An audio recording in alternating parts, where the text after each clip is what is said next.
Tell me where do I go? Tell me where do I take us? Your heart is starting to slow. May the water be safe. As I dive, blood stains washing underneath the waves.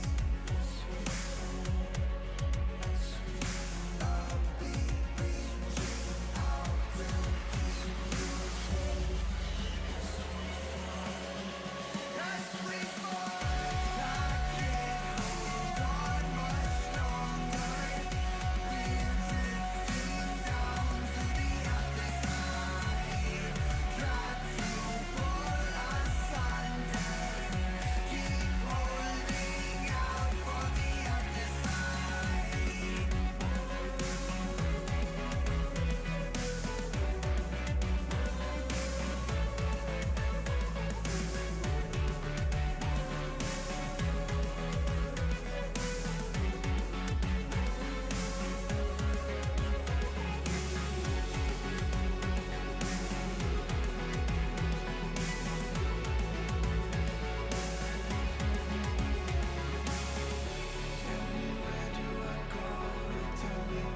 Hello and welcome back to the Esport Nationals for League of Legends. My name is Skimmy. We've got Juice on standby again, and this is day 2 now of the opening week here for the Unisport Nationals. And already we've seen so much crazy carnage take place in the Rift. We had Baron steals from AD carries, we had Baron steals from just regular abilities, and then we had a fair few interesting drafts that showcase that there are some star players out there maybe looking to go a little bit further in the League of Legends career. Yeah, I think the cool thing we saw yesterday too was just like some dynamic drafts. It wasn't all the same things. Sure, there was a lot of Galio. I think Galio was probably like the most prioritized mid lane. Yeah. But there was people trying to play Yuumi, Olaf comps. There was other like Zigzag, Vega bot lane compositions. So it wasn't just a let's pick S tier champions and battle it out. Each team kind of had their little flavor to their draft. There were identities, and there were definitely some niche picks where we've seen likes of, Na and Shen, for example, being banned away, and you're thinking, well, hang on a minute, this isn't, your high-tier sets or the likes of it, right? But we did have a fair few Ornn performances. We had a fair few times where there were a handful of S-tier champions being thrown around in the mix, and when they were picked, we were getting results, 3-man knockups that just spelt disaster on many occasions. Yeah, like I said to you before, I feel like some of these university teams were drafting better than OPL teams, with the Ornn priority and certain priority on certain champions. We didn't see, the one champ we didn't see much of that I think I'd like to see today was Aphelios. He's definitely taken a hit in recent patches. Like he's not as S tier, not as season 10, not as 200 years, but I think there's still a place for him, and I think there were some good opportunities to pick him. But I think it fell through. It is a different ADC to play compared to the traditional ones, so I'm not sure if the ADCs in this tournament are comfortable playing it. But I'd like to see someone just roll the dice and try and get a season 10 out there. Hey, it was interesting, right? Because even we had a little yarn about yourselves and King when you play the likes of Aphelios and say, "Hey, hold the phone 2 seconds. Let me see if I can try and season 10 this game when you're far behind." But it was weird, right? Because we had so many situations where Aphelios wasn't even banned and he just evaded the entire draft. We're having the likes of Ezreal and Varus be highly prioritized instead. I think Varus is an S tier champion right now because you can go lethality build or you can go on hit with lethal tempo.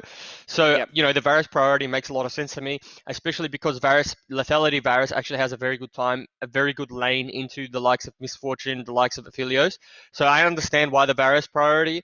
MF's always going to be MF, right? The bullet times we've seen do work, so we don't need to talk about that. Ezreal's the one that surprises me. The priority on Ezreal, it's like an OS thing. I think OS players really do love Ezreal. They fall in love with the idea that they can just mechanics max a team fight, land 5, 6, 7 Qs, and have that outplay potential. We even saw the Vayne actually, but the Vayne didn't really pop off. Yeah, the Vayne Aurelia game, that was one that you thought they had so many chances that they could potentially get themselves in, but Galio was just right place, right time every single time. How many times are those taunts? Is absolutely clutch, right? That made the game winning. We're being critical of maybe one auto being spaced to this direction. There could have been a different world in which that would have, maybe changed around. But there was action not only in the bottom lane, obviously, but in the top lane as well. We saw the likes of crazy Olafs just getting level 1 kills, a Poppy finishing 13 and 2. Yeah, Death Dance Poppy. There was action everywhere, right? We're seeing crazy builds come out of a Poppy and thinking, okay, you're 5-0, you've just run back to lane, and somehow you've been shut down. Oh, yeah. Well, the camera wasn't on that kill, actually. There was a 5-0 Poppy that got shut down. No camera there, so we don't know what happened. He doesn't know what happened. And as far as the top lane is concerned, that didn't happen. It didn't happen. No, that was one for the memory books that can be wiped off quite cleanly. But I think what's interesting for me, right, because obviously we've got a second week of group stage for the Nationals coming up after this. Then it's 2 weeks of playoffs before the finals actually kick in. There's a bit of a crossover because when the final happens, it's going to be a couple of days after the OCS starts. And I think a fair few of these players will be ones that will be looking to get themselves into the OCS. I'm sure it's a fantastic scouting ground, obviously, for teams and owners and whatnot that are interested. What is your perception really on this opportunity? I know we briefly talked about it yesterday, but given that there can be such a skill disparity in terms of elo brackets, in terms of mindsets, in terms of aspirations, looking at how the league is shaping out so far, I'm seeing some teams they haven't dropped a game, some teams that have dropped every single game. Do you think there's a major difference in terms of the infrastructure that these unis maybe have? We're talking about scholarships and facilities that are super cool. Do you think that plays a big part in dictating this, or is it just right player, right university, it all came together nicely? Yeah, so I think firstly, just from watching the first day, there's players that have their names, and it's still stuck in the back of my head from the way that they played, right? As an easy one, I think Holochan on that Akali was really, really smurf. And that is something I think OCS teams will be watching, and they'll be at the very minimum offering trials to those players, right? I mean, you'd be silly not to. This is basically a free. This is like a you don't have to run trial, right? And an OCS team, an OPL team, they don't have to run trials. They can tune into this, see the talent, see the players, like Holochan popping off on Akali. Any of the QUT Tigers, I know they actually have an OCS team. They have an OCS slot last year at the very least, last split. So, Yeah. they haven't dropped the game. Jakari and the jungler's been playing really well. So there's like names that we know of and people know of now that have like really performed well at this tournament that are just for me like easy access to be like, okay, this guy's good, this guy's good, this guy's good. And then if you want to have a second trial, you can. If you want to sign this player for OCS, you can. But I think the overlap is really nice, like you said, because it's so close to the season starting. Sure, some teams probably have their rosters filled out, but there's no reason you can't add a sixth man to this roster if he pops off, or a seventh man to the roster, or even build your roster from this tournament. Really, like we've seen enough talent to actually like be able to hold their own in the OCS for me. So I think the benefit of these university teams having their esports clubs, having their own facilities. I know some uni teams also have their own coaches that they employ to do it, to work with the players, and even just building relationships with other high elo players and just offering tips and offering advice. Because I think the one underrated thing that you find in the League of Legends scene, a lot of the improvement you make as a player actually stems from talking to your peers and just getting an opinion from your peers. What do you think about this? How did I play this game? What did you think about my jungle path? So at the very minimum, it's going to be like some peer-on-peer learning, right? And I think like that's really what it's all about.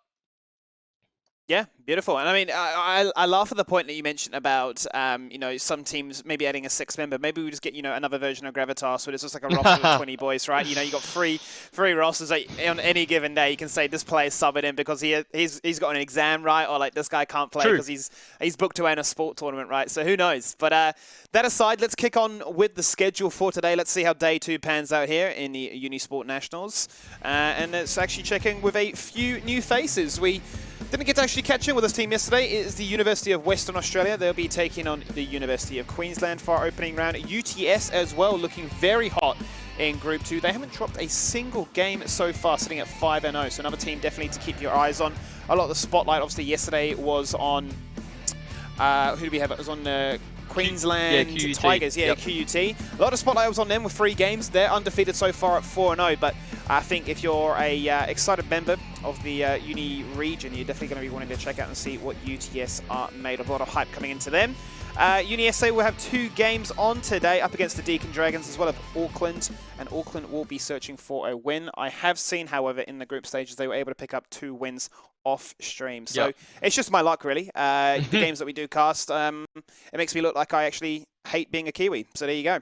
Yeah, well, I mean, you actually are definitely. I thought you were riding the Australian bandwagon. You're in the country now, and I was like, I thought you were just an honorary citizen. So, no. You also said that if you're a fan of QUT, they got their 3 wins. I tell you what, I looked back at the Twitch chat from the other day. Sometimes not the smartest thing to do, looking back at Twitch chat. It's a rough one, isn't it? Yeah, but you got to choose that at the right time. No, but the QUT spam was just there permanently, just QUT spam. So they definitely got a big following, and probably makes that's probably a big reason they have that is due to their facility. So shout out to them.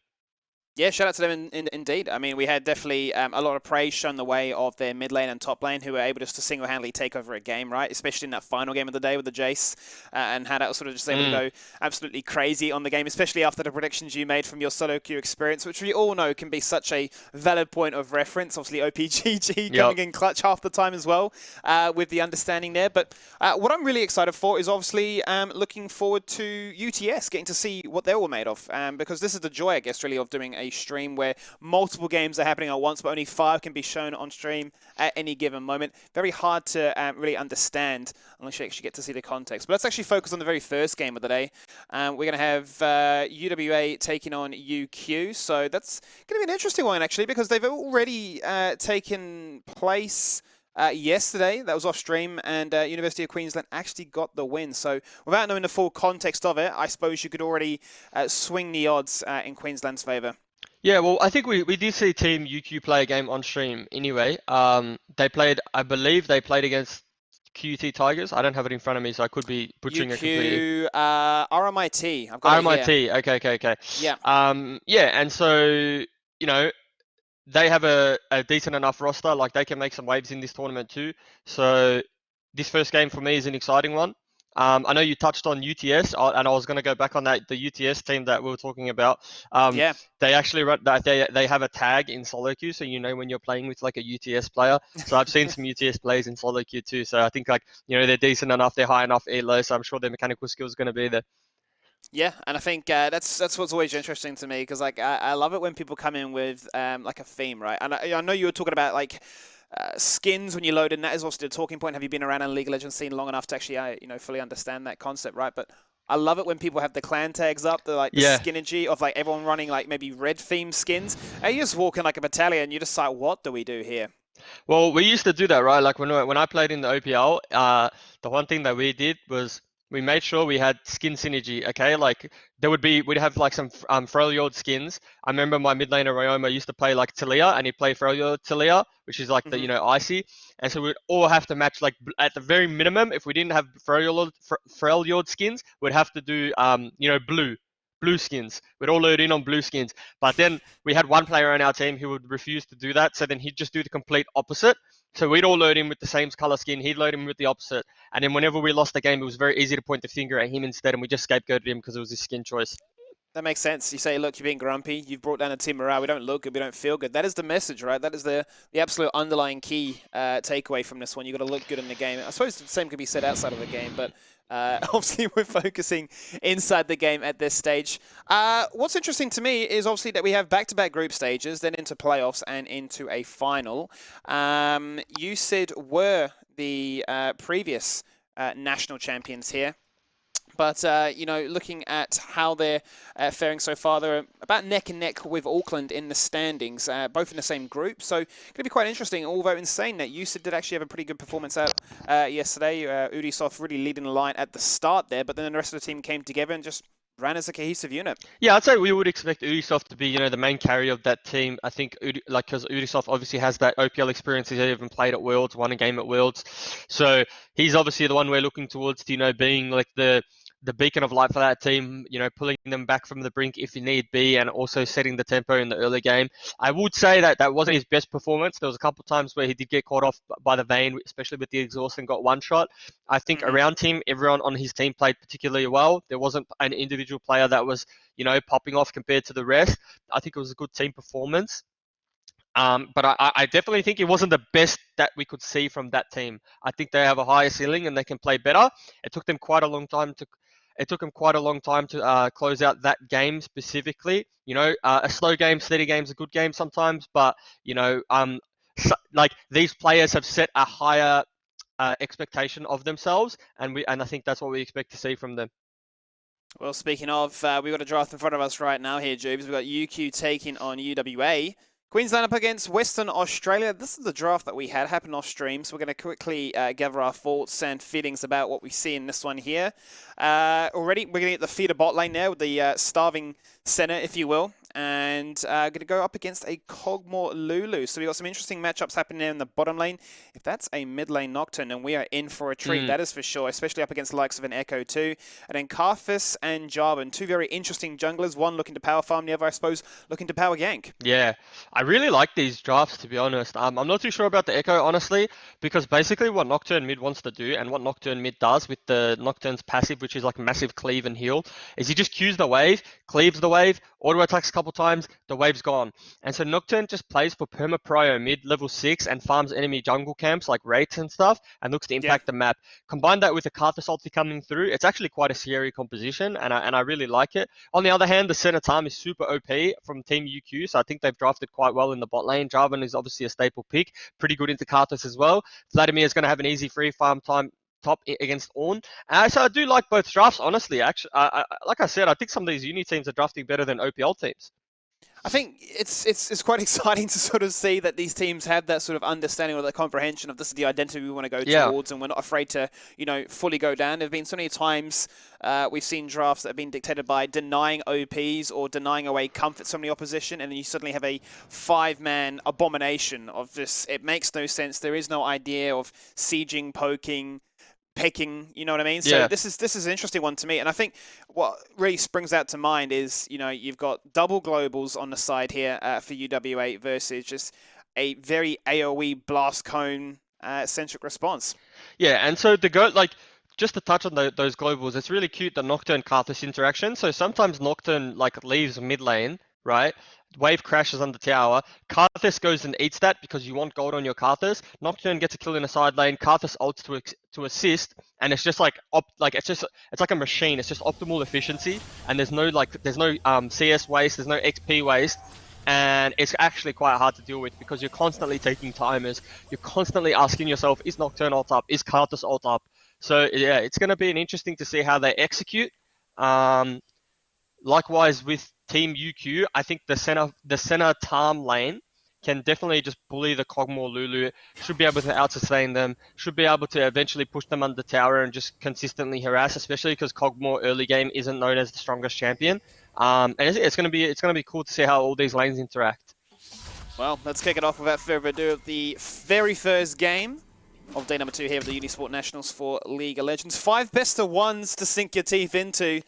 No OPL, no OCS, but we still have Oceanic. Oceanic? That's what we're going to say. I think it's one of those tomatoes situations. Oceanic. We're already on that vitamin, potato vibe already here, Drewbs. It's too early in the morning for us, isn't it?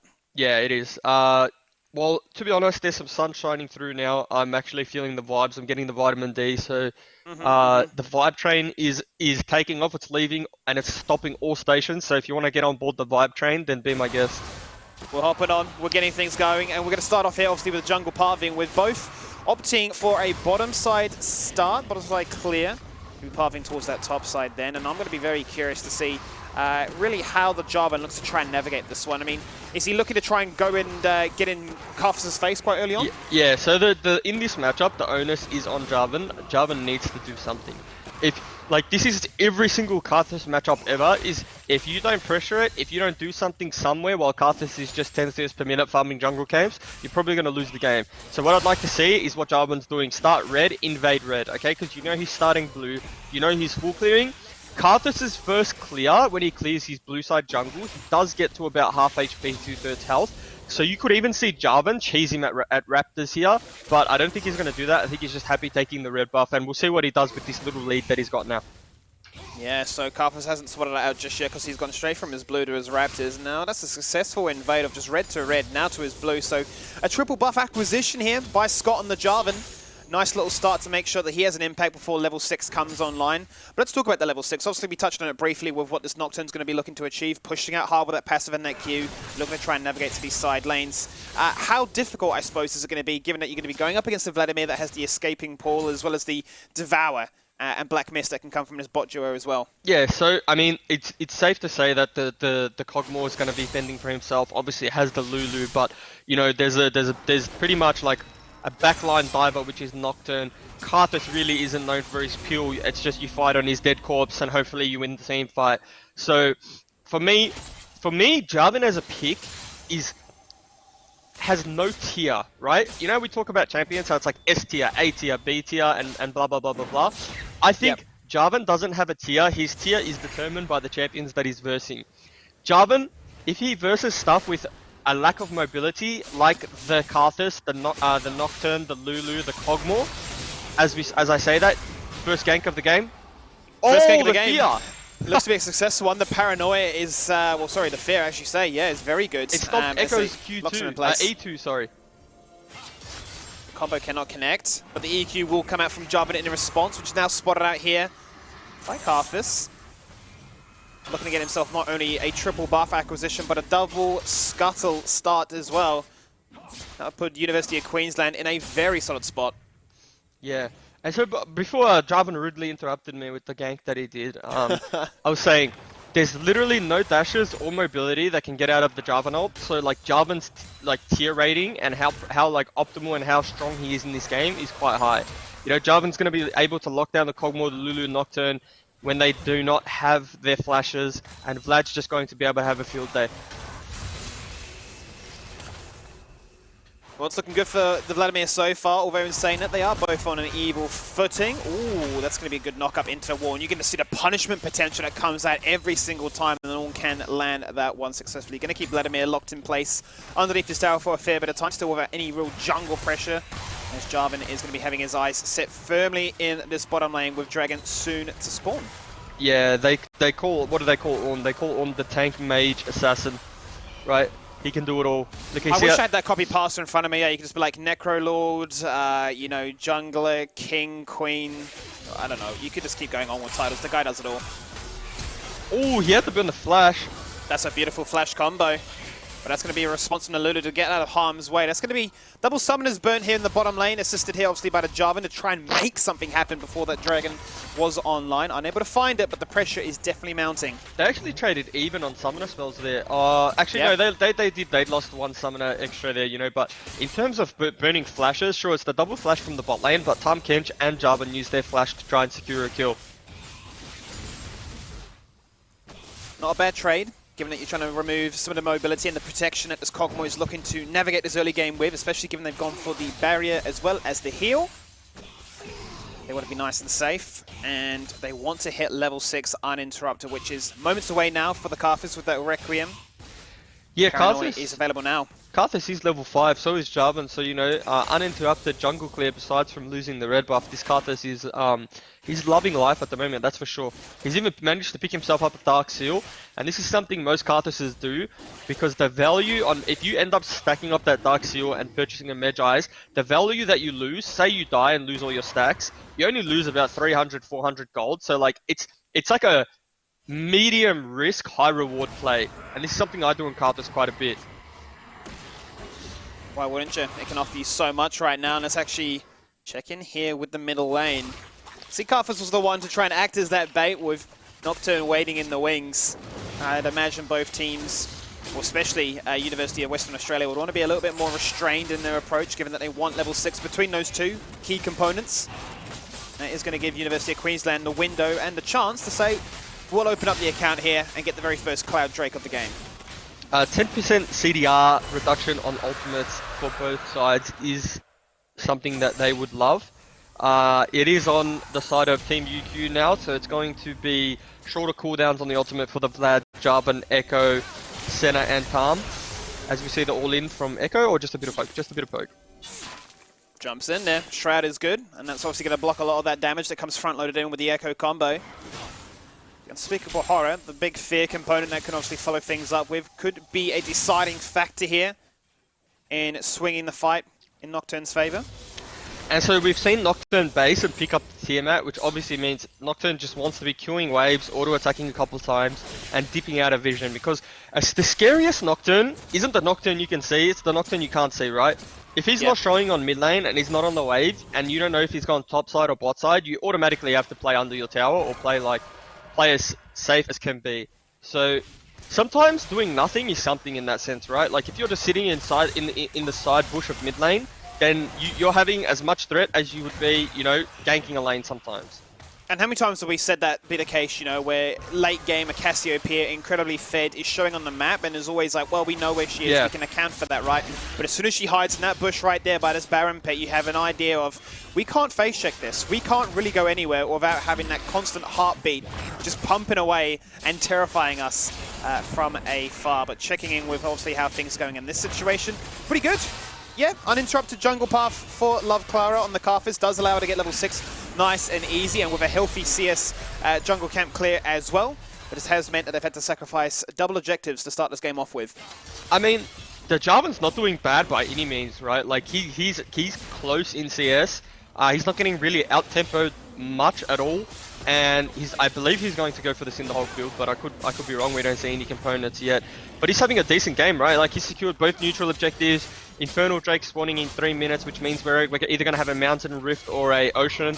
If it's an Ocean, then, you know, that's Ocean for me is the best dragon that you can possibly spawn in the game, and I think it's the hardest dragon to win against. I think if you have an Ocean Soul and you lose, then something went severely wrong.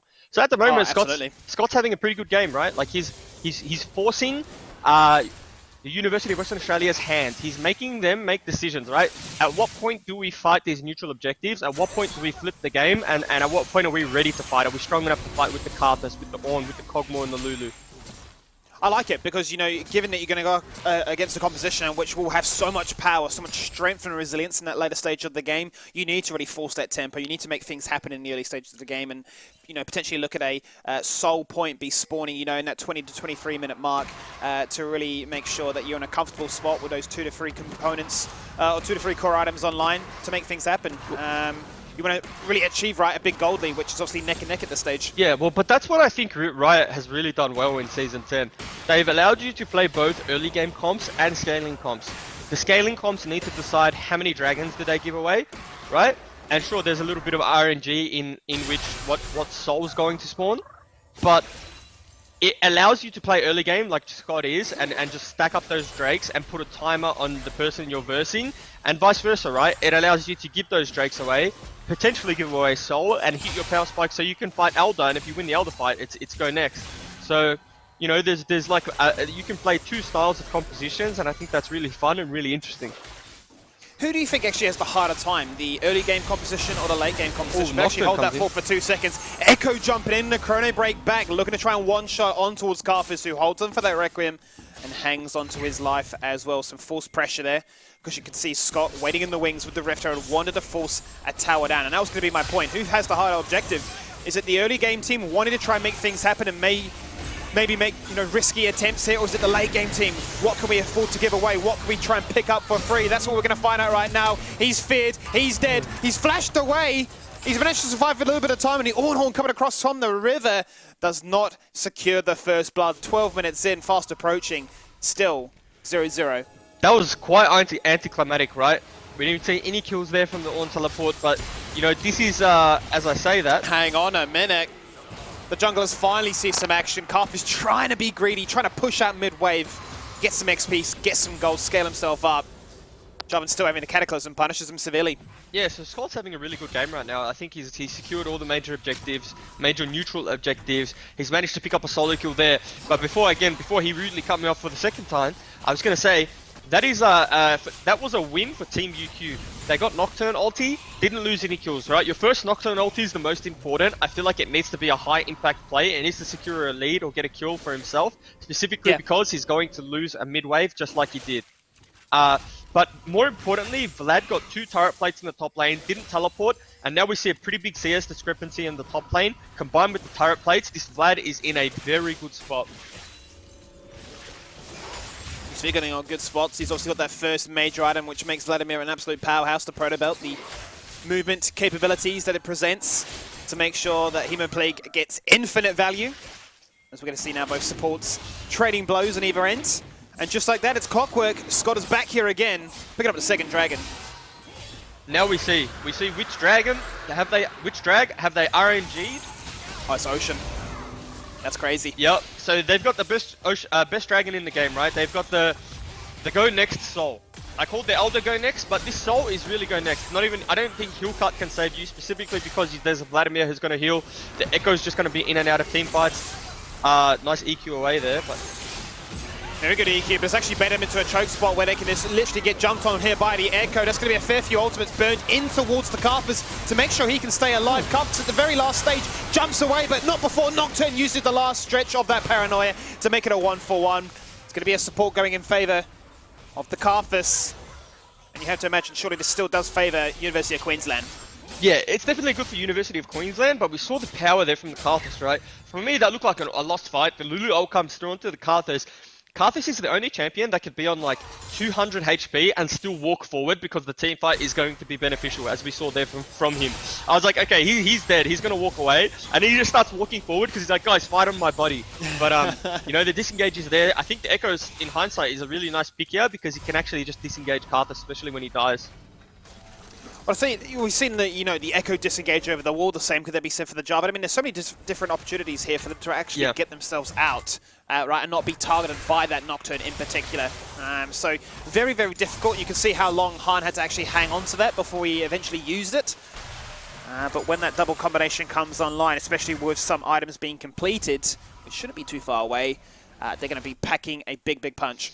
The problem I see here in this game, though, is that Han is down in EXP.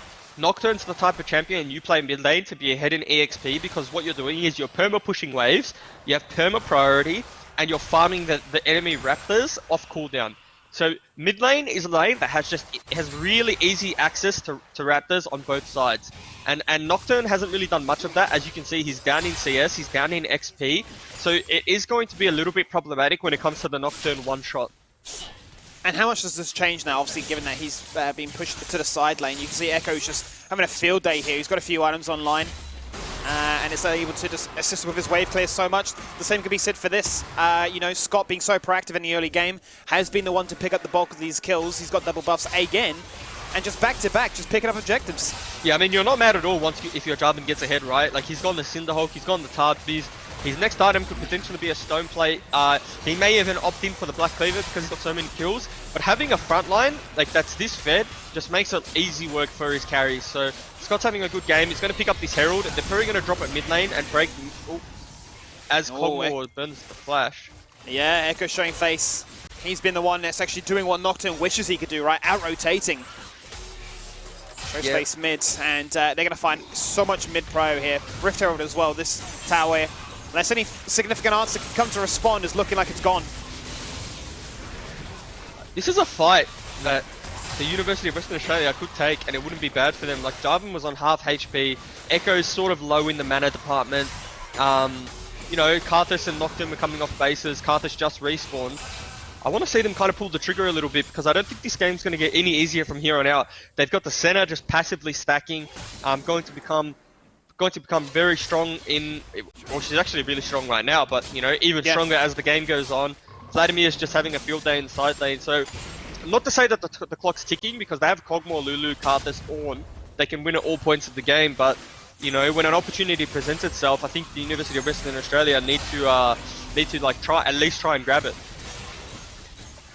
Yeah, right now they're in a tough situation because you've obviously got all these champions on the side of University of Queensland, and that can just come at you. So much pressure can be created. Double proto belts obviously assisting it as well. You're still waiting on the bot duo to get their core items online. Dead Man's Plate, Umbral Glaive, Vision Denial, more slows, more CC. It becomes a very scary composition for them to try and address and deal with. But, you know, the longer we wait for this game, if they can just try and slow down the tempo, not allow Scott all this free time, because he's picked up the first 4 objectives in this game, 30 seconds down on the next Ocean Dragon. If they're in a situation where they're threatening a, you know, Ocean Soul at that, you know, 23-minute mark, you start to get quite concerned. Well, the problem you have now, and this is my like magic rule when it comes to Dragon, I think when it's an OP soul, which is that of Ocean Drake, you can give away 2 dragons, okay?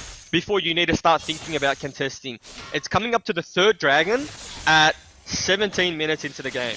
Now that's an early soul, and if you give away this one, then you're pretty much just coin flipping the game on soul point. And Team UQ can lose 3 dragons from there on out. So this is a very hard decision. Do they contest? Are they strong enough? Are they happy with their power spikes? Because once you're 3 drags down, the soul's just around the corner. Are they happy with the situation they're in right now? Later Rune King is online, the first of many power spikes to come for that Cogmore. Abyssal Mask is there on the Ornn, leading the front line right now, trying to get out of that blue buff, trying to assert some dominance in the river, get some vision down, get the team into the area to assist. Now they're the ones that claim it down. Plenty of bushes, obviously, if he remembers the hiding, given it is a Ocean Rift. Vladimir's doing work in the top side. He was pushing out hard. Cataclysm comes in. 2-man Ornn hits absolutely nothing. They're on the flank. They're looking for the first one. And Clint rocks up and deletes the AD carry. The one with all the assists. The one with all the damage. And he's gone straight away. Triple kill. Vladimir finding impact. Absolutely. And a last-ditch effort there by the Requiem. It just does little to no damage. No items. No Dark Seal stacks. And no chance to prevent an Ocean Soul here. Yeah, so that was a really nice engage. Team UQ had some decent vision control around that Dragon Pit. They had some TP wards over the wall. It was obvious that University of Western Australia didn't know those wards existed, but we saw a mega TP flank from the Vlad. And this Vladimir, mind you, has been eating turret plates, eating waves, hasn't really participated in the game until that team fight. Really nice engage from Scott. Too tanky for the enemy team to kill. and it was just a real clinical team fight. Once you get Vlad on the flank with the Jarvan ult on the Kog'Maw, there's really no way for Kog to play the team fight, especially with no flash.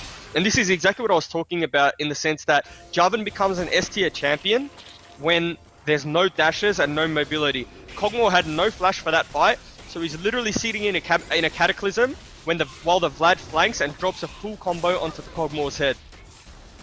And how do you get out of that, right? You got the Hemo play you got to deal, you got the shield that comes down also from the Echo. There's just so much pressure, and that's the big thing that springs to mind when I look at this competition. So many threats coming out once, and when you've got these two immobile hyper carries that want to stay, yeah, you got the afterlife with the Karthus and the Kog'Maw, but you know, if that is your whole condition of trying to win, where you just win by losing numbers and bleeding out, it's a scary proposition. 8 kills to 1 right now. That gold lead is starting to build up. Now 3 dragons in their back pocket. University of Queensland have so much tempo. So it's a 7k gold lead. Potentially we see nothing happen on the map now into Ocean Soul. It's one of those things where when you're playing in these games, there's no pressure on you anymore, right? This gold lead could stagnate for 30 minutes and you'd still be in a position, you'd still be in a very comfortable position to win the game. The threat of scaling isn't anywhere near you know, a dangerous territory. The Lulu doesn't have Athenes, doesn't have Ardent, doesn't have anything really to like enable this Kog'Maw. Kog'Maw just picked up Bork, but it's not enough. And by the time this Ocean Soul like comes around, they still won't have their critical item power spikes. So I think Team UQ are just happy playing this game out, denying vision, stealing jungle camps, but really just playing minion waves. I'd like to see them just sit mid as long as they can and just funnel as much farm into Exodin here on this Kog'Maw to try and get, you know, the components maybe of a Ginsu's online, trying to have any stretch of the imagination, because if they get a pick here, you can imagine that University of Queensland just go straight to the Baron and say, there's nothing that you can do, because right now they are pushing all 3 waves, set up as a nice 1-3-1 and just keeping, you know, Western Australia locked inside their base. The saving grace that I think University of Western Australia have in this game is that University of Queensland, Team UQ, their Baron is terrible. Like, their Baron damage is so slow. Oh, it's so slow. Yeah. Senna historically is known as like one of the slowest Baron takers in the game. So, you know, there's no threat in the Baron. They don't have to stress. They don't need to panic. They can just keep their blue trinkets up. And as I say that, Kog'Maw gets caught on mid-wave. Out comes the pressure once again. Luna receives the ultimate. The Cataclysm comes out one-on-one, but he's going to survive. There's no follow-up damage. That's what happens when a Kog'Maw can burn both summoners and live to tell the tale. University of Western Australia may be able to turn this thing around, but Senna lands a beautiful route onto multiple members. Doesn't have the cannon, but has that flank attempt. And Metal saying what's up. Same with the Vladimir. The diving attempts are coming online now. Can the Requiem find some rejoice here? He flashes away, and the Devour doesn't even need to be used. No. They get out. He did. They He flashed. get out. He flashed towards the Kog'Maw, so he could get devoured. He was gonna die to the Karthus assault. So he flashed in range of Eat. That's why you see Echo on like 100 HP. So it was actually really, that is crazy. Yeah, really funny. I was gonna say, right, like if that was just a 1-for-0 kill for the Kog'Maw and he had to burn double sums, it's probably still worth for UQ considering the dragon spawning. But this is one of those like instances where you can take a bite of the cake, but you can't have the whole cake, right? You're 8k down, 7k down. The University of Western Australia got a kill. They should be happy with the shutdown that they got. Instead, they tried to push down mid and force another team fight. And, you know, we saw the strength of the Vladimir coming in with the flash on and the flank on the side and just completely wiped the team of University of Western Australia. So I think this dragon fight is critical, and it's going to be even harder now that Kog'Maw lost both summoners. Yeah, and that was double pressure just based on the fact that Jarvan alone jumped in, right? You know, if that was with at least one other member, the Kog'Maw was for sure gone, and without any summoners as well in that basket. So what do we have online now? Well, the Ardent Sensor has been finally completed by this Lulu, so that could be a big major component to help assist in this component factor that the Kog'Maw is working towards at that Ginsu's. Deadman's Plate and the, well, just plenty of magic resistance right now has been as the response. Tom Kench is going to be a very strong man. Out comes the Ornhorn. They're looking to try and lock in place the center. He gets devoured. He gets taken out of harm's way. For the meantime, Paranoia not going to find much value. Flashes away as well. Farmer stays up and alive. Now they're fighting underneath for mid-tier 1. The center cannon topping them up. Revenge stays alive. All the while, Juves. Because that was a 4v5. Amateur was just pushing towards an inhib. Yeah, I mean, we're seeing the power of the Tom Kench here, right? you know, they engage on what should be a kill, what should be Team UQ out of position, but they're not really out of position because they have a time catch. I'm going to stop right here because I know there's going to be a team fight. He's flanking on the side and there's no paranoia, so there's nothing that Knockout can do. Now it's a situation where the numbers disadvantage actually favours University of Queensland. They get the Dragon, they have the Soul, they get a triple kill. Vladimir is smurfing this game, uninterrupted from the very get-go in this 1v1 matchup, and has been an absolute terror when it's come to the team fight. 7-0-3. Okay, I'm not sure if you saw the healing come through from Vlad on just the ultimate coming back, the ultimate healing coming back. But with the Ocean Soul, it was absolutely disgusting. I think, I'm all for optimism, but I think at this point, you've got to start talking about next game if you're the University of Western Australia. What are we doing next game? Because, you know, they have an Ocean Soul, they have a 7-0 Vlad, they have Senna and Tom, who we're actually sleeping on, but he's just mega OP when you're this far ahead. So, you know, it was a well-played team fight from Team UQ, but, you know, it was almost like they were just, University of Western Australia were just forced into that. They didn't want it, but they were forced into doing so because Scott put the tempo and the pressure on them with the early objective secures. And yeah, he's had a really good game and he's forced the hand. Absolutely has. He's run that number crunch of, well, we're going to go early game, and if you're going to go late game, then I'm just going to bring that pressure to you. And the pressure has been successfully created. I suppose there's a world now in which you say the Morellos or an Executioners, any healing cut at this stage of the game is pretty irrelevant if you're this far ahead in goal. You know, 12k up, all these buffs, all this damage. I think a Morellos at this stage is a distant nightmare. I would even argue that Morellos does nothing here. There's just too much healing. Like it only cuts healing like a certain amount, right? You know, you can't get more healing cut. You can't stack healing cut. You can't get a Morellos and then stack an Executioners on top of it. This is why Ocean Soul has such a high win rate. Ocean Soul is such a sought after objective. You can't do nothing to roll the dice and get the Ocean Soul in your game, but you know, all you can do is stack up those dragons and hope the RNG gods are on your side. Well, the University of Queensland come back into this top jungle, and they have a fair few items online as a result. The Black Cleaver was already there for Scott on the Cinderhawk jungle style, but he's now gone for the Stone Plate as well, so he's going to have that very bit of a mix, I suppose, the hybrid approach of big damage bursts when necessary, but the tankiness to survive if required. And Clinton has also now picked up a... Well, he's got a Zhonya's. So, essentially, the guy is unstoppable, if that was already not apparent. Yep. Very, very scary times. It is, it's definitely one of those times where you pretty much don't want to be in the game anymore, right? I mean, you won't be in the game for long because if Vlad touches you, you're just leaving Summoner's Rift. And we'll probably see, we'll just see them push out these waves, you know, take these towers. It's pretty... I thought he was going to actually ulti the Nocturne I there, was looking at it. Yeah, I thought yeah. the guy was possessed by demons. Yeah, we'll just see them push waves, and at a certain point, like, they're just going to brute force these towers. They have Ocean Soul, so they're just going to be regenning on poke. And, you know, none of this damage coming through from the Cogmore is relevant. The only relevant damage is a kill. Well, this is the final inhibitor. 2 inhibitors already gone down so far. Every member showing their face in the top side. Look how tanky Scott is when the Stone Plate is online. A shield and a Devour baits every resource University of Western Australia throw his way. Then come in the Divey boys, and they do the damage to ensure kills come in thick and fast. Now one member survives, and it is a Carthage, but he's going to fall on down as well. Double kills, triple kills. Defeat is the screen that I am looking at right here and right now. Ornn is tanky. He's caught the flash. He's hugging that fountain. It looks good, but it's going to spell defeat at the end of the day, and University of Queensland pick up the dub. I mean, you know, it's the end of a team fight, the end of a turret dive, and they're full health. There's nothing more demoralizing than losing a game when you're getting tower dove and seeing the enemies be at full health. It was a real clinical performance that game. There's not much we could say that was, you know, that the winners did wrong. I think Scott had a absolute banger of a performance.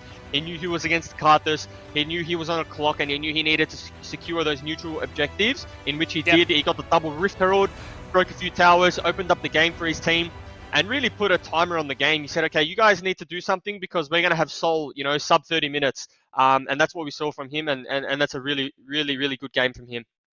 And that was my question, right? I mean, kind of never really got a chance to actually really expand and explore it. But, who actually has a harder time really navigating if you're playing an early game competition where you've got to force tempo and make things happen, or a late game competition where you can just say, we can afford to sacrifice this, that, and the other. I feel like there's a definite burden of execution that comes on either side. And if you fall behind too much in the early game where your comp goes out the draft or goes out the window, and if you don't achieve enough in the early game, then you're the late game scaling never actually comes online. It's one of those talking points I'm sure we can explore after the break, because that's where we're going to jump to. We're going to jump to a quick break. Game number 2 quickly coming up right after this.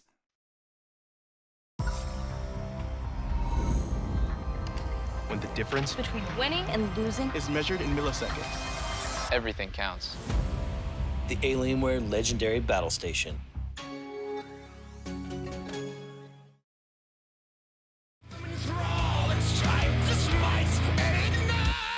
This harness will guide us through dangerous night. It humbles the foe with its grace. The thornmail will help us prevail and survive. Our deadliest fate we embrace.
Welcome back to the second game of the day. Here we are at the Unisport Nationals to bring you some League of Legends action from around the country, both actually Australia and New Zealand there, Jubes. We've had an interesting occasion across the board. We've only got one New Zealand team left, though, which is very sad for my heart. But you can actually check in to see how these teams are doing by heading over to unisport.com.au. The schedule's over there. You can see the bracket. You can see the teams that are playing off stream, because obviously we can't capture anything. 5 best of ones, Jubes.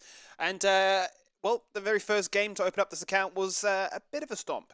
But it was a good game, right? Like it was a game well played by the winners, and it was a catalyst. Like the catalyst behind that was the jungler.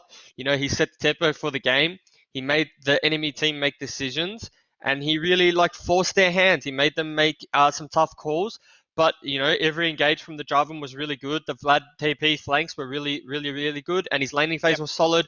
He farmed well. He came to the team fights and he did what he needed to do, and it was just like a real, well-rounded performance. And I think that team UQ is one to look out for. I think there's a fair few frontrunners now, right? From what we've seen in the recent days, there are definitely standout players, but there are standout performances on certain compositions, which no doubt we'll study up going into the following group stages and playoffs to really understand who is an early game team, who's a team that is really fixated around getting these certain players online and able to make sure that they can try and carry. I suppose what's interesting for me is the next game that's coming up. It's going to be UTS taking on RMIT. For me, these are the two teams that really stand out in Group 2. Obviously, both teams are first and second respectively. We didn't actually get a chance to check in with UTS the other day. So going to be quite interesting to really see what they're all made of.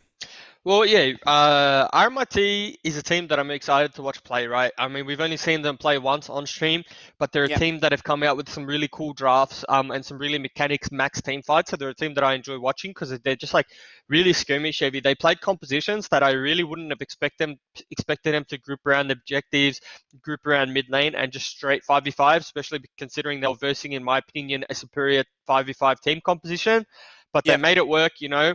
Akali came in and smurfed on some team fights. Holochan had a really good game, was really impressed. Even Spawn was in chat saying, I don't know who this Holochan guy is, but he should hit me up, you know. So we saw some players coming out of those games that, you know, caught our eye that we hadn't known about previously. Yeah, I think that's the one obviously to look for is in that mid lane, and maybe you can attest a little bit of their weird, wacky drafts to the fact that Parbu is in there coaching, who also has the same sort of similar drafting concept himself. But how much do we want to put onto Parbu's praise? I mean, I know this guy's out here tweeting 50 times a day, so we don't want to give him any more free content. I don't think Parbu needs a pump up or a praise from us. You know, he's got his Twitter on lockdown. He'll be tweeting throughout the game. Don't worry about that. We don't need to. We don't especially need to either give him a compliment or nor do we need to flame him, because either way, there's gonna be 15 tweets per minute coming in our direction. There will be, no doubt. That's why if you're a smart man, maybe you had to put him on mute. No, who knows? No flame.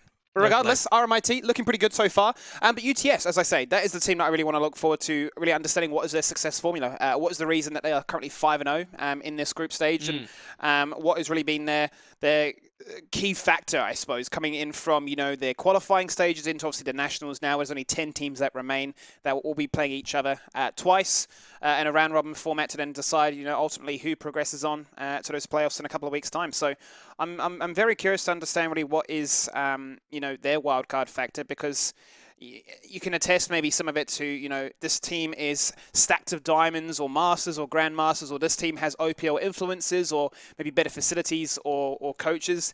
Is there maybe just from your competitive you know, background, is there a preference you would say on what sort of culture or factors you'd want that really set your team up for success? I think the important thing is that you need like a baseline of skill, I think, in which I know that they have, because I do know some of the players on that team. So you need like obviously a very like baseline level. You can't just not be able to lane and win games, right? But I think it really just comes down to, I think coaching is really underrated. I think coaches have a bigger influence on a team than people like make it out to be. You know, they think that's okay, we'll just coach. But coaches give you like a very non-biased opinion on what went wrong and what went right in that game. And if you can get a coach that also can help with draft. So like the thing about drafting is you don't need to have S tier champions in every position, right?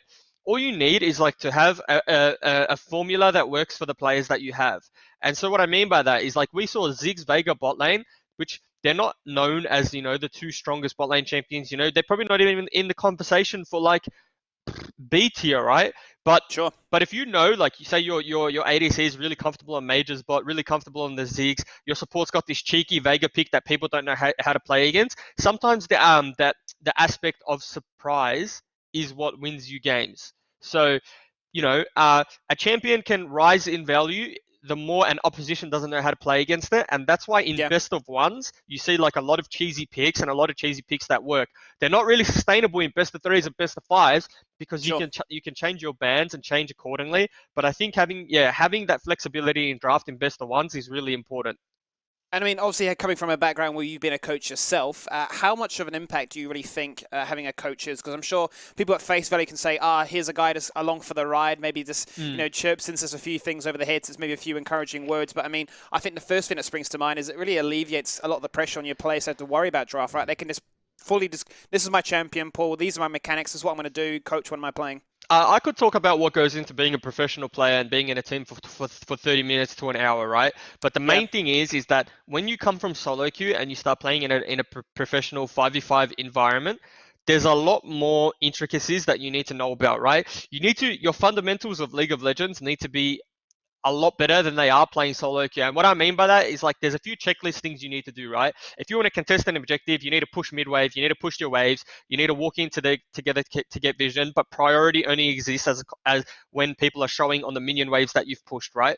And that's just like a real quick summary. But those little things, like those fundamentals, sure they sound obvious, but when you bring 5 players together that haven't played in a 5v5 setting, that haven't had that experience, that is where a coach is so beneficial for a team. A coach can pull a player aside, go through a VOD with them, go through a game, go through scrims, and teach them that like if you're fundamentally sound and if you're fundamentally good, then you'll punish a lot of teams that aren't. And so like a coach for me is just a massive boost to any team, especially in these kinds of tournaments where experience isn't, you know, there's not a lot of experience spread across multiple teams.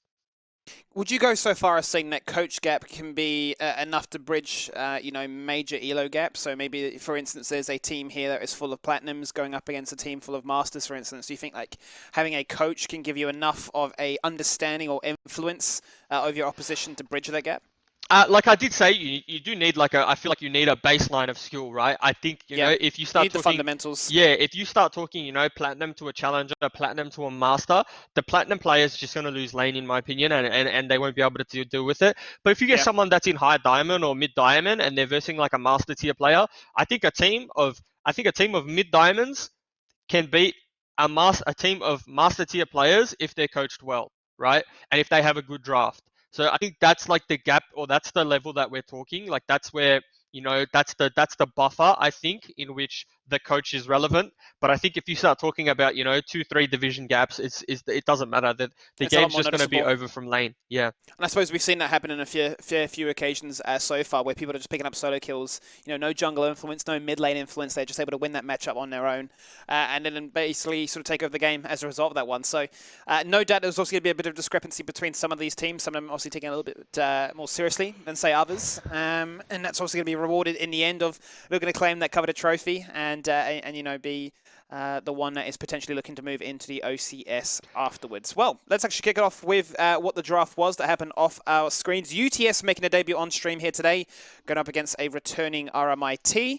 Looks like Holochan's got his Akali again, so that's already a scary situation right there, with some annoying poke in the bottom lane with the Zillion in the center. But the response is a bit of a divey boy with a lot of siege protection. You can see with the Anivia, Varus, and all the rest of it thrown their way. Yeah, look, I'm not sure how I feel about the Zillion center lane.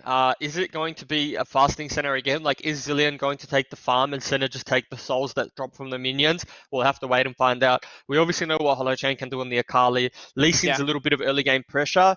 Lee Sin has a bit of a rough time into Rek'Sai though. I would argue that Lee Sin's an early game jungler, but Rek'Sai just does it a little bit better. It's a little bit of a soft counter to Lee Sin, but it's definitely playable. This Anivia into Akali. Basically, if they can ever get Akali into a side lane and make Anivia match that, Akali is going to have a field day. But if they aren't able to break mid tower, aren't able to break any tier 1 towers, the Anivia is going to have a field day just clearing mid lane with blue buff, and the lane's too short for Akali to have any kill threat. I like the set pick. I like the Vladimir pick. I think it's just going to come down to a lot of execution. But basically, we want to see RMIT hit those side lanes, get that split push pressure with the Akali, with the Vladimir, get the 1-3-1 going, and UTS really do just want to play around this Anivia, set up in a lane, deny Baron, deny vision, and make picks with that Varus, make picks with the Anivia.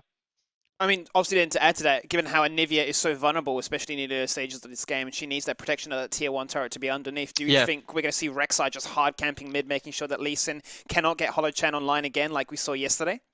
I think these lanes in the mid lane are quite hard to gank in the sense that, Akali really has to get caught, especially like she has the Shroud, she has the dash away, the little ninja shuriken that she uses. So I don't think the onus is on the junglers to get a kill. I think this plays out to both the mid laners getting to level 6 and then creating pressure elsewhere. Akali can leave lane and look for the Rek'Sai. Most of the pressure, I think, will come from Lee Sin finding Rek'Sai, Akali being behind the Lee Sin, and forcing that, mid jungle 2v2 dynamic that I really do think suits the Lee Sin and the Akali, especially if we're skirmishing around rivers, around walls, around bushes. I'm just, still baffled by this Zillion center bot lane. The wonder of, is this going to be a conventional bottom lane with, center playing the of old ADC style, or if we're actually going to get a fasting version? Obviously, you got the protection there with the second life that can come out with the redemption that Zillion can provide you. But, the response, really, there's just so much AoE lockdown that UTS can throw your way. So it kind of springs to mind here that, if the likes of Vlad, Lee Sin, and Akali jump in, they've got to make sure that they literally meet their mark, or they're going to be in a lot of trouble. Look, I genuinely have no idea what's happening in this bot lane. I think the thing when center's drafted is you never know if the center's going to be farming, right? They could just completely say, okay, center's farming, we don't really care about souls, we want her to have items. Although, like, she does benefit far more from souls than she does items, right? Sure, you still want her to get lethality items, but center will hit those lethality items without farm, just from the support item that allows her to auto turrets, auto champions for gold. So her passive income is enough to get that the Umbral Glaive, and Umbral Glaive power spike for center is where it really matters. And then after that, it's just like how many souls does she have? So yeah, it'll be interesting to see what they do. I think this this top lane matchup is a little bit stale. Like, Set actually has one of the highest base HP regens in the game. So, Vlad isn't going to be able to do much relevant poke to Set, especially with that shield coming through every time he uses the W. Much of the same with Vlad, really. Like, Vlad's a bit of a range champ. Set's going to have a rough time getting onto Vlad into lane. So I do see it as being a lane that really just, they just trade farm in a gentleman's agreement. But yeah, UTS evidently have this 5v5 team composition where I don't think RMIT will be winning any 5v5s. But the last time I said that, RMIT grouped up and won the 5v5s anyway. So it's once again, it's just the caster curse. We can go big brain 6-head, as you coined it yesterday, right? just have everything on lockdown, and then something just completely different happens. What's interesting to me is there is a Warwick ban out of all the different possibilities of what is meta, what is strong. Obviously, still going to be a fair bunch of comforts denied away from these teams. There must be a comfort that UTS are pretty familiar with running in here. But with the draft now displaying, or the draft now gone, I should say, and said we must be very close to jumping in game here, and here we are. Jumping into game number 2 of the day. Tommy Sama going to be the one playing on towards the Anivia. Get to see exactly how we can navigate this. So it looks like we've had a swap. Hollow Chan, because I said to you, right, I've played against Hollow Chan in solo queue, and he's historically a top laner, and he must have just been playing mid lane for this tournament for his team. But we've actually seen him swap to top lane, and it looks like they swap based on matchups. So one thing I didn't mention is that Akali actually has a pretty good time into the set, and that looks like the matchup that they're opting in for. It doesn't do anything in terms of rune choices, because usually what you find, if you have a AD top laner and an AP mid laner, sometimes you flip because they take the opposite rune. But having a double AP solo lane means Set has the right runes, but the lane doesn't get any easier for him. Sure, Set's fine in it, but at level 6, Akali does have kill threat. Well, let's see exactly how they set things up here right now. It seems to be a fanning of the members to scatter for information. You can see that Dottie was going in there for a little bit of information, who actually got the teleport as well, so expect to see those bombs be thrown out thick and fast for plenty of harass, annoyance in the lane, wave clear especially. Varus obviously will have a fairly good time as well once he's got a few stacks into his piercing arrow. Yep. To respond and do the same. And we're going to see a lethal tempo version, so might be seeing the more stable auto attack variation this game. just based off positioning, it looks like Zillion's going to be farming. Let's see what he does here. Yep. So Zillion is farming. Senna is just fasting.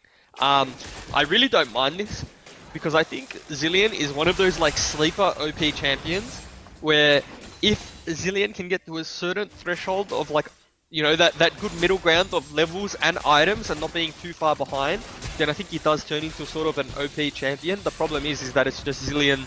It's a weak early game Zillion before that. So if they play around bot lane and set up the correct vision and protect Zillion and extend laning phase, then I could see this this turning into like something quite like, you know, cute. And we expected this from Parbu, right? Parbu coaching this RMIT team. These are like these little wacky things that he does. And you know, sometimes they fail. I like to call Parbu a scientist. He does a lot of experiments, and a lot of these experiments fail, but sometimes he comes up with the gem. I mean, something to obviously try and keep your opponent on guard, right? Unsure on what they're exactly versing. You've always talked about that being a very successful factor, especially in best of ones. If you're not well adjusted to it, not too sure really what to expect to come out of it, then that could be the wild card you need to obviously win out in this lane. I suppose really what's interesting to take away from this is when you typically have a fasting center, right? You're going into a support that has a lot of sustain, the Maokai, Tahm, Kench. I guess by having a teleport here, that's going to allow him to sort of function in that same sort of manner. Middle of my point, we're having a gank in the top lane. Akali doing a beautiful job there of baiting in the attention. Lee Sin rocks up, first blood goes top lane. Yeah, so that's really well played from Hello Chan. He actually baited out the gank, right? I didn't see the Lee Sin coming. I wasn't looking at the mini-map. I was just looking at the trade, thinking, this is not a good trade for the Akali. But, you know, I guess Set was thinking the same thing, and it was just like a really good jungle gank. It was, he did the blue buff, Gromp, red buff into top lane gank. It is a little bit, you know, traditional. It should be expected, but I think Hello Chan baited it really well. He's going to do a good job to get him online. We know what he can do when he's got the resource in his back pocket, but the same could be said now in the bottom lane as Rek'Sai rocks up to there, and it is successful. It's going to be it's going to be the Rakan that actually is the one to pick up the lion's share of that gold. But this will really stem the bleeding that can take place from this very frustrating bot lane. Teleport will have to be used. Yeah, that's really well played from the Rek'Sai as well. So this is why Rek'Sai is actually, you know, considered a good jungler, is because he has these unique gank parts that it's really hard to ward against. There's no other champion in the game that, you know, can pull off a gank like that. Behind tower, just free of charge, dropping the tunnel and getting the knock up. So this is a rough time for the Zillion lane now because, you know, what's to stop Rek'Sai from just continuously repeating? He saved his flash. This bot lane's gonna have to get all their jungler to protect them. Otherwise, it can blow open the game. Well, behind in CS by a fair margin right now is the Zillion, but he can obviously assist by sharing some of that XP around, helping get the center up as quickly as possible to obviously assist with those soul captures as well. I mean, what are the few components, the few core items that you know the Zillion's going to need here to actually be relevant? He can afford to fall a little bit behind in CS, can't he? Yeah, well, it depends. Like, Zillion is one of those champs that has quite a few builds. He can go the Rod of Ages into, you know, whatever AP item is situational based after Roller. He can also just go the Hose item into Spooky Ghost and just be a pest. So Zillion's one of those fun champs where it's got a ton of move speed, can speed people up, slow them down, use double bumps, and then when you combine that with the Hose and the Spooky Ghost, you literally just stop all movement around you, right? No one can move unless you say so. So it'll be interesting to see what he does. Obviously the Spooky Ghost and Hose build has less damage, but is more utility, whereas the Robber is obviously stacks up, scales, gets more AP, gets health, gets tankier, and combine that with, you know, what if he goes, you know, a traditional route of like a Deathcap or a Leandri's, Morello's, whatever the game needs, then he's going to do far more damage but have less utility.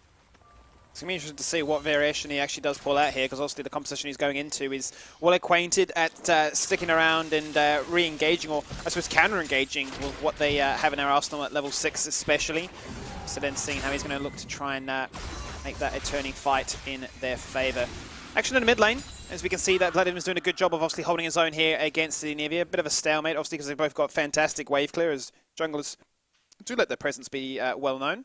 And we see like two opposite kind of playstyles from the junglers, right? We have Lee Sin splitting the map top side, focusing on his top laner, and we have Rek'Sai splitting the map bot side with all the vision being bot side and towards his bot lane. He has the Barrister Rakan, so I imagine at level 6 he's going to look to do something in that lane, but, you know, I think Kane is very well accustomed to playing with Anivia because you saw him go from bot side straight to top on the blue buff spawn because he wants to get that blue onto Anivia. Leeson hunting around. Vladimir is in the area, so they want to try and contest this as a 2v2. It's going to be taken away here. Leeson is just able to make sure he has the smiting difference. Doesn't matter if you have level 6. If you're unable to get that, it's going to really hurt her ability to hold her own in this wave clear match. I'm going to be so reliant now on both the TP and her tier to hold her own. Yeah, that blue buff being forced off the Anivia is really huge. So this mid lane matchup is actually Anivia favored once the second blue spawns and Anivia can get her hands on blue, right? Because once she has blue, this is all she does. And she forces Vlad into the pool. I like to call it the pool, whatever you call it, you know, the Anivia ult. She forces Vladimir into the pool and then just consistently DPSs Vlad, and the Vlad has to burn his own pool and forces him out of lane. Without the blue buff, Anivia's going to have a rough time doing this. She's going to have to just prioritize minions. And, you know, that's what Vlad wants. Vlad doesn't want to be harassed out by the Anivia. Well, it's going to return to this lane now with the Catalyst. You know, assist a little bit in terms of mana sustain with the mana pool increasing incrementally, but actually going to Leeson a fair bit of cooldown reduction to navigate this map, speed up his wave clear, speed up his ability to navigate in those skirmishes that take place around the map. Rek'Sai isn't going to allow that tempo to work against him right now. They were the ones to pick up the very first dragon. It was a mountain dragon at that. Now they're in a driving seat with a nice rotation from a flipped bot side. Yeah, turn their attention onto this Rift Herald. I'm a little bit confused there because we saw Zilean leave the minion wave, you know, walk up behind Vlad in the mid lane and then go back bot lane. So I'm not sure if like they thought, you know, it was a good idea to contest and they had the idea to contest that, you know, Rift Herald, and then they decided it was a little bit too late. But Senna never left lane, so it was interesting to me. Maybe they're just going to hold this freeze and just a nice set, a lot of farm. Akali is on the wave on top lane, so she's not really losing too much. At the very least, she's getting EXP, so Lee Sin is behind the Akali. Rek'Sai isn't up there in time, so they're looking for the all-in. Yep, Senna ult. And they are. We're not going to get our eyes met just yet because we're going to check out Set doing some crunches in the bottom lane. Fitness is important, but top lane action is where it is at. And Lee Sin with double buffs does not miss those. It's going to be a trade 1-for-1 as both junglers flex what they are able to achieve. Kane definitely getting the better hand of it though, as he is able to take out Holochan and deny a lot of that CS. Yeah, that's still a win for RMIT. That was really well played from them. They identified that they had this small window in which they could all in the UTS's bot lane. I think UTS's bot lane was just maybe 5 or 10 seconds ahead of the curve. They needed to wait for Rek'Sai. If Rek'Sai was a little bit closer, that just turns into a complete botched play and they get 2 kills onto the Akali and the Lee Sin. But you know, they identified their window, they went all in, they got double sums on UTS's bot lane, as well as trading 1-for-1 while Set is being starved of farm and starved of EXP bot lane. It's definitely a worthwhile trade for RMIT. And I think you had to really highlight, obviously, the play that went into it beforehand, right? The fact that Set had to flash away and then just all the harassment that came out there from Frost's center afterwards. You might have absolution stacks that were achieved as a result of that one. And then the ability to then get an assist on the board by shooting the cannon from across the map as well.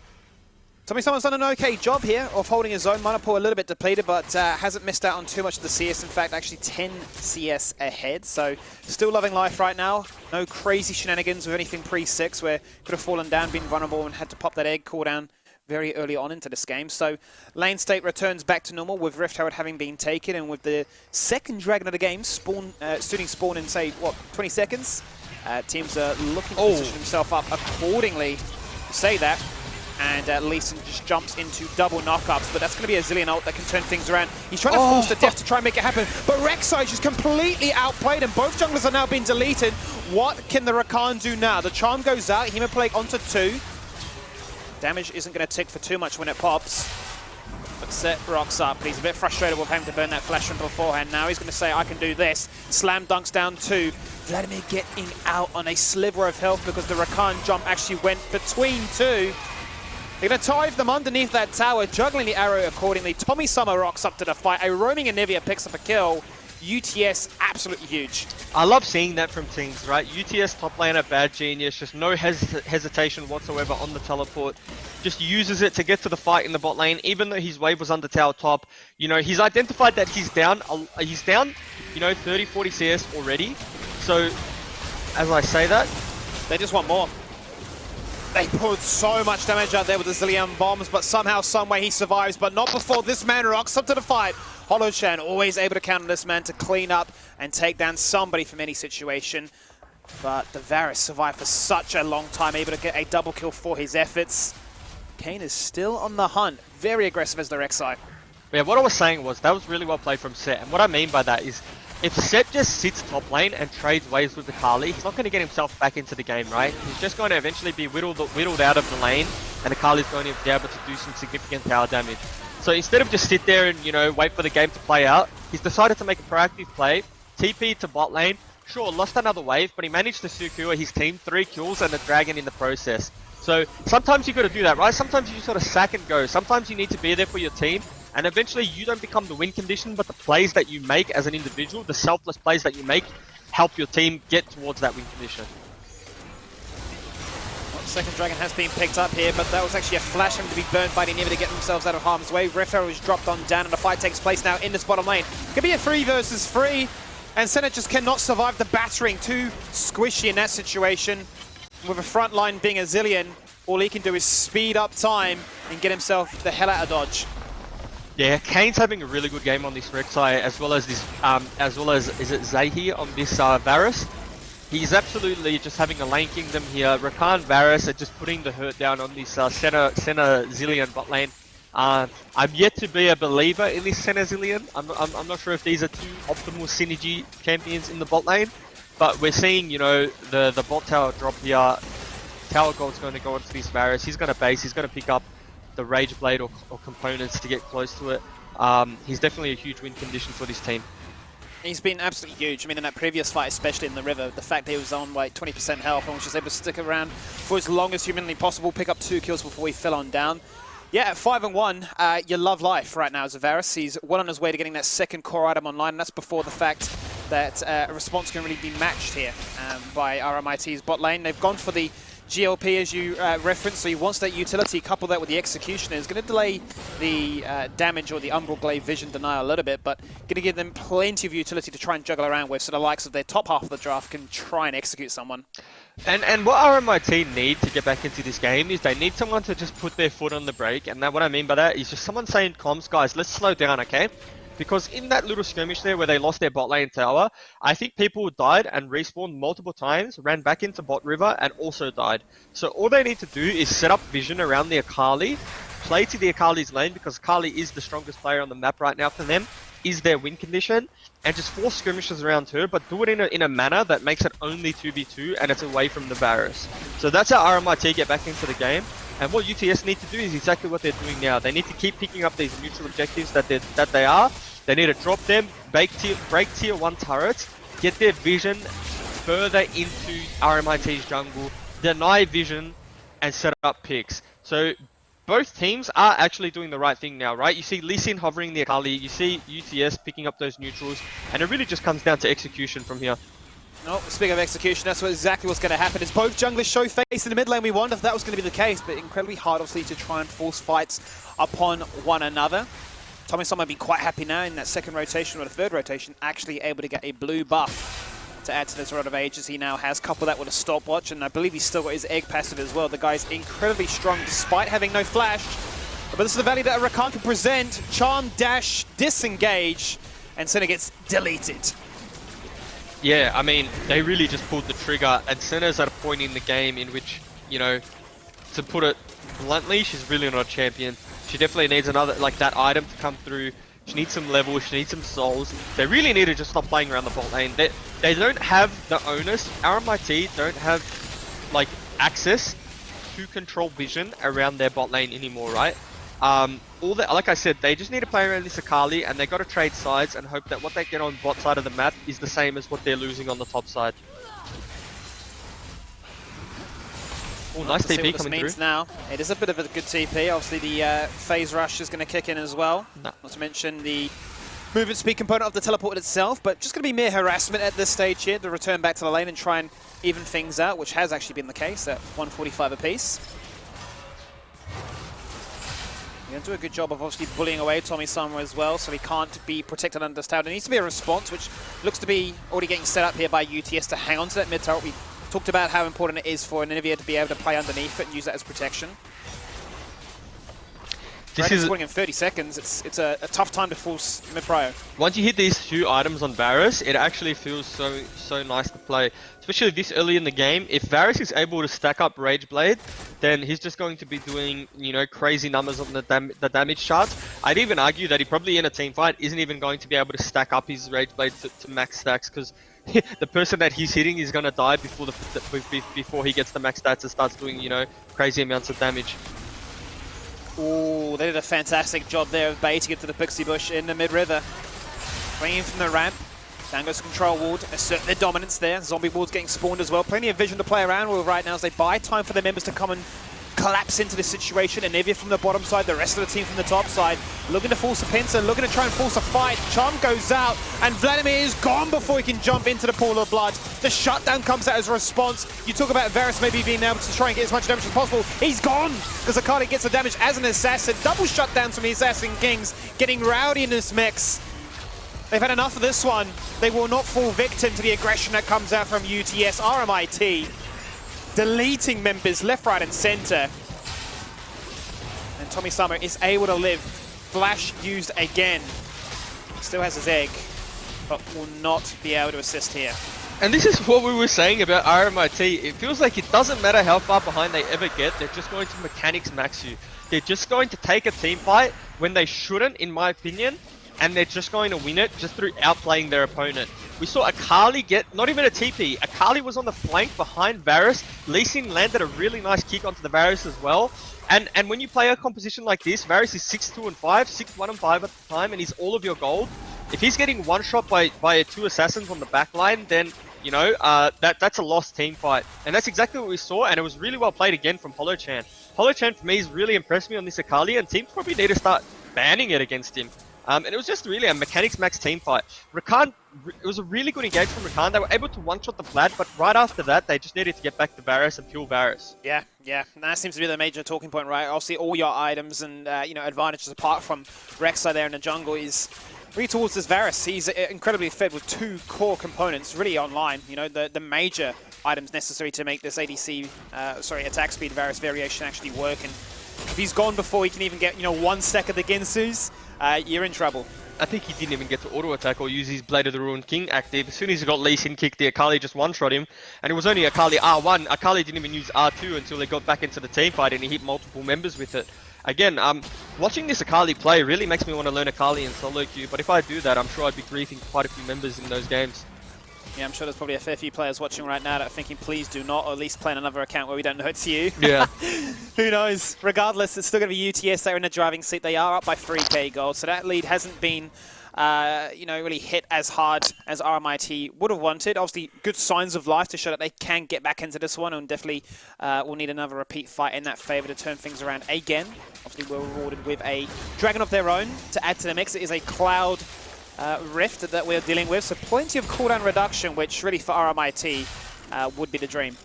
I really like this itemization from Varus too. I think potentially he could have got it even earlier, specifically because he's the main focal point of his team.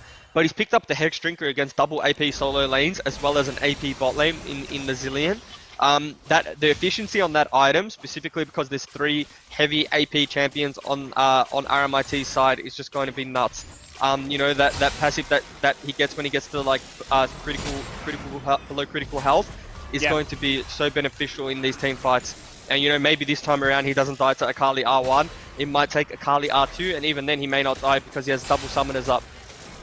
Maybe he's wishing right now that they had a Silas on their team that can steal away that Zillion ultimate so that they can use it on himself, because, you know, he needs to live. If he can live, they can do damage. And maybe we're going to see a bit of a change in the playstyle of Rakan in the way of them engaging and more so of them protecting. It's going to be interesting to see how they set themselves up for this next team fight.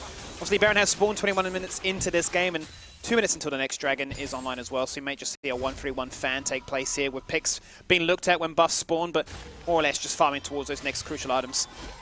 Yeah, and like I said, this 1-3-1 suits RMIT, right? They actually win both sides, and what I mean by both sides is that they get the waves under the tier 1 turrets of UTS. UTS are really just playing catch, where they're just getting the waves that bounce to them, and in doing so, that means RMIT are able to get the vision required to set up for these neutral objectives, right?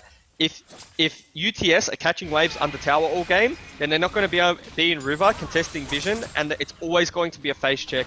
And you know, it's never fun face checking a center, a zillion double bomb, and they'll be starting the fight off from half health. So you know, this is where RMIT's draft thrives, and UTS really need to do something or attack a side lane to get some control back into this game. They do have the gold lead, but they don't have tempo on the map right now.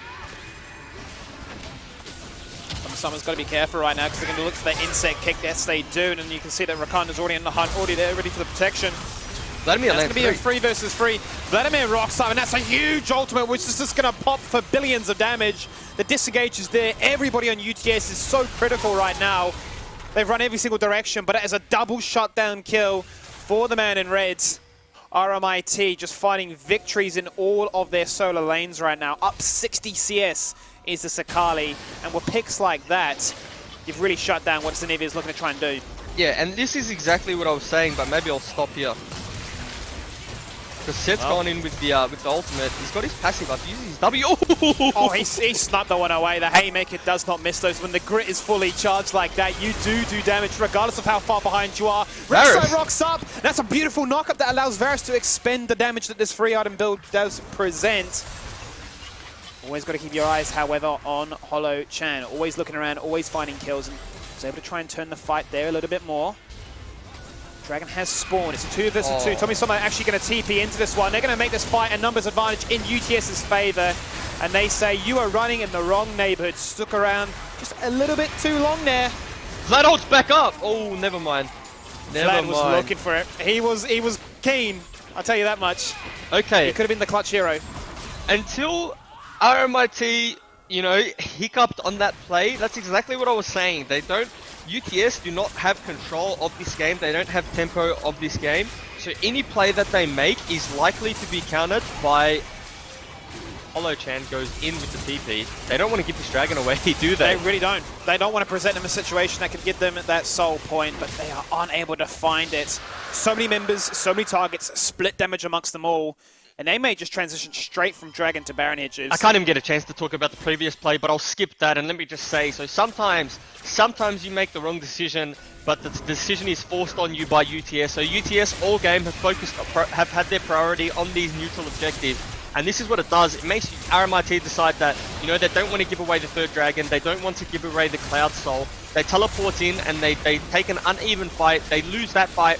And instead of just losing, you know, the third dragon and there's not much to it, they're about to lose the Baron buff. It looks scary for a situation there with the amount of poke that could have come across from that wall. That's a beautiful wall here by Anivi. That's going to block everybody trying to get themselves into this situation. But Vladimir will pick up one for his sins, not before Seth jumps into the backline, slam dunks, makes them kiss, and says hello, doing his job.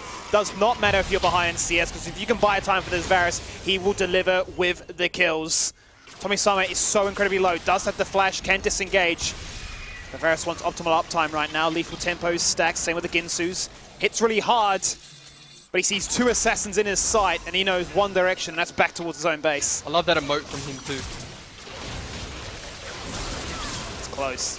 He's underneath this tower right now, and he's just going to auto-take them both to death. He has the protection. The peel will eventually be his own structure, and the egg perfectly baited out. The emote says it all. Happy days. Yeah, I mean, there's so much that happened in the last 3 minutes that there's really no analysis that can take place. The summary of that was UTS, sure, they didn't have tempo, they made a play that they shouldn't have and they got punished, but you know, they were able to reset, they were able to slow things down, and they were able really to just take the kills that RMIT were throwing at them. RMIT felt pressure to contest objectives that they didn't need to contest. For the last 3 minutes, RMIT has been fighting with a numbers disadvantage, and UTS have really been there to punish them, right? They took the Cloud Soul, they forced them to come, they fought that, they got the picks on the Cloud Dragon, and then they were able to transition that to Baron. And even as the Baron went down, RMIT still wanted to fight. They still wanted to, you know, take some buffs off UTS members, but UTS were able to pick up even more kills, and a byproduct of that is you have Varus with the 14 kills, 700 gold shutdown, and really is an unstoppable force right now as he's picked up the Maw of Malmortius. Yeah, the Maw, he's got the GA as well, so essentially you've now got 2 eggs, 2 second life chances in this game, right? 4-minute recall on that one for Tommy Summer, but they'll no doubt have that up and available. Maybe just a small window after this potential soul point decider comes online here. That just makes it so much harder now for these double assassins to try and make something happen. They're going to try and get some pressure in the mid lane, but they're going to get caught on outright here. Resurrection's going to come online. The center receiving the blessing of the Zillion, but just unable to achieve anything. Not enough of a lead achieved in that laning phase, and now it feels quite weak and hindered coming into this mid-late stage. Assassins flanking on the side, looking to try and set themselves up for a mid-lane pick maneuver. I mean, how else do you describe it? You know, the sieging composition that UTS can present. They can just stay here all day. Once Anivia has Baron buff and you have a Varus, Rakan, and a set, all you want to do is group as 5 in this lane, and you're just playing around the Anivia. Anyone that gets within wall's range of Anivia is automatically shoved into the ultimate, shoved into a stun, and really that's just lethal at this point. Anivia has the Seraph, has a fully stacked Rod of Ages, sitting on the Haunting guys with the Sork Boots. There's really not many members that can survive that, to be honest, so it's really, they have to just give every objective until that Baron drops, because RMIT can't execute their composition, they can't play 1-3-1, they can't play 4-1, they can't hit any side lanes, so all they're trying to do is stall minion waves and lose as little objectives as possible. I mean, you don't even need to talk about how far ahead this Varus is over his counterpart in the bottom lane. I mean, you can look at the fact that, okay, 4 items compared to just a GLP. I mean, and 100 CS. That says it all. That, it sounds so deflating, because quite honestly it is. The Varus is insane right now. Maybe a saving grace if they can get a GA pop. There's going to be a lot of shutdown gold on a repeated basis that can be achieved, but is there a window in which that can be found? Because right now, Anivia is finding pick up the pick right now with these walls. The Rakan dash to follow. Just so much CC thrown RMIT's way. And in perfect timing as well, the Dragon's putting up in 40 seconds. Soul point decided for UTS. They need to find some kills, and that they will. Dottie's the first one to fall on down. The CC again on cooldown, being rotated for you beautifully between all 5 members. Both assassins on the flank, trying to come from behind, but unable to find that window to execute. Trying to find that 1 member out of place, but Varus is just so damn huge at this stage of the game. They realize and respect, we just need to protect this man. Now 17-2, they might just forego the Dragon completely and say, we're going to end this game. I mean, do I need to say it? This game was extremely well played from Tommy Summer and Zayi. You know, the Varus 17, 2 and 8, not much needs to be said. You can just press tab, look at the scoreboard and see how well he played. Along with the Anivia, really the walls, the positioning, the stuns, the damage coming out. It was more like Anivia was peeling the Varus and really enabling the Varus to do damage in those team fights. Anivia is one of those champions that scales extremely well and turns into a hyper carry herself. But also, like, her kit really allows her to keep the Varus alive. So Rakan was going forward into team fights, starting fights, and Anivia was really just dropping walls, cooldowns on the Varus or near the Varus, so no one had access to him, and Varus was just free hitting. So it was well played from the ADC and mid lane of UTS, and you know, they picked up a pretty decisive victory. Yeah, they'll be quite happy with that one. Obviously, UTS making their first debut here on stream and rightfully justifying their results in the standings so far. Completely undefeated, sitting at first in group number 2. So a strong performance by them. A few maybe comfort picks there that come out that may need to be looked into. But regardless, we'll have to wait and see how things pan on out, because we're going to jump to a quick break. And when we return, it's game number 3 of the UD Sport Nationals.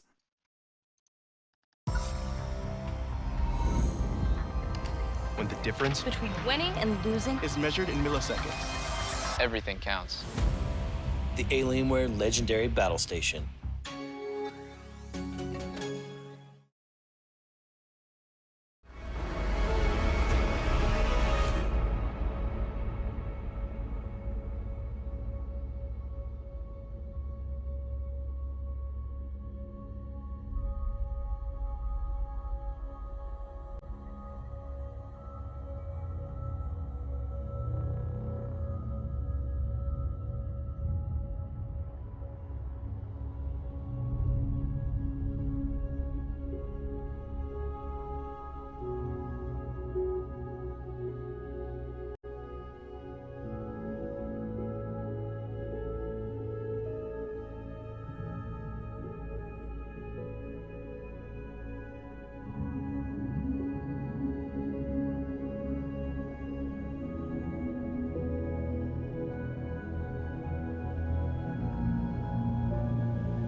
seconds while you dream.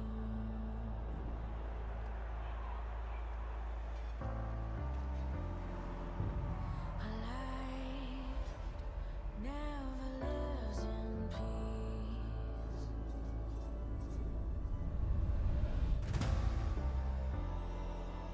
As you stand upon the edge, woven by a single thread,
Welcome back to the Sport Nationals as we kick it off with game number 3 of the day. It's day 2, and we'll get to see exactly what these two teams are made of here. It's going to be Deakin University taking on the University of South Australia that are still searching for a win in this group stage here.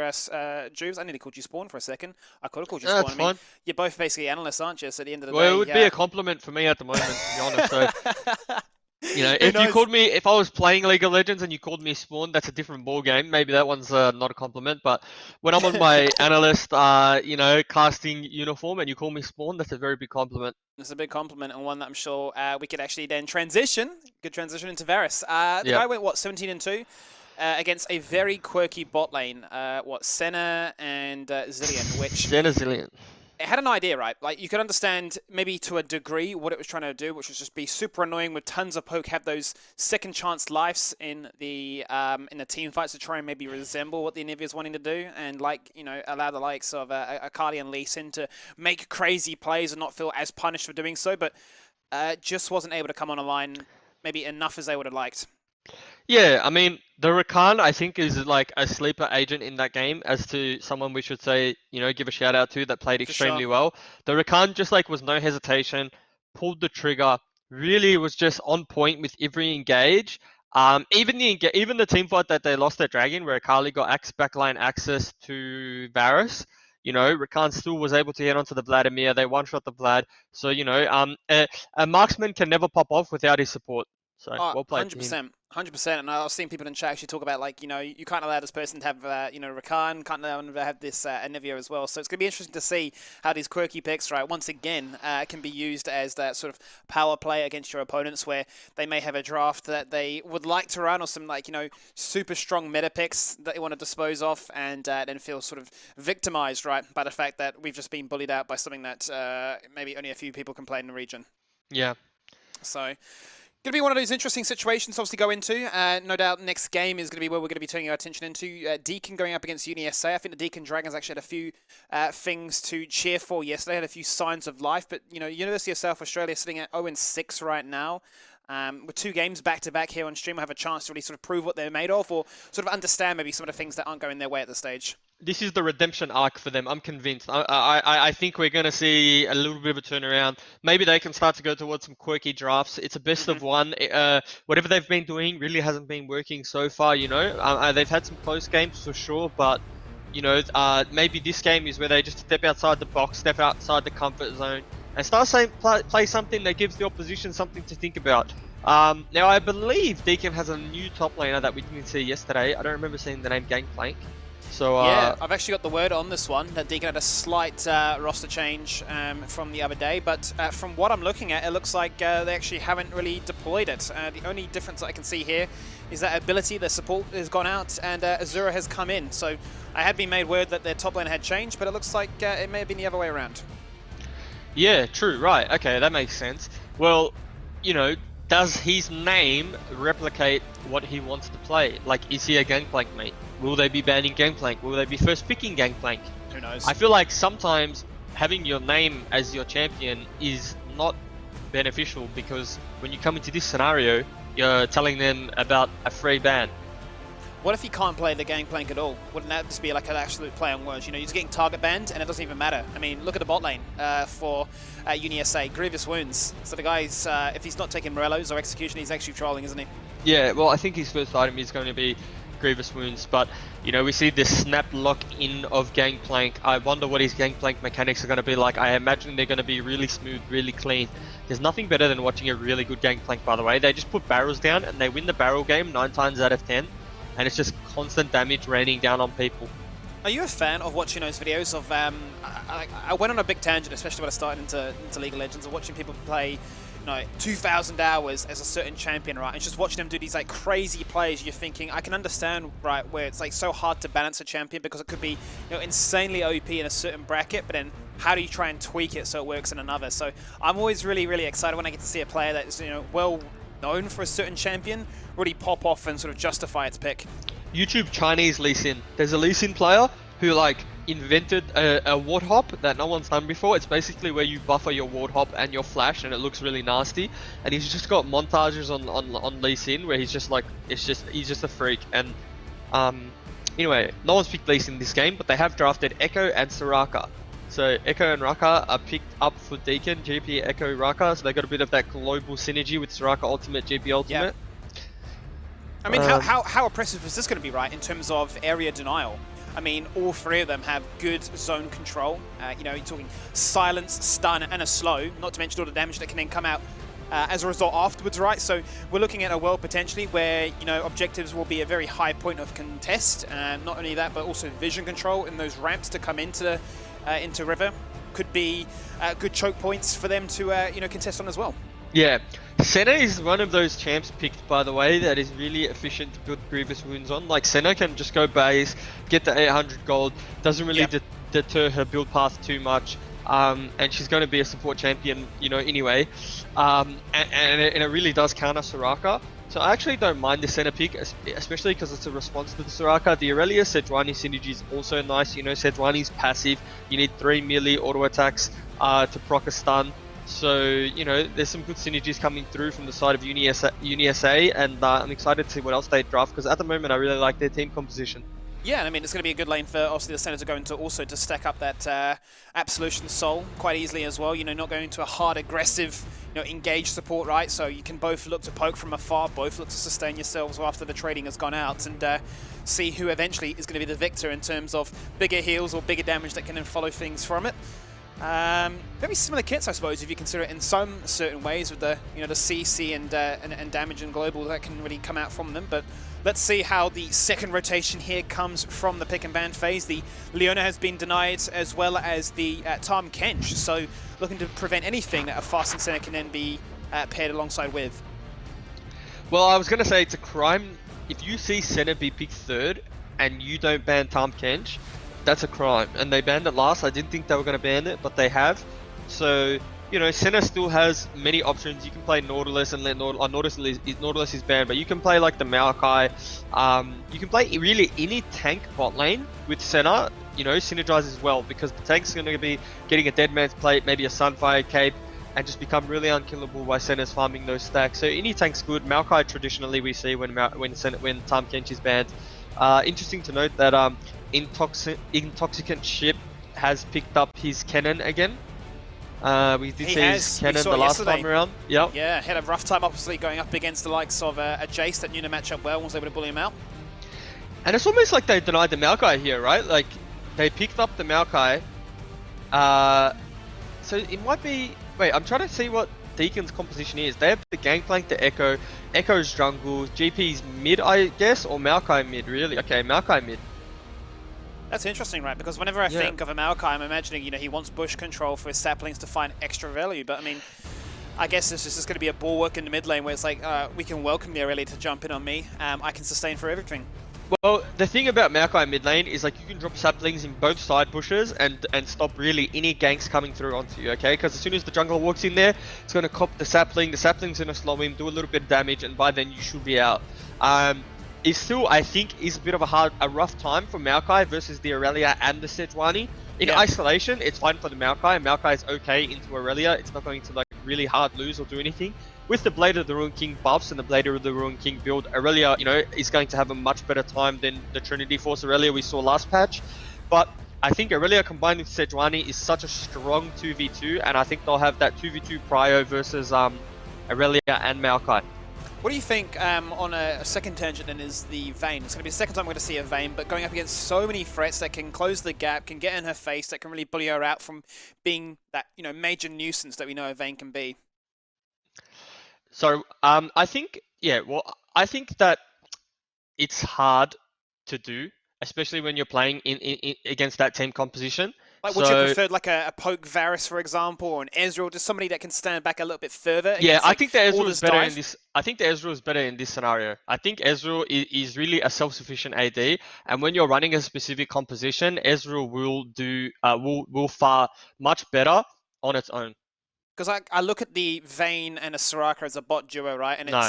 it's not one that really screams, I'm terrified of this, right? You know, I've seen the likes of a Vayne Nami, if you're thinking in China's Vayne Janna, you know, something that can really buffer up and say, look, yeah, you are going to be a little bit weak until you've got a few items, but here, this can help you out in that laning phase, right? But, you know, if you're playing with Araka, what are you doing? Like, you know, Starfalls come down, hey, I'm topped up, I'm not going to get bullied out from, you know, the double poke of a Kaiser Senna. That's all well and good. This almost screams to me that Deakin are like, we'll play passive, we'll chill in his bottom lane, let's just try and get out with at least one item, you know, maybe not too far behind in CS when it comes to objectives and team fights. Hopefully that's then when this team composition can really pop off. Yeah, I think Vayne's a little bit of a bait champion, to be honest. I actually don't think Vayne's very good in this meta. I think Vayne's really like a champ that, you know, it's probably just comfort, and it's the and the Vayne that we see is really a determinant of what it's versing, not necessarily who's playing it. I think you need to be tip top to play Vayne, but also like I think sometimes Uzi can't even play Vayne if he's versing like the hardest team comp in the world, right? This game though, I think Vayne will have a little bit of an easier time outside of lane, but I don't imagine this lane to be too easy for Vayne. So in saying that, the thing that I'm most interested about is how this Kennen GP lane goes. We have obviously Gangplank playing Gangplank. For those of you that don't know, that's his in-game name, right? Kennen did have a bit of a rough time yesterday, but he was versing, you know, Nightfaller and Jace. Nightfaller's been really, really good all tournament. So I want to see how Kennen goes in this lane. Again, the way I see this game playing out, jungle 2v2, and I think that's going to be super important this game. Yeah, 100%. I think for me, it's really going to be interesting to see not only does Maokai in the matchup, and then obviously how that gets punished if the Sejuani can then combine quite nicely with the Aurelia, or if the Echo is going to have his number and be there in response, and they can just have like, you know, this combination of tanks and assassins jumping in together and who can get the better trade of things. This is also the first time that we've seen Senna paired with a traditional ADC.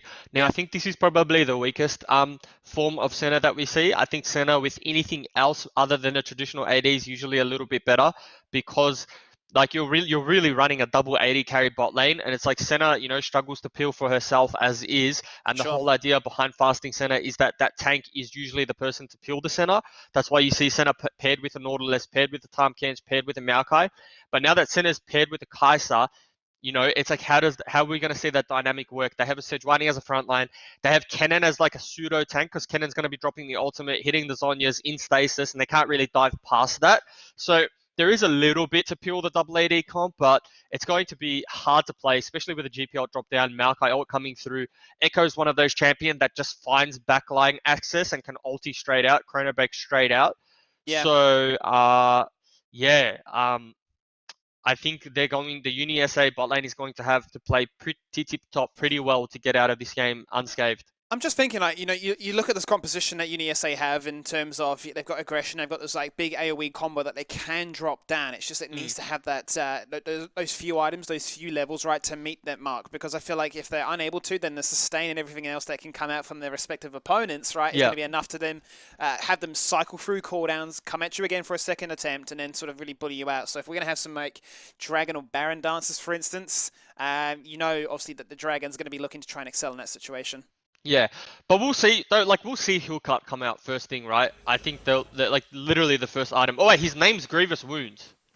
That's it. Grievous Wound is literally going to buy a first item, Grievous Wound. This is what we talked about, right? And this is obviously incredibly good on a Senna. Not to mention that, but this is a Senna running Ignite. Yeah, I mean, well, that's the thing about Senna, right? Is like Senna isn't really known as a kill lane. It's more of like I'll poke you out of lane. But if Senna lands I call it the sleep. I'm actually not sure on the ability name.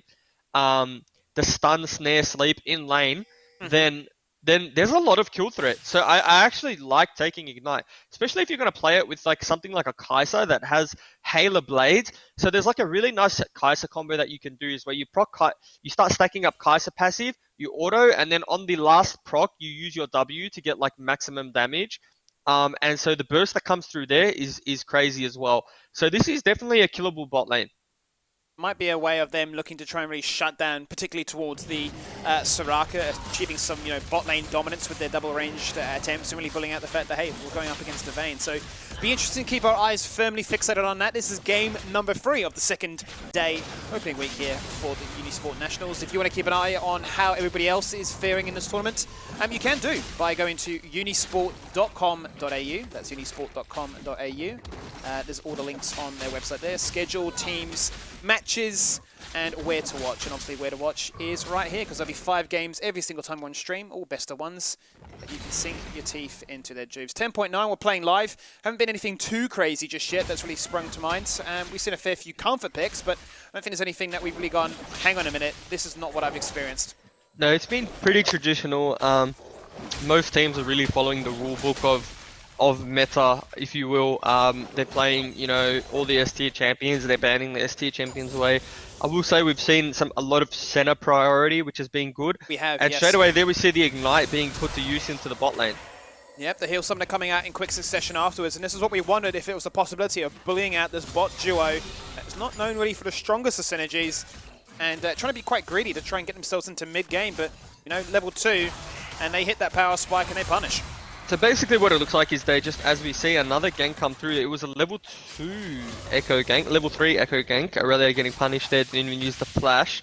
But I think what we saw there was the UniSA bot lane got level 2 first, really just all in, and then it's very easy to be caught off guard by Hail of Blades Kai'Sa burst, especially in the early levels. So yeah, really well played by them. I think that's what we wanted to see, right? We wanted to see the UniSA bot lane pop off and be able to get a lead early. Unfortunately, it's come at the detriment of their mid laner, but I think he'll do just fine once he hits the Blade of the Ruin King power spike. Yeah, I think he'll do quite fine here in this situation. Obviously, Blade of the Ruin King into Wit's End is going to feel a little bit nicer in this game, how it can transition and find value in its itemization.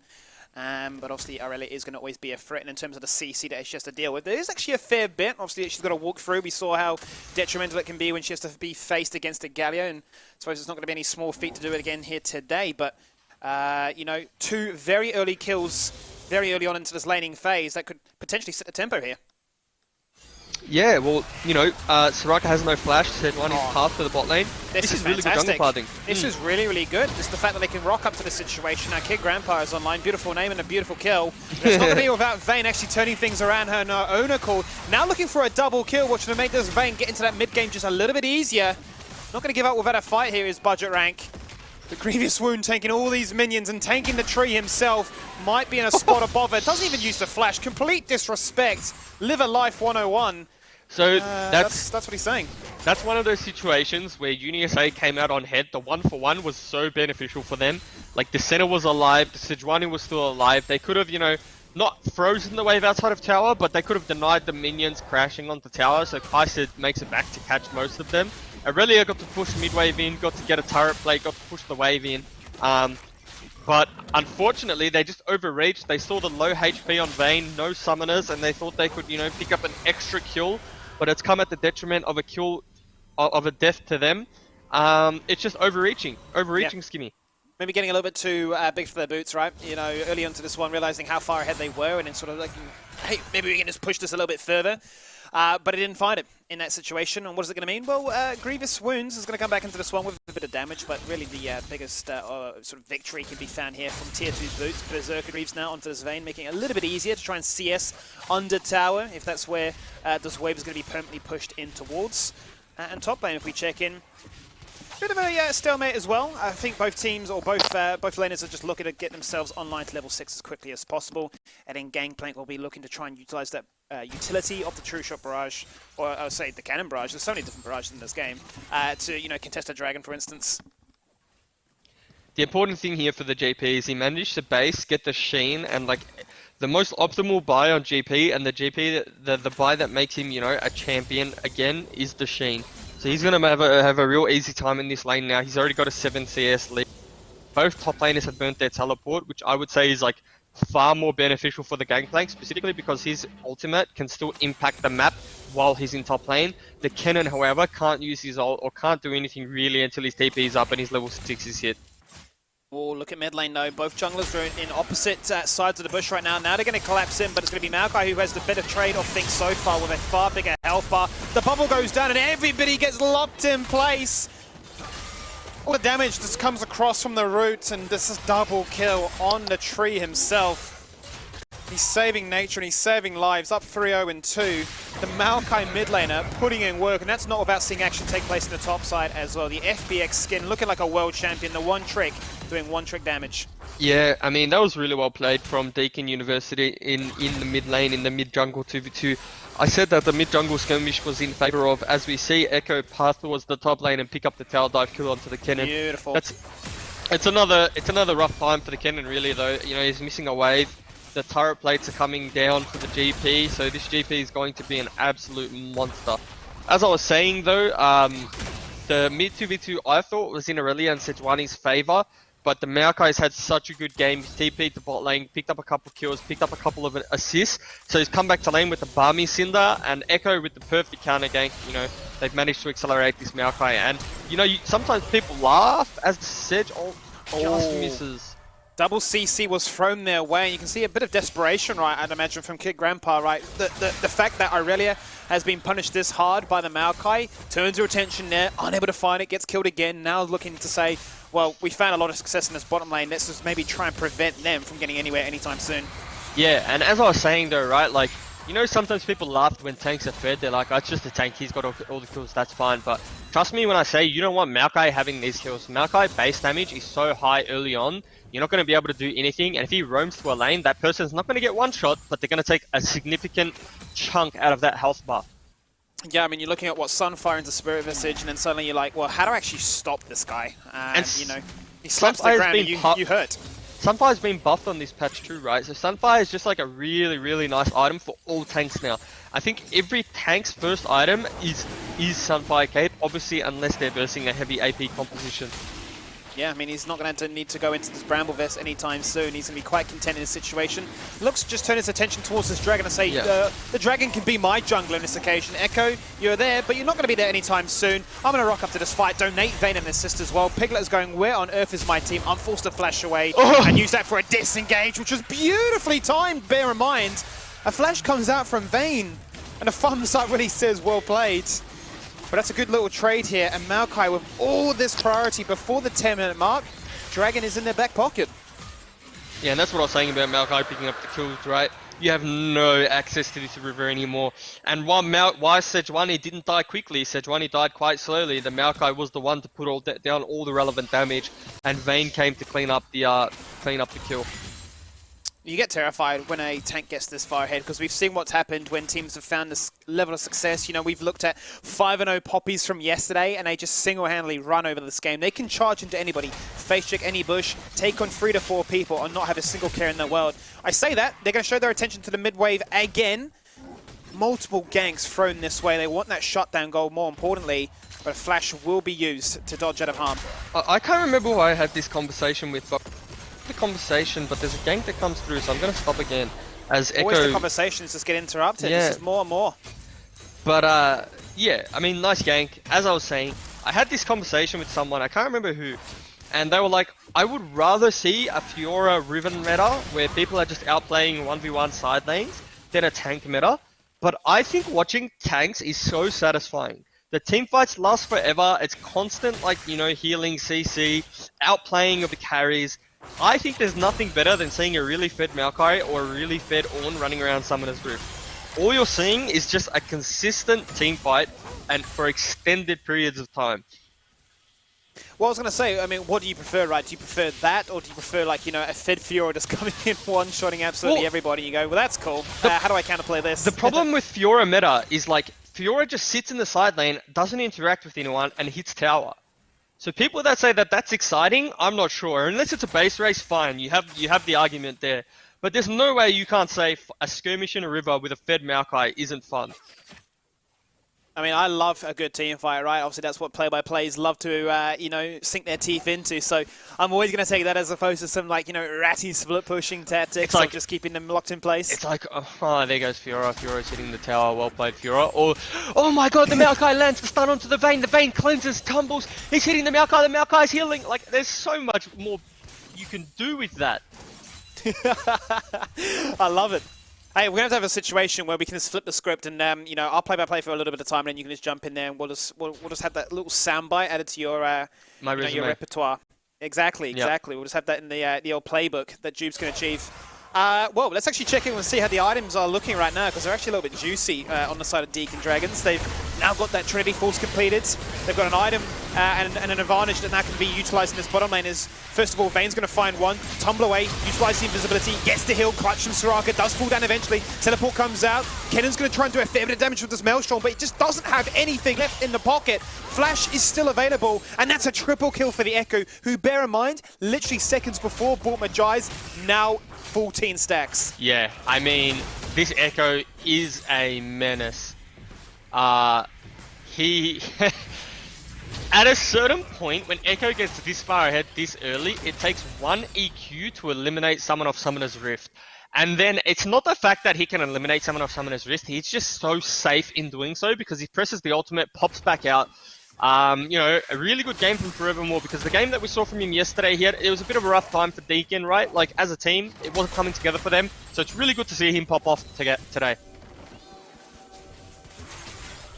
Well, the priority now is shown towards the way of the mid wave, and poor Piglet. He's been shown so much love in this mid lane all game, still struggling to build that Blade of the Rune King. And they just have so much tankiness, protection, shields and everything. Mid lane will fall eventually, even if it's just chip after chip, but an 0-4. You are crying a few times over. Yeah, I mean, you know, the dream, the holy grail is the 25 stack Magi. Once that comes through, you don't need any more AP. So that's the thing about Magi's, right? If you build a Magi's and you get some stacks on it, because after 10 stacks it becomes value for money. Once you get stacks on the Magi's, as I say that, he's probably going to get another stack onto the Magi's. Yep, so he's at 20 stacks now. At 25 stacks, you don't need any more AP, and what you do is you play the game to save your Magi's. So his next item should really be a Zhonya's as he... Oh, he's just getting more. Yeah, as he picks up 24 stacks, right? He's literally running this game on his own. And he's going to pick up 25 here in a minute when he gets his E up. The mid-jungle difference this game has been so profound. 8-0-3, everything thrown his way. Cannon's coming out, literally doing nothing. Raka down to 10 health. Forced to flash away. That's a shutdown. That's a good one, actually, on towards Vayne. Now, can Piglet turn things around? Has the flash if need be. That's a double. Ooh. Now looking for a triple. Finds it. Piglet 101. He's got it the all game. He triple. chucks out the tissue box. He doesn't need to cry anymore. He's smiling again. Yeah, he's got the triple kill. And that's like, what, 2k gold onto the Aurelia there? He got a 1k gold shutdown onto the Echo. Half the Echo's Magi stacks, as well as picked up a shutdown onto the Vayne. And I believe Soraka was not a shutdown. So yeah, but he's picked up around 1k gold as the Maokai one-shot center. Maokai actually one-shot center there. You love to see it. Yeah, so, you know, Aurelia's going to base, pick up the Bork, pick up, you know, half a component for another item. All of a sudden, they have someone to play through now.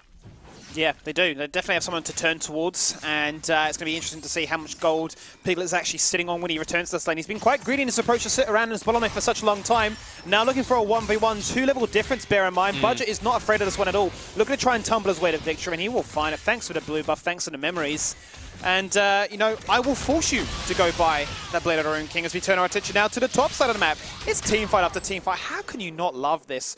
Shot with the cannon, deleted off the gap. Yeah, like, well, really well played from the Vayne there. I think Vayne had the presence of mind that the Aurelia hadn't base and fought yet. See, as Aurelia base, Aurelia managed to pick up the Blade of the Rune King as well as the Spectre's Cow, but that was a refund on his behalf, so I believe he's going to pick something else up. Maybe the Phage, maybe going for the Black Cleaver. Echo again putting pressure on this bot lane. Deakin are playing this game really well. They're playing towards their strong side of the map, and they're just picking up literally every turret that they can. They've picked up all tier 1 turrets. That's a lot of gold in the bank, and they're playing it out, you know. It's very fast to pick up, you know, 3 tier 1 turrets, but also they're being methodical about it, and they're not, you know, inting away their kills aside little turret dive mishap in the bot lane. But when you look at these teams, you can't expect the cleanest and the most precise gameplay, right? They don't scrim every day. They're not together every day. Sometimes these teams barely get to practice. So for what it's worth, they're playing extremely well.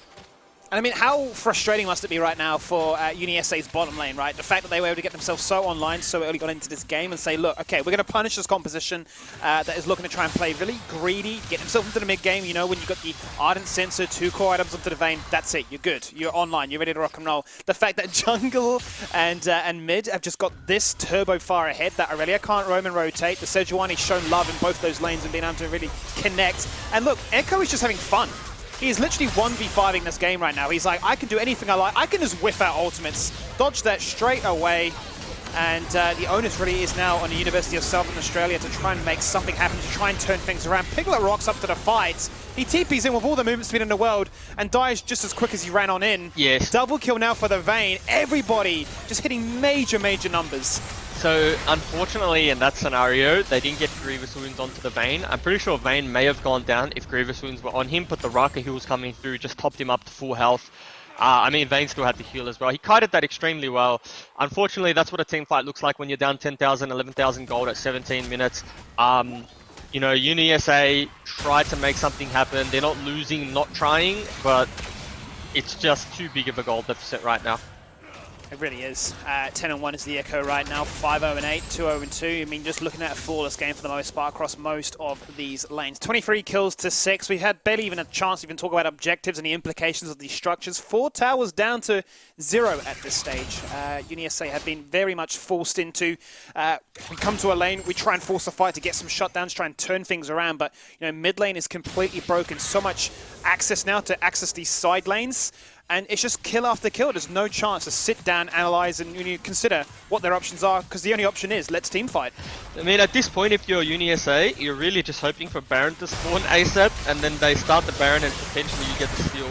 But it looks like they're going to lose their inhibitors before the Baron even spawns, as Piglet, it's a nice little outplay from Piglet there, to be honest.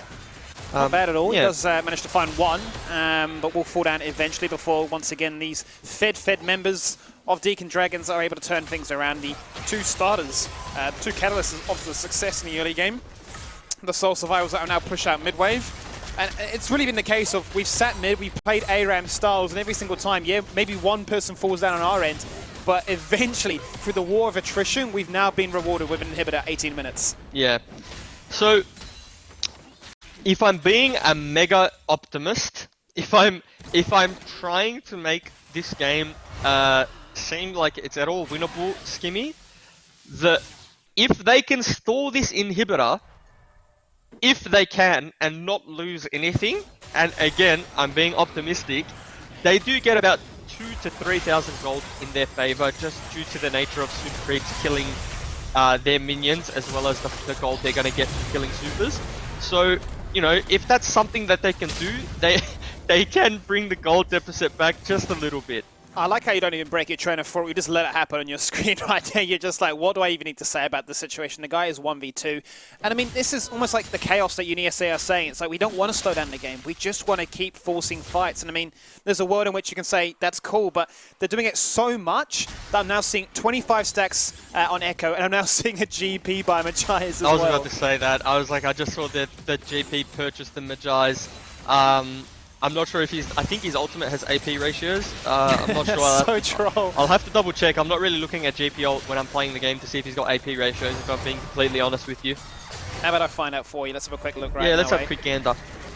Well, you have a gander. It does actually do magic damage. Yep, there you go. There you go. I'm So he's just going to be smurfing with a cannon. You're always full for that, mate. Let's have a look. Team fight takes place in the bottom lane. Because that is what Tempo does. Kennen is big, though. Does find a lot of value there with the shutdown going his way. Now basic Beast Boy on the scoreboard, turning things around. They find a fight that actually pans out in their favor for once.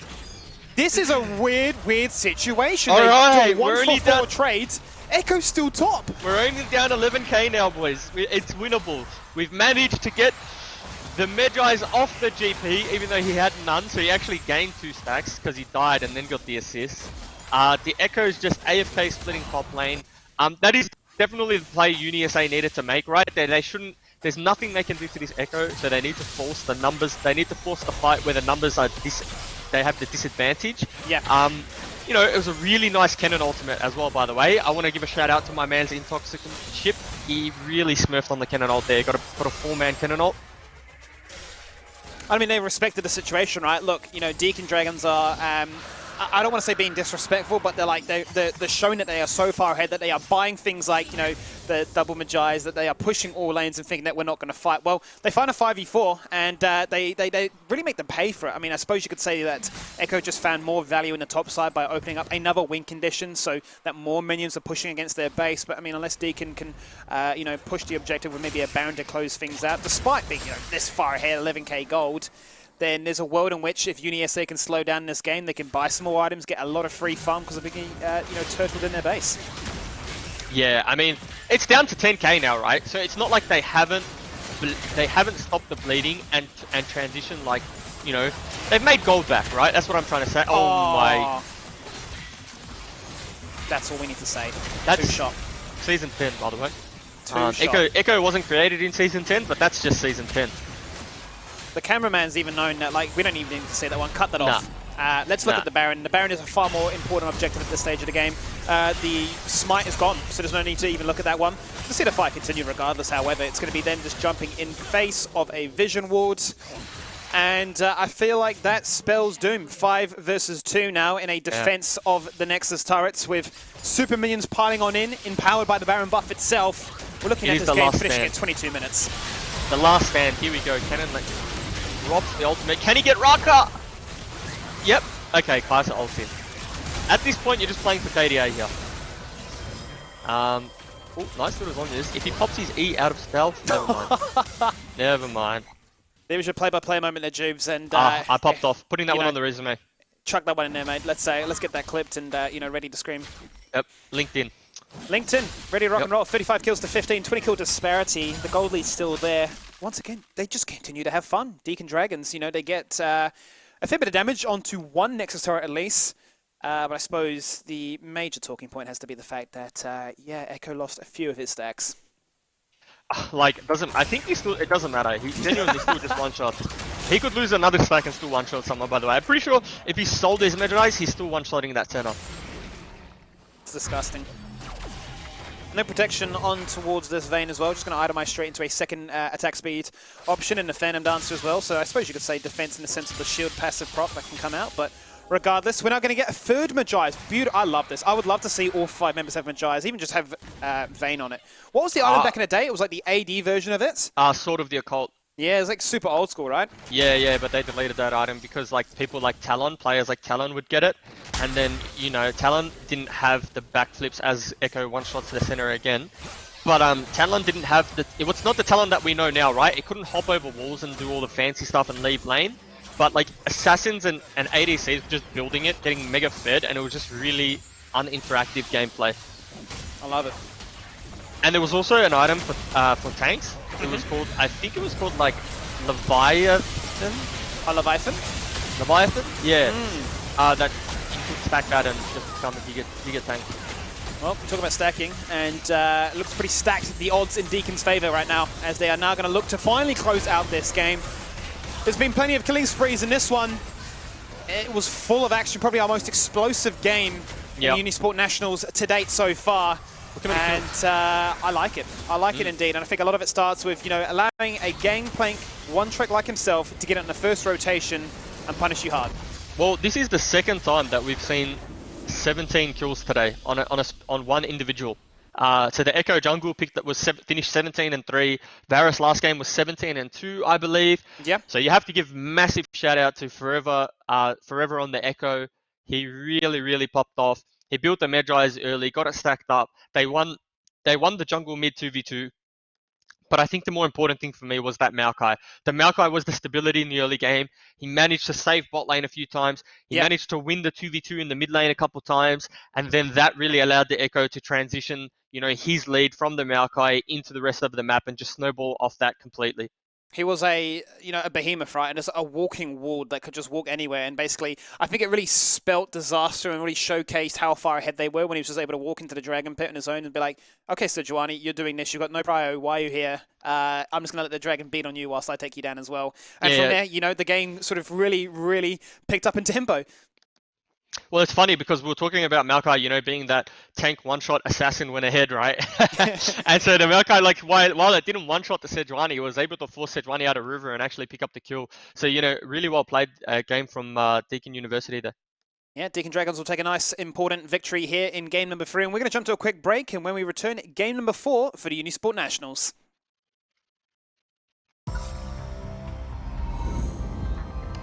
When the difference between winning and losing is measured in milliseconds. Everything counts. The Alienware Legendary Battle Station.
Welcome back to the Unisport Nationals for League of Legends. And, well, Jubes, we've got an interesting matchup coming up next. It's the battle of the bottom side of Group 1. It's going to be University of Auckland taking on University of Southern Australia. And we just had word that Auckland took on UCID and literally just finished a minute ago of UCID taking that all-decisive victory. So maybe an extra minute or so before we get into the next draft for this one. But this is a big deal, right, in terms of trying to get yourself out of that bracket and into the final playoff stage. Auckland currently sitting at 2 wins, 4 losses, whereas UniSA are sitting on 7 consecutive losses. Desperate for a dub here, desperate for something to put on the board. So I expect, given it is a best of 1, we might see some crazy shenanigans to display on stream to sort of showcase, hey, we need to do something to reinvent the wheel. It's the battle of the winners or the learners.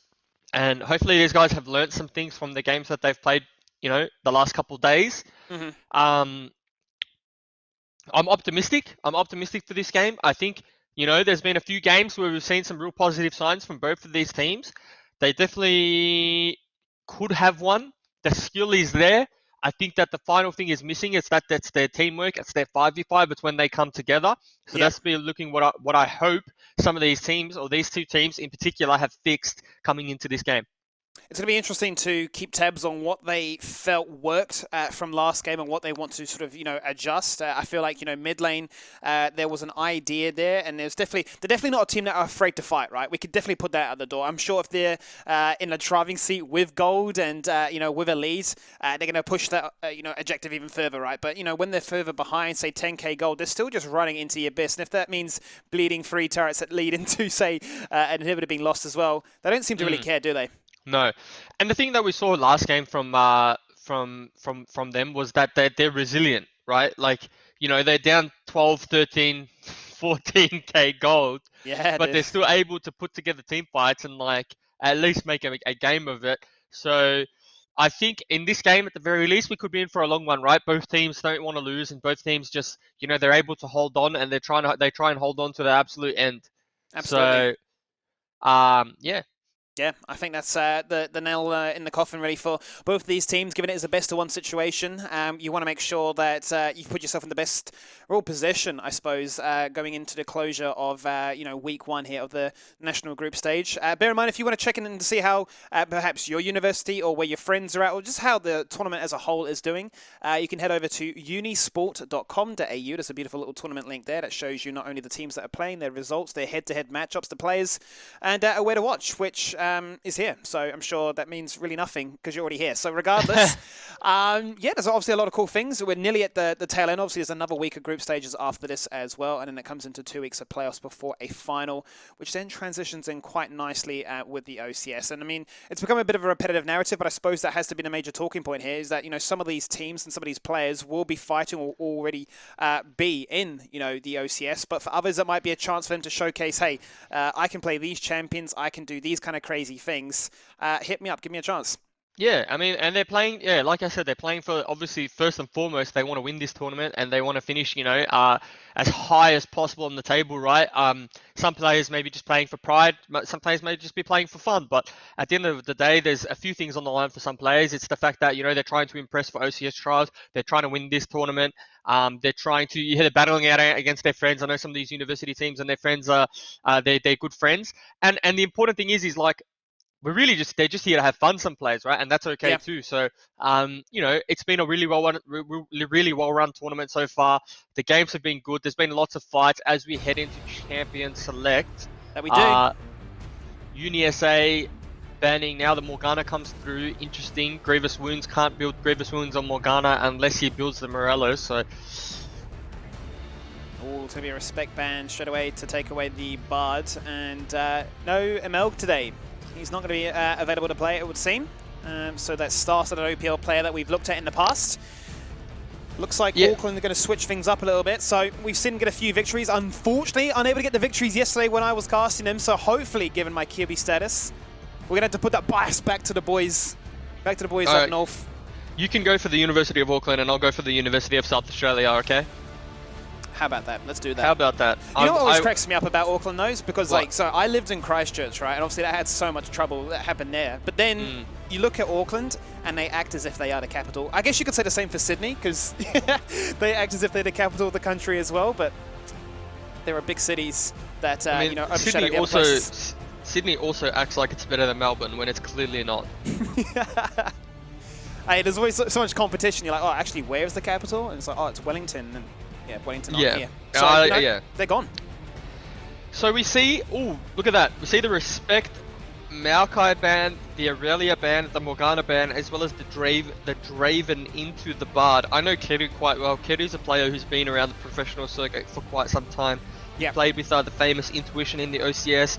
He's been streaming with multiple OPL teams in the past, and he's also played in the OCS.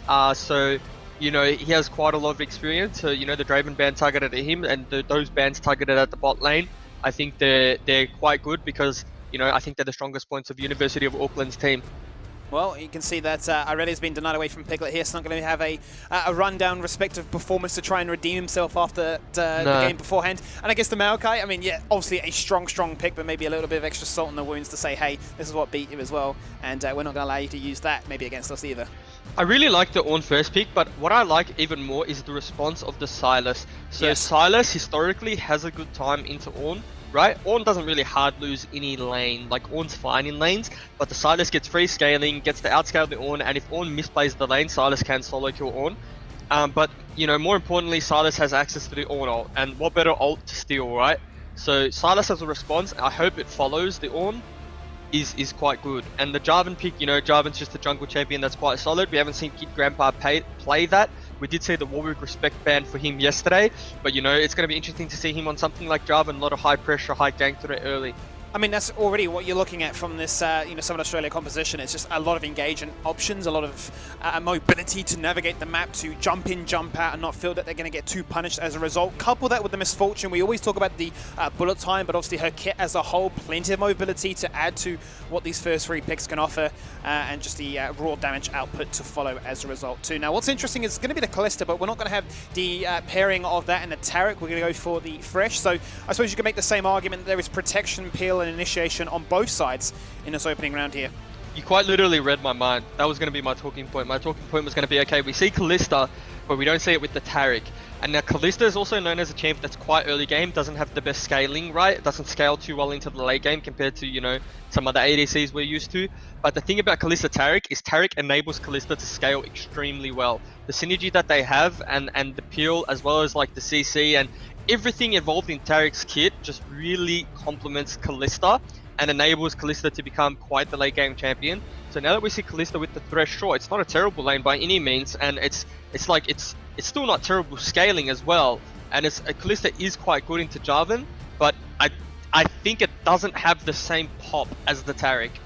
It's going to really force them to, you know, find value in their early game. And I mean, if you're talking about chucking a Fresh into the Abyss, right, and chucking him back out again, not as scary as, say, the Dazzle combination. Maybe you're looking at a Flay Death Sentence or a Box, which, quite honestly, isn't as bad as, you know, we're trying to make it out, but definitely not as well optimized. But I guess Taric is one of those supporting champions that does require a fair bit of synergy and practice to make it feel like it is worthwhile in certain situations.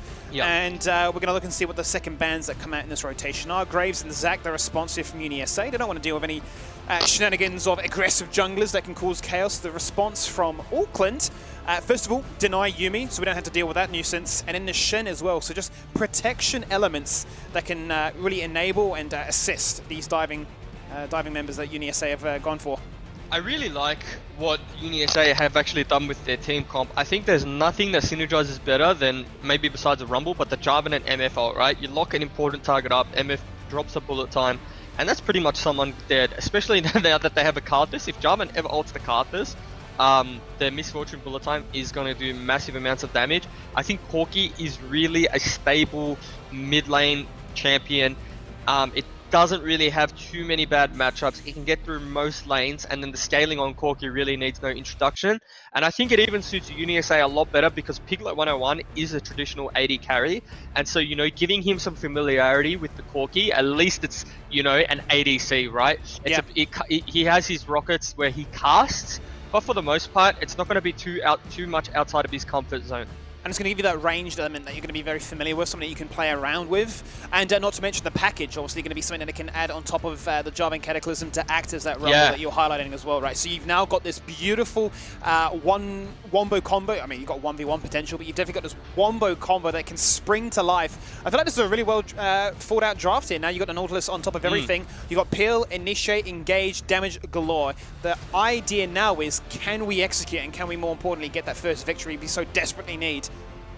I think that both drafts are actually pretty smooth. I'm not gonna lie. Like I'm genuinely impressed with both drafts. Okay, so like we have the Jason to the Silas. If they don't swap, they have 20 seconds to swap. But Jason to Silas is a very good matchup for Jace, especially when he gets the heal cut early. But Silas scales into that lane. They swapped again. Wait, I'm not gonna talk until I actually see what it is.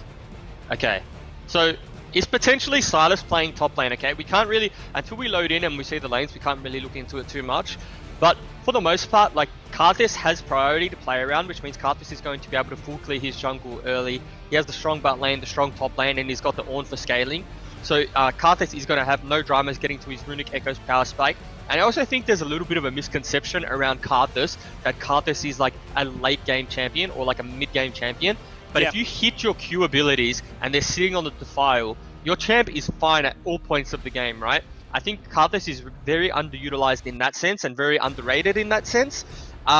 And so, you know, playing off the back of like a Jace or the back of an Ornn is really free setup for the Karthus. And then on the other side, right, we have the Silas into the Ornn that we're going to follow. It's a really good matchup. Have Corki with the scaling. Got the Jarvan and MF with the Wombo combo. So both compositions have really good, you know, win conditions and very obvious win conditions. I mean, how many times have we seen a Karthus go for an Initiate dive at, you know, level 2, just trying to push out towers, just trying to bully members off. They're like stuck underneath their tower with the dots coming down, raining from afar, and you're just thinking, hang on a minute, isn't this a champion that needs a Dark Seal, that wants level 6, that wants to get those, you know, those Dark Harvest stacks coming online thick and fast, and, you know, looking for those soul points, you know, like an Infernal Soul Karthus, you start to shake in your boots a little bit. But, you know, we've seen this matchup already today where Jarvan was able to get so much tempo. Scott was smurfing, right? He was able to just get every objective, really bully out the Karthus, not allowed to find any free reign to get to level 6.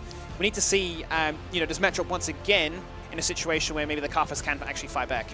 But I think the difference with the Karthus this game than the last game is that he actually has, like I said, he's got the prio top laner in the Jace, he's got the prio bot lane in the Kalista and Thresh. So it's not like if Jarvan invades, he's not going to invade without the risk of collapse, right? We're going to see the Thresh come first, the Kalista will follow. And so it's not going to be as simple as it's just a pure 1v1.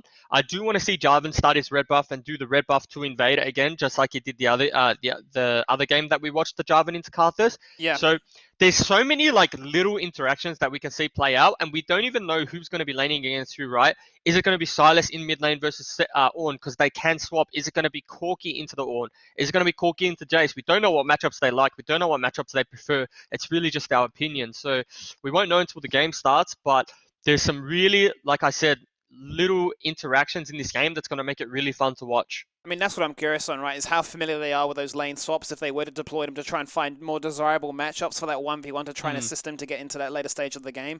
Otherwise, as you say, we might not have a situation where the Jarvan can go for that triple buff denial start and really bully out the Karthus and then force him to sort of play defensive despite finding priority in those lanes. I'm really curious to see what the jungle gank paths are actually looking like and if we can have a situation that can assist those lanes, because we saw obviously how active he was on the Sejuani last game. Maybe not always able to find success, but that wasn't to say he wasn't looking for the opportunities. Oh, he tried. Yeah, he tried. Was trying super hard, right? So I think this is a guy that probably has the mental of an absolute titan. This guy is keen always to stick around and isn't going to be, you know, just power farming, thinking, you know what, it's over. I've got to build like a Black Cleave and just try a hard carry, right? But I also think this is a nice adaptation from UniSA, right? They're actually learning from not their mistakes, but they're learning from their games. Yeah. You know, he played the Sejuani and he played the Kha'Zix in the 2 games that we've seen. And the play style that he played those champs with were gank heavy, were pressure heavy, were trying to get his lanes ahead. And so now they've come to the decision to give him what I call AD Elise, right? Jarvan has the same threat early game as Elise, except Jarvan obviously, you know, scales much better into the game, can team fight as well, quite well. But the idea is that, you know, he may not want to invade the Karthus and steal a buff, but potentially he gets his red buff and looks for a level 2 gank mid, looks for a level 2 gank top. So they've given him all the tools now So hopefully we see him play the same way because, you know, he's going to be rewarded for that effort that he's put in the last couple of games that we saw from him. I mean, that's what I want to see, right? Is we talk about the drafts and how much they've sort of evolved and how well-rounded they are for what they're looking to try and achieve. I'm just very, very curious how UniSA play this one out. If they're going to be looking to try and force as much as they can pre-6 to get jungle dominance, assert themselves in a comfortable situation to get dragons and say, look, okay, we've now got those item spikes ahead of our opponents. Now there's composition, which will look to Cataclysm, Baby Rumble, and just explode. Now that is a real threat because there's nothing worse than seeing a Wombo combo go down and everybody walk out on 10%. Yeah, I don't think any team in particular outscales one another, and I also don't think any team in particular has a worse early game. We potentially see a level 1 here. No, just a little bit of trading of skill shots. Karthus throwing some Skittles. Ward goes down. Okay, Hook misses. So one thing, Keru, by the way, Keru, interestingly, is the support. Emijun is the ADC now. Okay, so Keru has been their ADC while Emelg was here. Yeah. And now they seem to have swapped roles when Emelg's gone, Emijun on the Kalista. They swap things around. Whether or not it's going to be a secret success formula here that makes them improve from what we saw on their screen yesterday. Regardless, they're the ones in the driving seat right now over their opponents. I'll let you in on a little Karthus secret skim. I'm currently 46 wins in solo queue on Karthus, 17 losses, 73% win rate. And one thing I don't see these teams do, in which I think you must do when you're playing Karthus, is you start sweeper, don't show on the map, 125, invade the side that you're stronger on. So in this case, Karthus and Jay should invade the red buff of Jarvan, because there's nothing they can do to react, right? And now we see Kid Grandpa must have been watching the VODs, is going to invade the red buff, should have started sweeper if he wants to do this, because he can sweep that tri-ward and know that he's...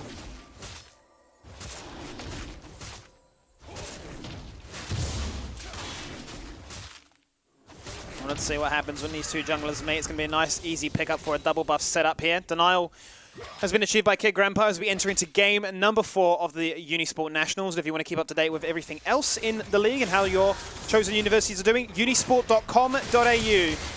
As the action takes place in the mid lane, both engagers do get juked on out. Double summoners have to be burnt. Ignite gets hung on to, and that's Koch!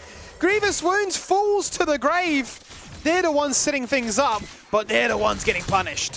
So like I said, a little bit too forced again from UniSA, right? Like they got the summoners, they should be really happy with that. Karthus can come back to bot lane anytime he wants within 5 minutes, but they just tried to finish them off. As we see Silas almost get Ornn into lethal range. This is why this matchup's so good, because once Silas stacks up those Conqueror stacks, then he starts doing a lot of damage to this Ornn, and it doesn't matter that it's an Ornn, it pretty much ignores all the stats. Finding a very desirable trade. They're in the mid lane, as you say, and that's what they're going to need to really getting punished in that bottom lane. The fact that the Nautilus hook combined with the EQ did not connect, and then the overreach after putting so much from University of Auckland. Now they're going to show a repeat gank and say, we missed the first time, but we don't miss the second. Oh my gosh, the fresh lantern.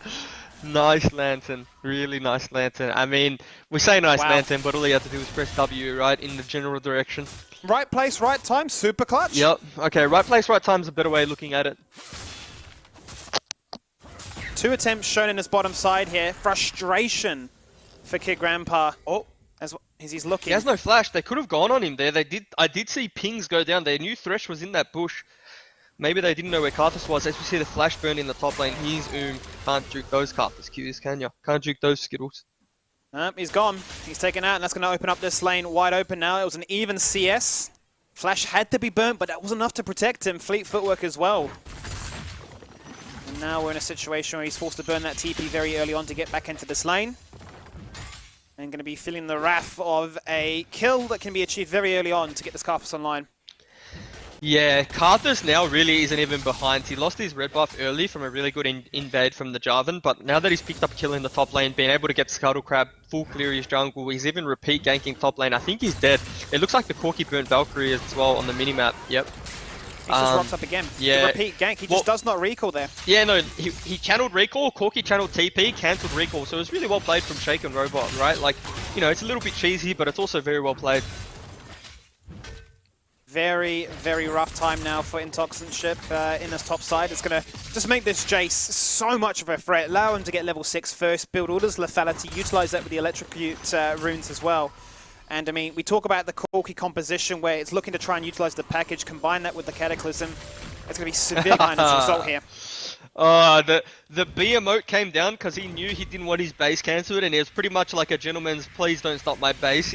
On disregarded that, tried stopping Silas's base, but he was maybe a pixel off cancelling. Unable to find it there with the pillar. Interesting now how this bot lane has shaped up as a result. They're the ones forcing these invades. Jarvan in the area again as he looks to try and start up Dragon, given the fact that bot lane has pushed in so hard, and that Piglet was able to get to lane first to find mid prio. It's just a cheeky 10 CS lead onto the Kalista, which, you know, it's not that significant, but, you know, a couple more CS leads and that turns into a kill. So, as we see the wall come down from the Karthus, the flash burnt. I think if Jarvan identified there that Karthus was and had no mana, he wouldn't need to flash, but the 2v2... They just find it again. Oh, that's a 2. They just don't miss those. Yep. Kedu is actually smurfing as support. The flash and then the delayed flay as well. Imogen. Can they outplay Jarvan? The Lantern! Oh, He didn't have Cataclysm. They nearly did it, but without flash, they just needed a little bit more distance to try and close. Kedu now buying time. Their death sentence at the last stretch. And Karthus rocks up for another successful gank. Repeat ganks in the top lane. Shows love to the bottom lane now as Gig Grandpa has come in 3 separate occasions. And this aggressive bot lane is severely, severely punished. but this is what I was saying, right? Karthus is known as this late game champion that's just gonna full clear. Sometimes if you throw a little spanner in the works and just throw out a few cheeky ganks, you're gonna get rewarded for your hard work, right? And Karthus is ahead. He's ahead in camps, he's ahead in CS, he's ahead in kills, but he's also got his lanes ahead. So, you know, as One's getting rowdy. That's a solo kill. Ignite. Yep. Yep. Okay. That's going to do it. Spellbook is there, and it's giving you the kill composition to make sure that Ornn is the assassin tank meta champion that we know and love. Auckland are finding value all across the map, Jubes, and you know we're getting a kill a minute. It's 9 kills. 8-1. Everything going Auckland's way so far. Yeah, and I think this is just getting worse for the bot lane, right? As soon as you fall behind in a Kalista lane, this is what happens, especially with the Karthus ult coming down. They may have potentially traded 1-for-1. Yeah, they did. Especially, even though Karthus ult came down, this is really well played from the UniSA bot lane. I've been really impressed with them from the, you know, from the games that we've seen. They've had a bit of a rough go, you know, jungle gank a little bit too forced, but they're still trading back 1-for-1. They got to be happy with that. Not bad at all. I mean, obviously, Jarvan just keeps coming to this bottom lane because it needs so much assistance. Does a good job there of obviously crashing in the wave. Kedu not going to be able to find any real freeze in this situation. But given the circumstances, and given, I suppose, that most of the goal has been going towards Kedu as the last hitter, these have been some situation that means perhaps Misfortune is able to get back into things. Now picking up a Cole. Yeah, but and just focus on CSing as much as she can. I was going to say, every time I look at this top lane, I'm just getting a little bit more and more concerned, right? He's got the tier that he's trying to stack up, but, you know, stacking up a tier into a Jace that's going full lethality is not that easy. I'm surprised they opted in for this Corki into Jace matchup. Didn't sound that good to me, but, you know, maybe they had other ideas. So it looks like they're lane swapping. I think it's either that Corki's said that this lane's too hard for me, bail me out, or vice versa, as Silas just got solo killed by the Ornn. But, you know, either lane into Ornn should really just be a farm lane. So the Ornn's played this game extremely well to pick up a solo kill. Just wondering now what the situation is, as in how the University of Summer get themselves back into this one, because as soon as Auckland rock up to this lane, they force fights and they have the damage, they've run the numbers, and they are able to deal out the damage. That's a beautiful stopwatch there into the denial, but not before a final auto attack comes on out. He came out, he came out of the Kalista ult too early, went for the knock-up. Instead, he could have just thrown himself away and into safety. Little bit greedy there from Kedu. Maybe his inexperience in support is showing there a little bit. But I mean, this is exactly what happens, and like we said, when Kalista gets ahead in lane, right? The Kalista needs to get ahead, the Kalista got ahead, and now all they do is they run back to lane, they walk up, they flay the Nautilus, and it's just on in bot lane. And really, there's nothing they can do to trade back. Kalista with Berserker Greaves and a Vamp Scepter into a Warhammer is just really, it's not even in the same conversation, we're not even in the same ballpark. I mean, how scary is it also to say that you've got a double buff Carpus now who's 4-2 with a 500 gold bounty this early into the game. We're not even talking 10 minutes. You know, University of Auckland are finding victories all across the map. They're just dancing in lane. That's how happy they are. Yeah. Corki is into the Ornn now, but as you can see, one auto attack is doing no damage. He has a TR, he has a Torrens Blade as the only AD, as the only little bit of damage that Corki has got. And this is what I was saying about the Jace, right? As soon as he gets the Executioner's falling, it becomes a hard lane for Silas. So like Silas, in theory, is decent into Ornn, should have stayed in that lane, but now that... Ooh, the hook misses, but now that Silas he is... cancelled the final auto. Yeah. He flashed for it as well. He thought he had it. It's such rough time, right? Because like Silas has had to respond to this lane. And he's like, oh, thanks, Corki. This is pretty hard for me to deal with as well. Yep, and Jace even fished for the snipe but couldn't get it. Ooh. Carthasol comes down. Who's dying? Well, it was another jungle gank in the bottom side of the map that we didn't actually quite catch on our camera, but that is the beauty, once again, of a Karthus, right? Doesn't matter where he is, and the fact that he's this far ahead, that Requiem will pack a punch. Picks up a double kill, stems the bleeding a little bit, but this bot duo can sit around and get some turret plates. I say that, maybe that gold really wasn't worth it because it's looking like they're going to have a very quick recall back to the fountain.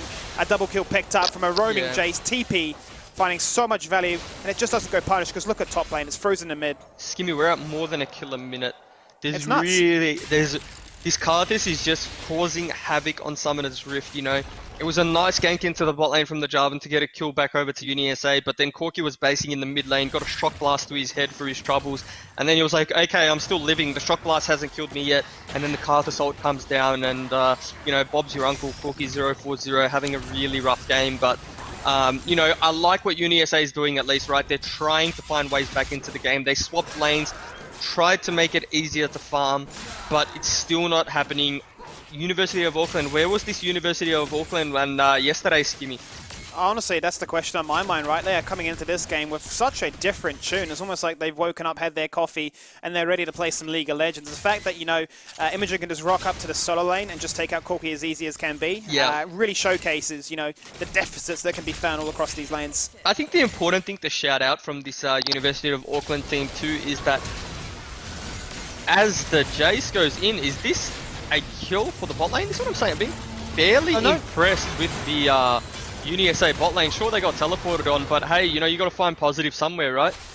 They're finding positives in some case. Yes, there could be a teleport that started off here by Auckland first of all, but not before UniSA rock up with a retreat of their own. They want to party all night long. They want to get some damage done. Karthus! Karthus! Yeah, he does actually get it! But he got his so flag. tilted from flashing. Yeah. I mean, sure, if you wanted the shutdown, then take it, I guess. But, you know, fun fact, Skimmy, Silas can't use... You know how if on Silas you steal some ultimates, you get the ultimate passive? It's important to remember that the Karthus passive is not in his ultimate. So if the Silas dies, Silas can't use Karthus ult when dead. So that's why Silas backed off that skirmish there to ultimate. Nice little hook there from the Thresh. Beautiful little hook, and an MF to stand still and tanks all that damage. Gonna fall on down eventually, however. Out comes the ultimate to chuck him into the grave. Hook after hook, CC after CC. The spears splinter, the damage is dealt. Up rocks the package, and this could be what needs to be happening to get this Corki back into this game. Will they donate those kills across? They will. It's a double kill, it's a shutdown. Intoxin Ship will have a little bit of love to find in this top lane. Maybe he's back in the game now. He's going to base, pick up his Manamune, get it stacking up. But the thing I wanted to shout out was University of Auckland. The things that we don't talk about is that they've got players that have played multiple roles, right? Imogen played mid lane. Now he's playing ADC. Kedu was the ADC. Now he's playing support. And like they look really good in doing so. So maybe they found the actual positions that they need to be in and want to be in. Might have been auto-filling when it comes to competitive games too. Oh my gosh. The EQ combo completely interrupted. You want me to hit you with another fun fact? Go for it. If Jace times that knockback like he just did then on the Jarvan, on Ezreal, Ezreal gets ripped back to his previous destination. That hurts. And Ezreal's is a blink, by the way. So one time I was playing Ezreal, I ate over a wall, Jace knocked me back at the perfect time, and I went back over the wall. And that's when I learned that interaction existed. That's when you learn to ban Jace is in solo queue. Is that what I'm hearing? I think That's maybe what it sounds Jace like. is just mega broken. Maybe Jace Maybe he is mega broken. Maybe, Hey, 2 games, and we've seen so far that they're just dictating these yeah, matches. 2 Jace and 2 Jace pop-offs. To be fair, I think Karthus is the reason that this Jace is really far ahead. This Oh, for Karthus, sure. you know, instead of focusing on his jungle camps, he's focused a little bit more on ganking. I mean, this isn't fair at this point. It's just an MF. Leave him alone. The MF 2-7 right now. They are bullying these champions until they're worth no gold.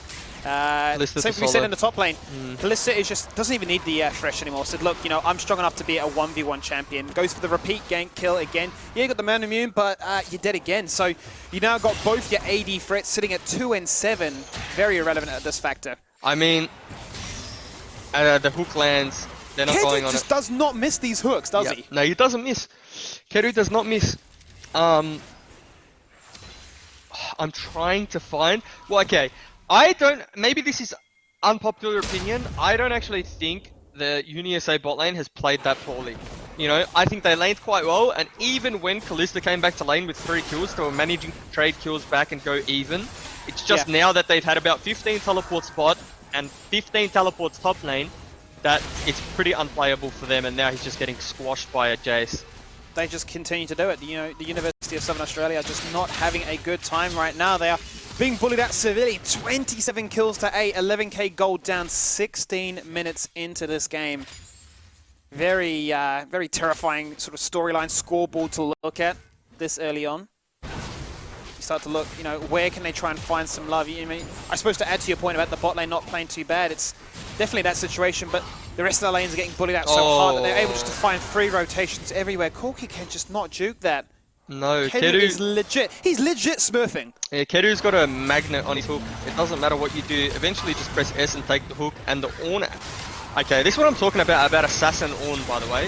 MF lands a really good bullet time here, though. That's a very big shutdown for MF. So maybe this gets him back into the game. Who knows? Gold reset will come back out, and with the Essence Reaver able to pack a little bit of a punch there. Still waiting to stack up that coal. But we're seeing, you know, moments of glory here for UniSA. Is it glory? Moments. Well, I want to say glory because, you know, you get one of those shutdowns, you say, okay, bit of pride on the line there. You know, we're not going to have a complete blowout. What is it? UOA, University of Auckland are getting a kill, pretty much a kill every 30 seconds. I mean, just Auckland don't care, do they? They're trying to actually really challenge that, you know, record that we had earlier today. What was it, like 60 kills or something in the entire game? Yeah, I had to run my mind back. They're trying to challenge that title, for sure. Well, this will be up there, right? Like, they haven't broken any inhibitors, any inhib turrets. So there's still going to be you know, a few cheeky team fights, maybe 10 more deaths at least on the cards. Where do UniSA go right now? That is my question. Items, what are we looking at? We're looking at trying to get some breakpoints online to make them strong. Luden's Echo, Essence Reaver, that's what we highlighted before. Zeke's is there to try and empower this MF in these situations, but you're still looking at those core items being achieved by the Corki in particular. Whether or not he's going to get a chance, an opportunity to even make that happen. Down by 40 CS in this 1v1 respective matchup. Yin Yan has gone all over this map.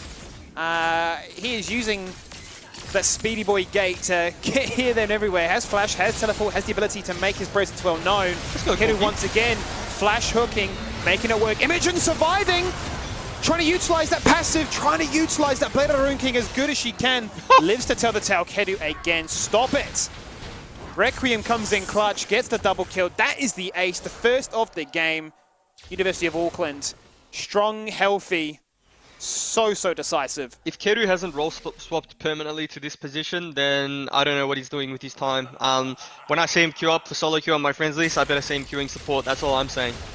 I mean, you'd say if Fresh isn't banned against this guy, it looks like a very, very secure victory in the making so far, because he's having a great time. You'd hate to see him on an off day here. Yeah. I mean, you know, we got the Ornn and Thresh split pushing the top lane inhibitor turret. We got the 3-man or 2-man stack in the mid lane. Karthus ulti from Silas. I actually got a little bit confused there for a second. Sometimes that happens when you see a Silas ult. But that actually just did absolutely no damage. It tickled. Yep. Really did. Some say the enemies are still healing from it. Yes, some are still imagining they have an Ocean Soul to combat that. Because it looked like it did literally nothing. Just a wet puddle on the ground. 20 seconds on a prospective Ocean trade that would put the University of Auckland in a situation where they actually will, however, have that Ocean Soul. And then, well, Grievous Wounds will need to live up to that name, their reputation, and have something to try and respond to it with. And this Karthus is a little bit of a sinner here. He's really fed, and he's purchased the Morellos as the Jace solo kills Silas. But Morellos here for Karthus is not optimal because, you know, he will be doing more damage from the Leandries than he would heal cutting the Silas, if that makes sense, right? The Leandries will tick for more, he'll do more burn damage, and overall more damage with his Skittles than he would reduce Silas's healing. So it's the age-old discussion, right, that keeps the entire community so divided. The entire community. I log onto Twitter and I literally see like a 5-hour argument about Morellos versus Leandries, and you know, I read some of it, and sure, I agree with some of it, but also, we have to be that upset. You're gonna get Twitch chat angry. You know they're gonna start talking about this. I don't even have Twitch chat open, but I know they're probably gonna be talking about this as a result. Trust me when I tell you, you don't want Twitch chat open sometimes. Let me just say that. It's doomed. Yep. 2 and 10. Corky, he is doomed for sure. Redemption goes down, gets vision, gets a heal. He's looking to prevent this from being stolen away because Karthus isn't in the area. They're still damaging this. He outsmites because that's what Kalista can do with the Rend. Yep. Kid Grandpa. Oh no. That's how confident Auckland are. They don't even send their jungler there. AD carries are the new jungle. Yin Yang jumps across the wall. He wants the 1v3. Elliptic headbutting the wall because it looks good for cinematography. Nice. Shut down. Auckland are saying, let's go next. Let's just get to the next game ASAP. Right, that's what they're saying.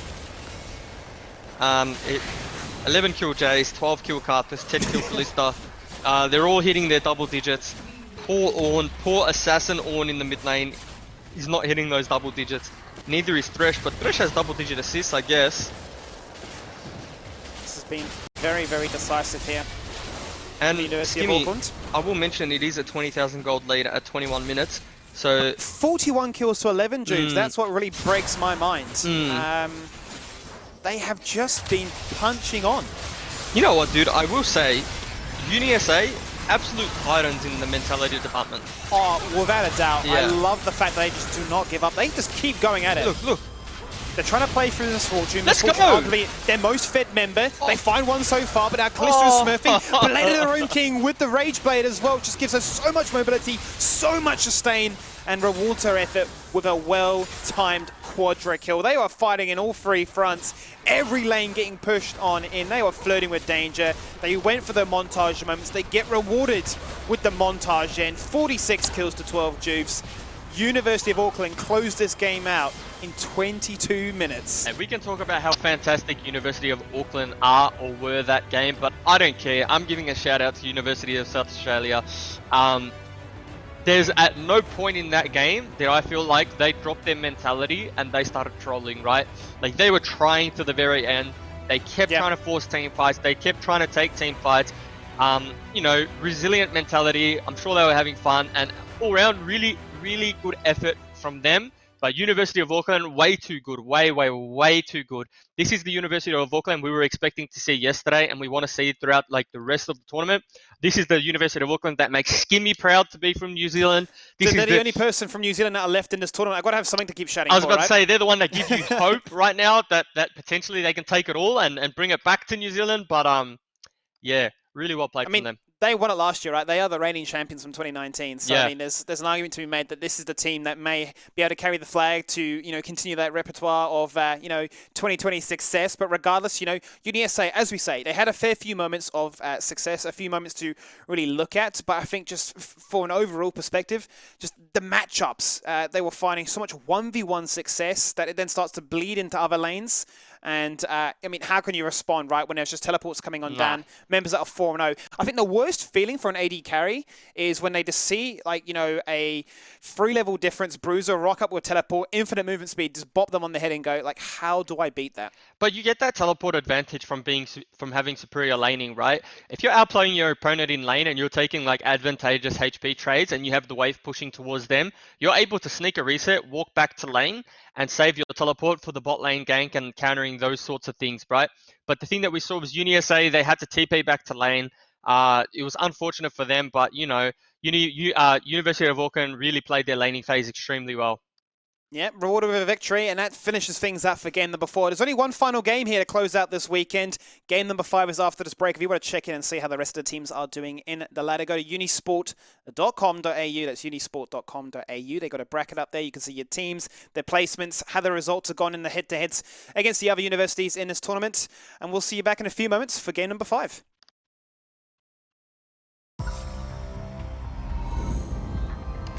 When the difference between winning and losing is measured in milliseconds. Everything counts.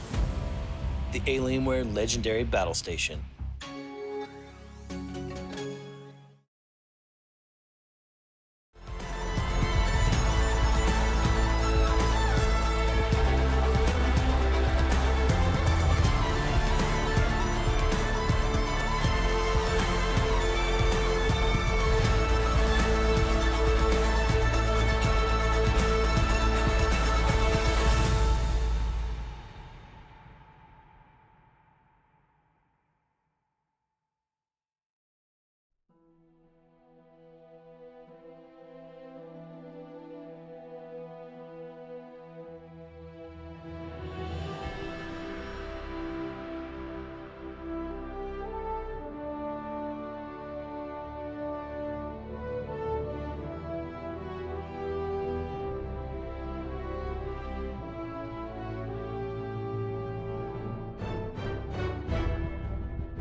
Welcome back for the final time today to the Unisport Nationals as we kick it off with our last game here, Juves, of the weekend, of the opening weekend, really, of this group stage. It's UTS taking on the University of Western Australia. Quite honestly, this group in Group 2 is quite stacked towards the top side. There are 3 front runners that really spring to mind right now between UTS, RMIT and the University of Queensland, all fighting for that coveted first spot. Yep. In the break, actually, having refreshed the bracket, UTS have actually dropped a game now. So they were undefeated beforehand, which was quite interesting. So they've been shown some love by UQ, giving them a hard time for their money. So actually check in if you want to see how these results yourself are, rather than me just spilling this information at you, because that's never too much fun. Unisport.com.au, head on over to their website, check out the tournament bracket from there, check in with the teams, the groups, and how these teams are doing. But, I mean, this really springs to mind, right? We said that UTS, we didn't get to see them on day 1. They were sleeper OP, basically, from what we saw in the schedule. Then we come into day 2. They slam dunked in game 1 on stream. And coming into this one, now we've got a bit of a narrative on our hands. Yeah, I mean, the ADC from UTS really impressed us, right? In the first game that we've seen from him. The bot lane specifically really impressed us. And I think that they're definitely a good team. I always thought team, you know how they lost their game to UQ, right? UQ, even they showed us some stuff on the first day that we knew they would be contenders. So, you know, fair enough that they lost to them. But at this top 3, top 4 of this bracket is looking quite close. You don't know who's going to take it, really, do you? QUT Tigers probably the front runners, but yeah, UTS probably a close second, and maybe QUT, maybe UQ.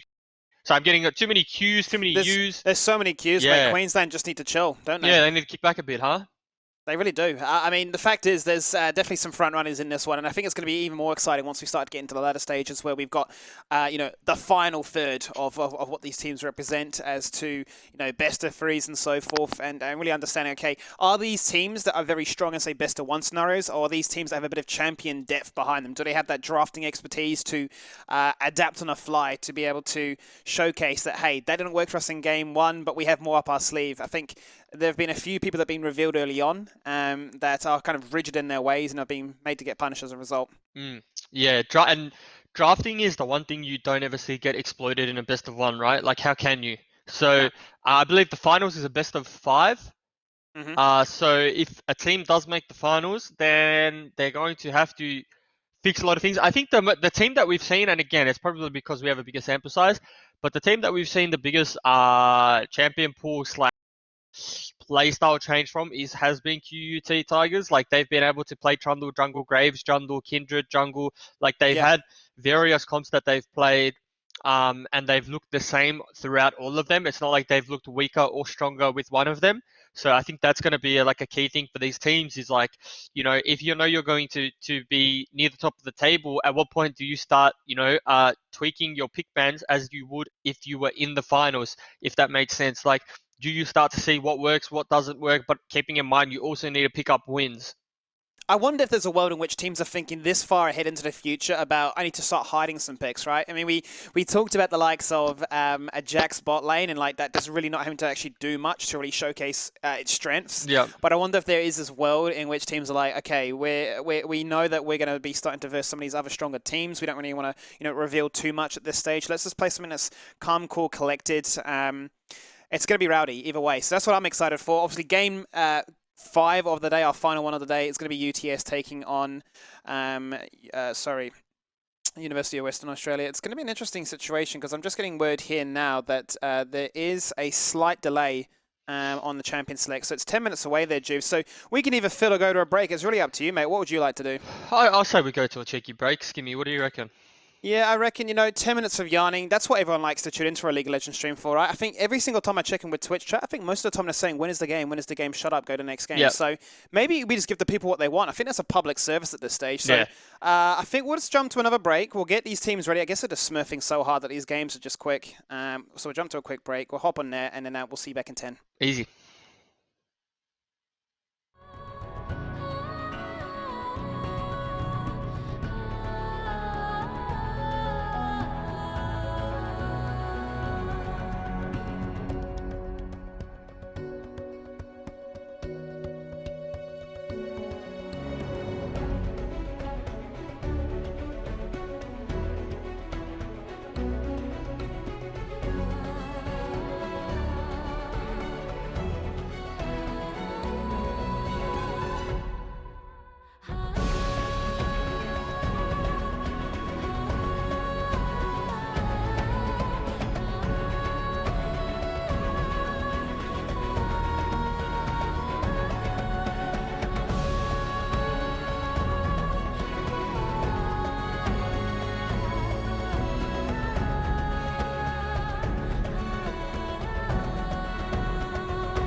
Moving too fast, life is moving in slow-mo. I'm a god, but I act if you don't know. Homie, better put your pride aside. I'm a Benz, get more like a Volvo. Your best stuff looks like my words. Synapses, fire, and burst. Got the whole crew with me, about to do damage. You know we ain't average. I ain't gonna say this again, but it's in my time. Better look in my eyes. I'm a genius in the skies with my heart on my sleeve. You force you block to a king in his prime. Everybody got a line. Sit back with the stars in line. I finesse like my life on the 9 was a diamond in the rough, and now I shine. No one could stop us, they'll try, but they won't. Nada nos puede parar. Oh no, we're wide awake now. Our eyes are wide open. We're running this world. We're keeping it turning. We're living like giants. Yeah, giants. We're bigger than giants. We're giants. Oh, sleeping giants. Sleeping giants. Yeah. Shutting it down. Been in the grind, and my people all up in this place. Spinning this thing, go to my rank. Royalty up in my veins. I'm loco, think I'm so cold. I say something, ain't no going back. Now they ask where Kiki's at. I'm like, you can't hang with that. 쏟아져 빛이 멀게 된 눈이 멈추지 않아. Once we go, 내게 넣은 날로 모든 배워 빨리 달려. 넌 못 따라와. True damage we do it. True damage 보여줄게. 뭐든 쉽게. 이기든 지든 my crew make the beat. No one could stop us. They'll try, but they won't. Nada nos puede parar. Oh no, we're wide awake now. Our eyes are wide open. We're running this world. We're keeping it turning. We're living like giants. Yeah, giants. We're bigger than giants. We're giants. 'Cause not the way we're weak, but we coming right back. This time you're gonna see how we do it like that. We're living like giants. Yeah, giants. We're bigger than giants. We're giants. Oh, sleeping giants. Sleeping giants. I keep on shattering time. I might just leave you behind. Homie, you stuck on rewind. You should quit sleeping on mines. You got your back on reclined. When I damage your delicate spine, please don't act out, shy and surprise. They be like, what you mean? What is your winning scheme? I got a giant team. Biggest my self-esteem. Run it back, man. They think they go hard, I'm like, come again. You run out of time and I'm busting in. While you stumbling, I got this blade in my hand for your punishment. We're wide awake now. Our eyes are wide open. We're running this world. We're keeping it turning. We're living like giants. Yeah, giants. We're bigger than giants. We're giants. 'Cause not the way we're weak, but we coming right back. This time you're gonna see how we do it like that. We're living like giants. Yeah, giants. We're bigger than giants. We're giants. Oh, sleeping giants. Sleeping giants.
Back-to-back breaks, but we're back here, finally, Jubes, for what should be the final game now of the opening week here for the Unisport Nationals. It's going to be University of Western Australia, that's UWA, taking on the University of Technology in Sydney, UTS, and both these teams are playing for the Pride. We saw both these teams make their debut on stream back-to-back in games 1 and 2, with Western Australia rocking us with what they had, the Cogmore Luda, they had the Carthus and Nocturne, they went for some crazy synergy of double globals into hopefully getting a Cogmore in a situation where he could pop off.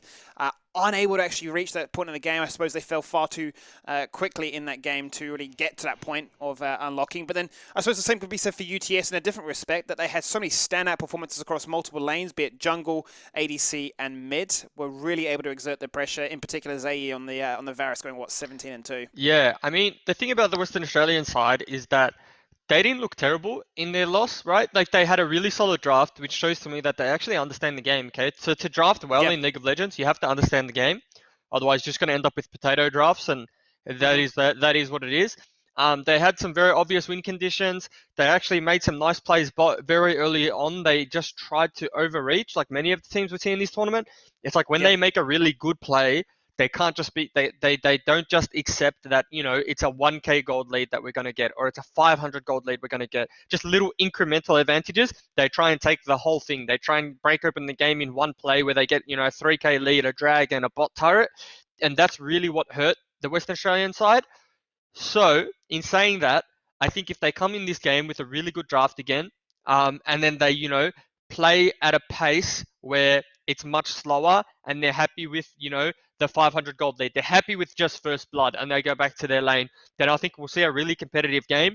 Now, on the other side of UTS, their bot lane really stood out to us, right? Like, we're looking at them now in this game to have another pop-off performance. They chose the Varus and the Rakan last time around. Rakan really was the tool that started every engage for them, and I don't think I saw a botched engage at all. So, yeah, I'm looking, to get those engage tools again in the bot lane. The Varus, even if he doesn't get Varus, I think, he should still play something that's a little aggressive in lane. Maybe Misfortune. Maybe he'll be the first guy that we see play Aphelios. Aphelios, yeah. So I'm still waiting for the day that I see that in this tournament. I think it's going to be a very exciting time, But yeah, these teams, one thing I've noticed about these teams actually is they all seem to be played bot side, right? There's not much top lane focus. It's all bot side. And I think in this meta, it is a really bot lane focused meta. Not in the sense that like ADC super OP or support super OP, but that's where the neutral objectives are. That's where the dragon is. That's how you start stacking up. That's how you start putting your opponent on a timer. So that's what I'll be looking at this game. What's interesting from one of those points that you make, I'll start with you first. First, I suppose, opening statement, right, about like how they were so dictated around, I need to just keep doing things after things, I need to get maximum value, right, no matter how high the risk. Do you think that's something very much attributed to like a solo queue environment of like you just need to maximize risk and get as much reward as possible? Yeah, I think a lot of these teams are their worst. These teams are their own worst enemy in the sense that they do try and play it like it's a little bit like solo queue. In solo queue, sure, you get a teleporter on, but you don't have a 3-man teleporter or a 5-man in bot lane at 6 minutes, and which transitions into a dragon, right? So it does just come with playing the game a little bit more in this competitive format and being and it's not even about not making the play. It's just about, we call it stopwatch check, right? And stopwatch check means two things when you play professionally. Like, stopwatch check means you're obviously checking for the stopwatch. So are you tower diving? Are you going to get baited by that? But also when you say stopwatch check, you're looking for teleports as well. Hey, you talk to your top laner real quick. Do they have TP advantage? Yes. Okay, maybe we don't make that play. So it's just little bits like of communication that make a world of difference when you're going to make a play. Do you think, adding to that then, that we're going to see a bit more of a focus on the jungle matchups to try and really force early game scenarios? Because we've seen so many situations where teams are looking to try and play a little bit more back and sacrifice so many dragons. It feels like the team that gets the first couple of dragons is definitely the one in the driving seat for the rest of it. We've seen so many times on the OPL circuit where teams are like saying, no, flat out, our strategy is to give away the first few objectives because we know we need these break points. But we haven't really seen that comeback potential. It feels like for the very most part here, if a team finds an early lead, they're up at, 10k gold in most occasions by 15 minutes. And it's just, from then on, a very, I don't want to say a slow bleed, but it's definitely a case of like, how do you get yourself back into this? I look at Dragon in kind of I look at the leads that teams are getting and the dragons that they're getting really early on as a product of two things, right? First thing, it could be draft, okay? It could just be that you have a weaker bot lane, they're going to get pushed in, and you give away the first few dragons, right? And then you hit your power spikes. It could be that when they're meant to hit their power spikes, they're too far behind, so then they need to sacrifice the other two dragons, which then gives away the soul. Or the other thing is that they're just purely getting outplayed in bot lane, right? Like they're just losing lane, mid lane, they're losing bot lane, and then they lose dragons as well. So I think it's not necessarily. I think there was a little bit of a skill discrepancy in the teams that we saw earlier. Like obviously 10k gold at 15 minutes isn't normal. Like you don't see No. that all of the time, right? Unless like some teams one team's just super better individually than the other team. So I still don't want teams to think like, oh, we have to play early game. We have to stack the dragons up. I think that you just need to play to what your composition is. You know, we saw the Western Australian side play earlier today, right? They had Karthus, they had Nocturne. Once your R buttons are on cooldown, just stop fighting, right? Like just simple as that. If you don't have Karthus ult, if you don't have Nocturne ult, just stop fighting. Show the restraint. That's what we're going to be looking for here. I mean, what's interesting, right, if we actually quickly check in with the bracket, which you yourselves at home can actually view if you want, by going to unisport.com.au. It's got all the information on their website there. Currently leading this group in Group 2 is UTS, sitting at 6 wins and just a single loss. That loss was merited by the University of Queensland in a game off-stream, which coincidentally enough is the team that University of Western Australia played in their opening match on stream today. Now, Western Australia sitting at 2-5. And University of Queensland won that pretty convincingly. So I suppose what I'm trying to say here is we're in a situation where maybe the gap between UTS and UWA isn't as big as we'd imagine, given that Queensland have been that sort of middleman pack that are disrupting all the fun. Yeah, I don't think the gap is too big between them, right? Like it wasn't like I said, West Australia lost, but it wasn't a blowout, right? It was, yes, they fell behind, and when they did, they bled out quite quickly. But there was early signs for me that were, okay, these guys understand their comp works. They actually are skillful enough to take it to the good teams. It was just a matter of one mistake led to another, and it was just before you know it, it was a pretty big gold lead. But in terms of skill, you could see that they can compete with the top teams. It's just whether or not they can bring it together as a 5-man unit against the top teams. And on the other hand, we saw UTS really flex their muscles in terms of individual skill. I don't think that their 5v5 macro teamwork kind of game really came to fruition. It was just a one-man show. If anything, we saw RMIT flex on them a little bit in some Mechanics Max team fights and probably play the map a little bit better than them. So it's going to be interesting to see what UTS do, if they make any adaptations, if they play together better as a team, if they, are they a team that just relies quite heavily on their bot lane? As we see the draft pop up onto the screen. Here it comes. University, they have gone with a very similar draft, by the way. They've just got everything they want, right? They've got the Varus, they've got the Anivia. Those are the two checkpoints I look for initially and say, well, if you've got that, you've got Draft Kingdom for this composition. We know what they can achieve with it, right? You get the Leona to add to that. Was the Rakan band away? I don't see a Rakan band, but they just preferred Leona flat out. They've gone for triple bruises, like in the front lane. Jackson Trundle to add to that. Leona is that type of champ where, I actually do think it's better than Rakan, and I think he's going to be a lot more scary on his engages with Leona. I think Leona really is really good in this game.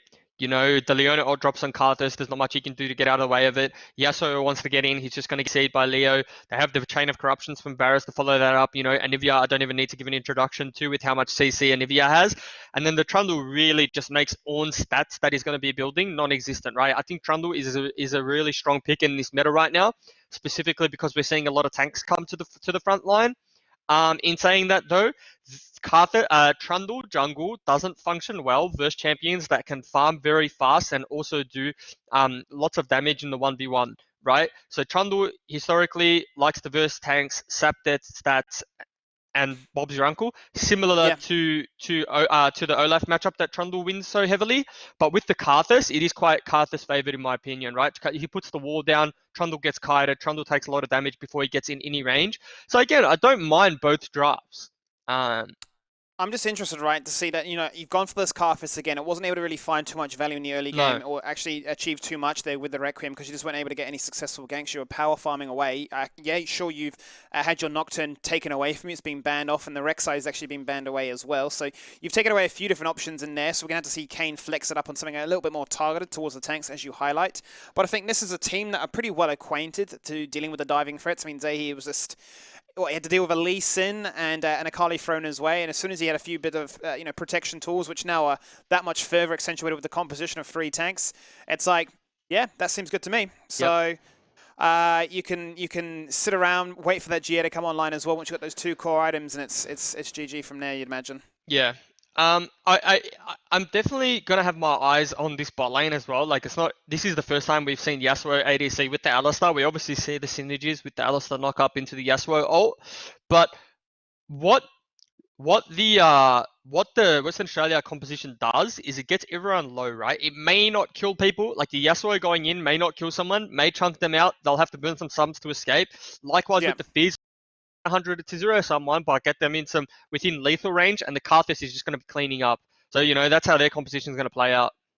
I think I like, though, what Western Australia brought to the table here is that pretty clear cut what they're looking to do is get in your face, force those team fights, and look to try and find those victories, even in small skirmishes, be it 2v2 or just in a full 5v5 situation. My only concern, though, is if UTS can find a situation where these bruisers can come online, they get incredibly strong, and just become a situation where they're a full item ahead, couple of level difference, and no matter what your composition is built to try and do, you're just unable to sort of really break apart those core components that can come together.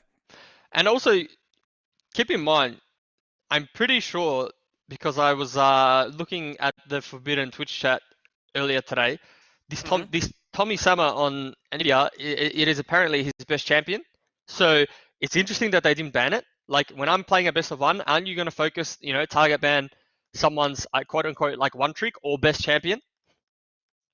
I mean, that's what I heard from you saying before from the Twitch chat of, this is this guy's most played champion, one that he's finding a lot of success on. And the fact is, the guy was pretty unpunished, right? In that early stage of the game, he was able to navigate through to level 6 uncontested. Maybe a blue buff was taken away and you could say that was a small victory, but he had that egg passive online for the majority of the game. He was burning flash and it still felt like he was as safe as ever, right? Yeah. So, you start to wonder how much freedom teams are allowing to go through, and when you start to adapt your draft of we need to ban away S tier champions as opposed to we need to look at what these comfort picks are. We're seeing a few of those, I guess, with the Warwick taken away, for instance, Darius, some of those more solo queue-esque champions that could find success from these matches, but I am still, obviously curious to see how this pans out overall. We are going to be jumping into game very shortly. I've just been given word by one of the refs that one of the players actually failed to load into the match. There's a small little delay, so probably about 5 minutes before we crack on with it, Jubes. But apart from things like that, is there a draft, I suppose, that you prefer? I was about to ask you that question. I was going to say, what draft would you rather play? And then I'll tell you what draft I would rather play. I love the UTS draft, just for the fact that as an AD carry, I love it when I have some protection and some peel in front of me. Are you an ADC? Create some space. Well, I love to try and say I'm an ADC, but I just, I get so bullied, and like if the support sucks, this sounds like just moaning about solo queue, right? But I hate it when like a bruiser TP's down 2 levels up, a couple of items as well, and just like what can I do here? So, yeah. Yeah. Well, see, I would prefer to be playing the other composition, but that's only because I'm a Karthus one trick. I'm a filthy Karthus one trick, and at any time that I can play Karthus with an Ornn and get my early death cap upgrade, then I'm a happy boy. So, and also like, Yasuo is cool because they can't just build MR. I probably would have subbed out the Fizz with something else, but any Karthus draft has ticks from me. What is it about Fizz, do you think, that just makes him so, cantankerous to try and deal with? Is the fact that his fish can just sort of lock you in place, it's the free CC to follow things up with. It's that sort of like Gragas hybrid, if you will, to make Yasuo's life pretty easy? I don't think Fizz is a very good champion when it comes to like a 5v5 setting where people are on comms, because you really just you're able to, I guess, coordinate shutting it down, if that makes sense. So the Fizz has to be good, but if the Fizz is really good, the thing that makes him just really obnoxious and hard to deal with is his playful trickster. So it's on such a short cooldown once you get some CDR into your build that it becomes really obnoxious to shut him down, and he goes in, he goes out, and he's just Zonyas and gets another one up in these Zonyas, and it's just really, really frustrating to deal with. Is this going to be a situation of him needing to try and be that, I suppose, that lifeline to really try and shut down the Nivea, given that the Nivea is so immobile, and obviously then Fizz is the complete opposite of that. Like, hopefully that he can get in her face, shut her down, and say, yeah, you had an easy time in game 1 today, but like, this is going to be a very, very different situation. Yeah, but the thing that you have, like the thing why I think Anivia is really not that bad into Fizz, don't get me wrong, I'm not saying Anivia wins the lane, but if Anivia gets fished and then Anivia and then Fizz full combos Anivia and Anivia pops down to egg, that's it, all Fizz's burst gone, and Fizz is just auto attacks from there, right? So I see a Yeah. world where Anivia gets out of egg form and is able to disengage. In saying that, though, obviously once your egg's down the first time, the next time you're probably dead. But I'd like to think, the jungler's on Discord with his mid laner, and the next time there's going to be a jungler there to protect that all in from the Fizz. So, I think Anivia having that egg form is a little bit of a saving grace against assassins. I really don't mind Anivia. I think Anivia is kind of like that sleeper pick at the moment that's really decent, and you can get away with playing it. Again, I'm not Especially since the last change, right, where the ultimate just continues regardless of Yeah, CC. with CC. Yeah? So, yeah, even like Froggen in NA or the European mid laner, whatever you want to call him, he's a little bit of a Anivia connoisseur himself. So even he said like that change is just a little bit too much, and he's made for it one, actually insane. and he's the guy who would really want all the Anivia buffs.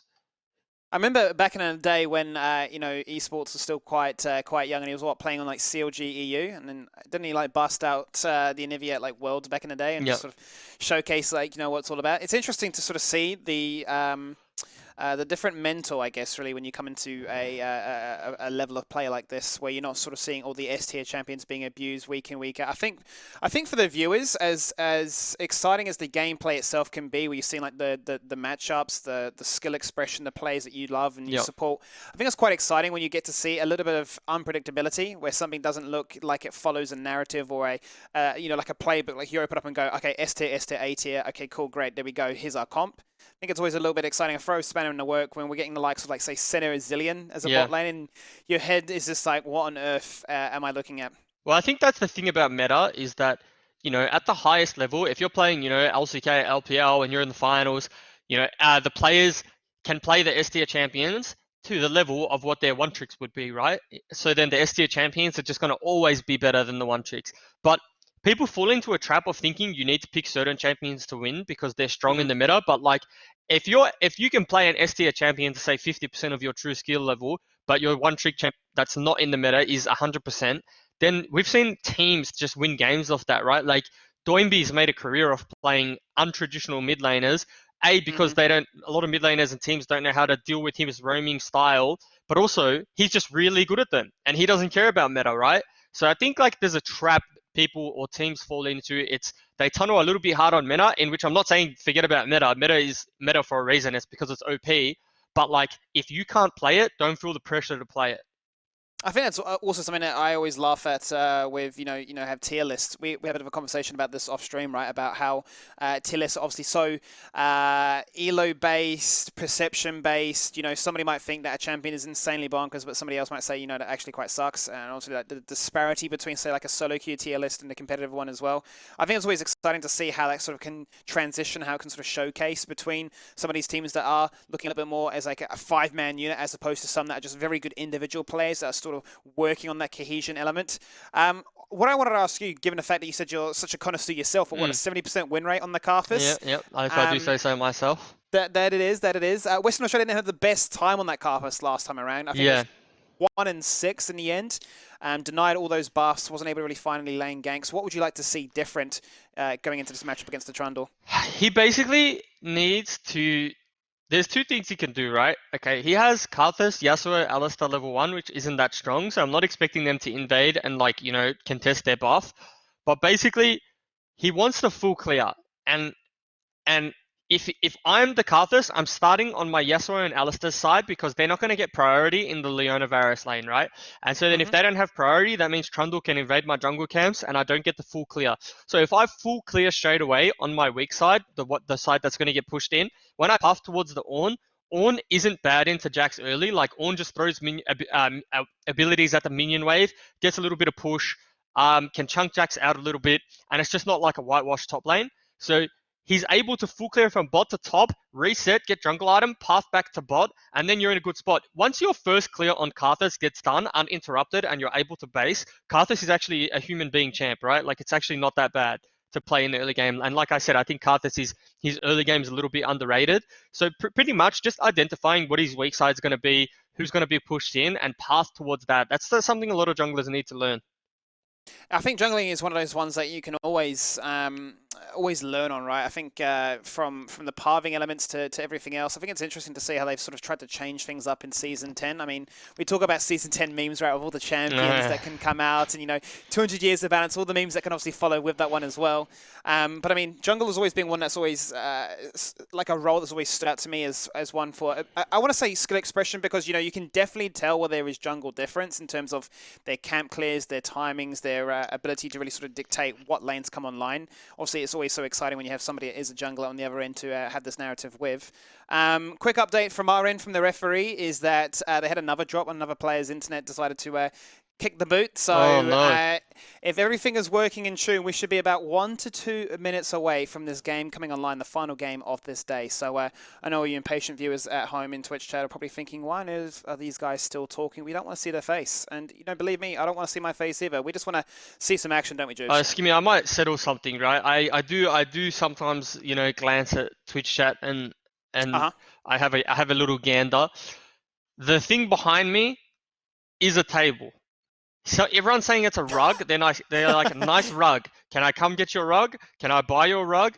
It's a table. So I just want to clear that up, okay? Because Can you show us your table? Maybe that is the content people need to see. So there's actually stuff sitting on the table, right? Oh, look at that. That's the table. It's a nice wooden table. It's a one piece. Like it's quite expensive and it's really well designed. And I'm gonna say, I don't even know if it's true, but I'm gonna say it's handcrafted. So there you go, okay? I'm settling the debate. It's a table. You've just broken the viewers now, Yep. I'm sure. Yep. What do they talk about now, Jubes?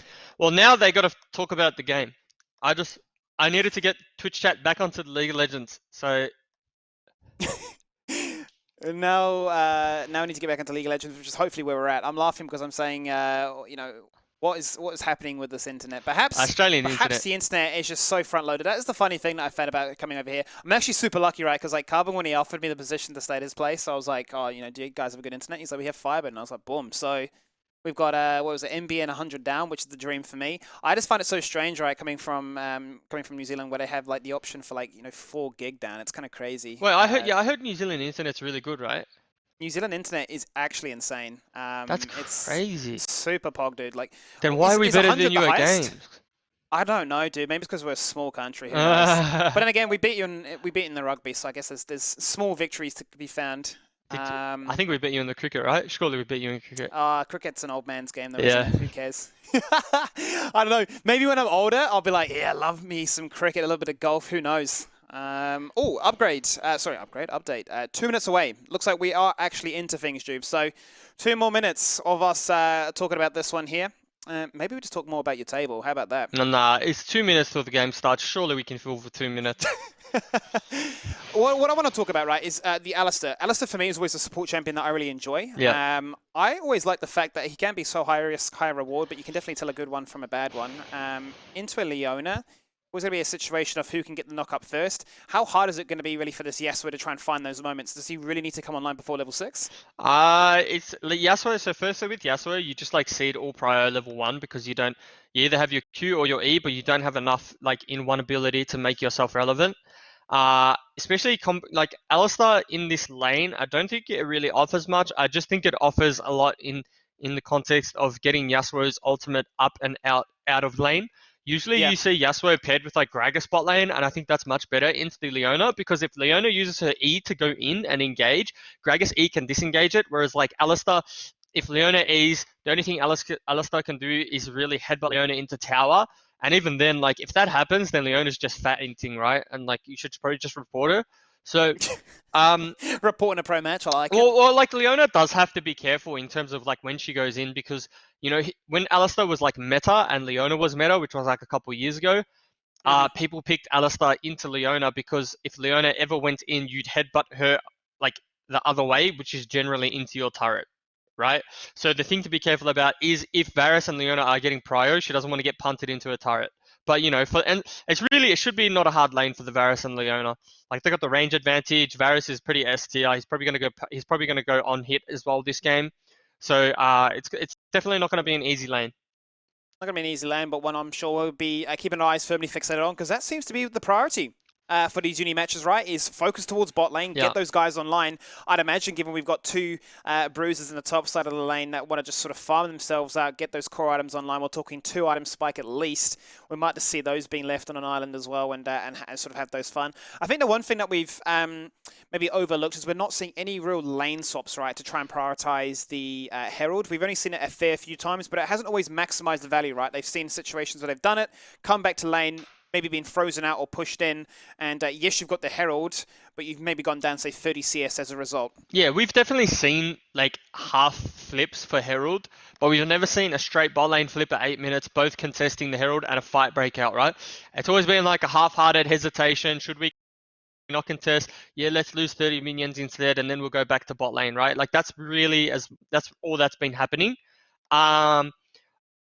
I think Rift Herald is important in these games, specifically because there's lots of skirmishes and there's lots of kills going out. And, you know, getting the tempo of the Herald drop and breaking first towers, super important.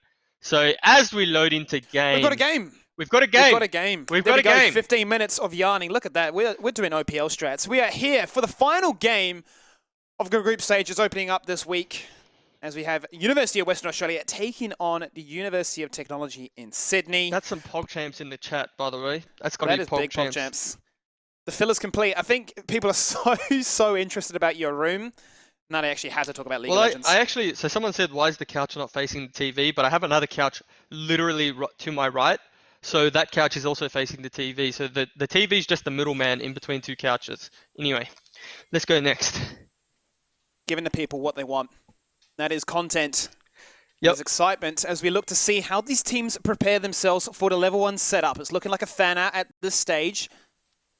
It's looking like not going to do anything too crazy. To add to that, they are scouting out information now. A deep wall did go down by Carthus onto the enemy red. So may now just look to try and do that reset as you've talked about in the past, getting the scanner, being the sweeper, and keeping tabs on where your opposition is so you don't fall behind in the buff department. Yeah, so one little bit of advice I can give to these players if they ever watch the VOD back is when you drop your ward like that, see that's a good ward, right?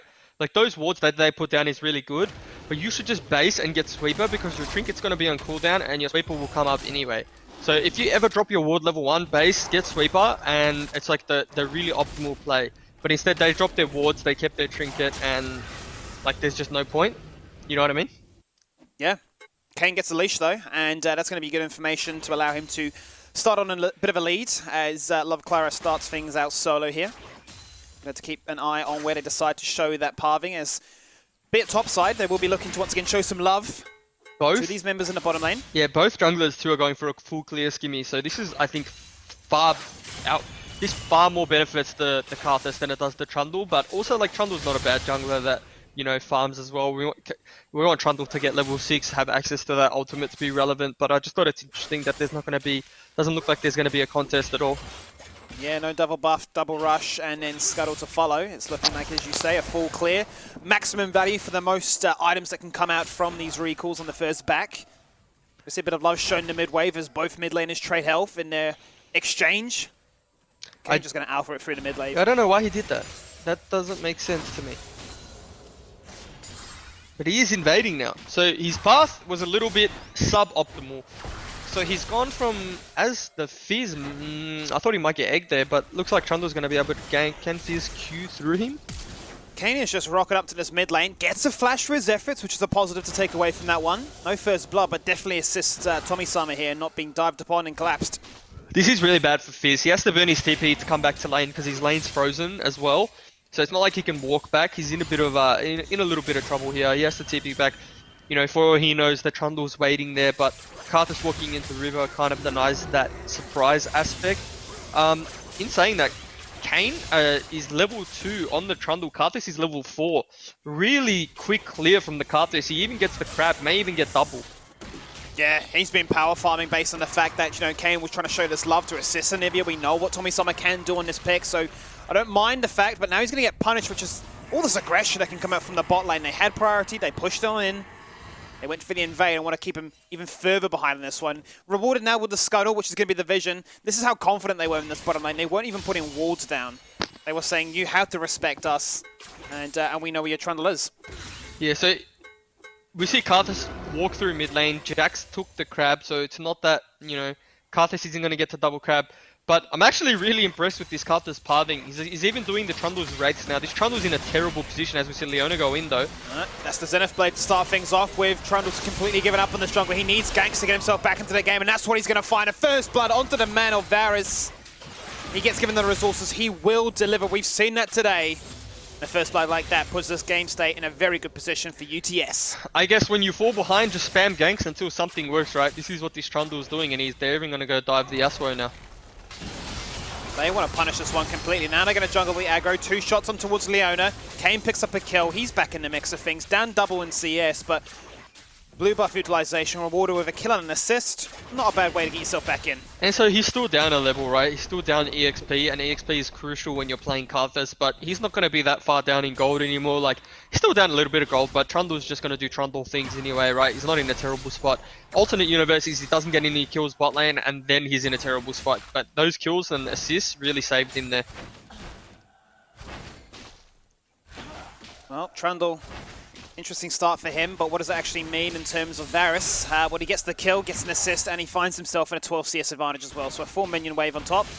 It's going to allow him to rush to Berserker Greaves and just be even more of a nuisance to keep the likes of a diving composition that much further at bay. Has opted for the lethal tempo build again, so wants to stack up that blight. I love it. The Karthus is more CS than solo lanes. It's crazy. I mean, this is the dream for a Karthus, right? This is exactly what you want. You can hit level 6 so quickly. Yeah, he might actually die to jungle camps. I'm just watching his health bar tick down. It's so low. He just clutches it out, but that's actually a really good time for them to force now a dragon on the side of UTS. 16 to 44. Cheeky dragon. Cheeky dragon in the bank.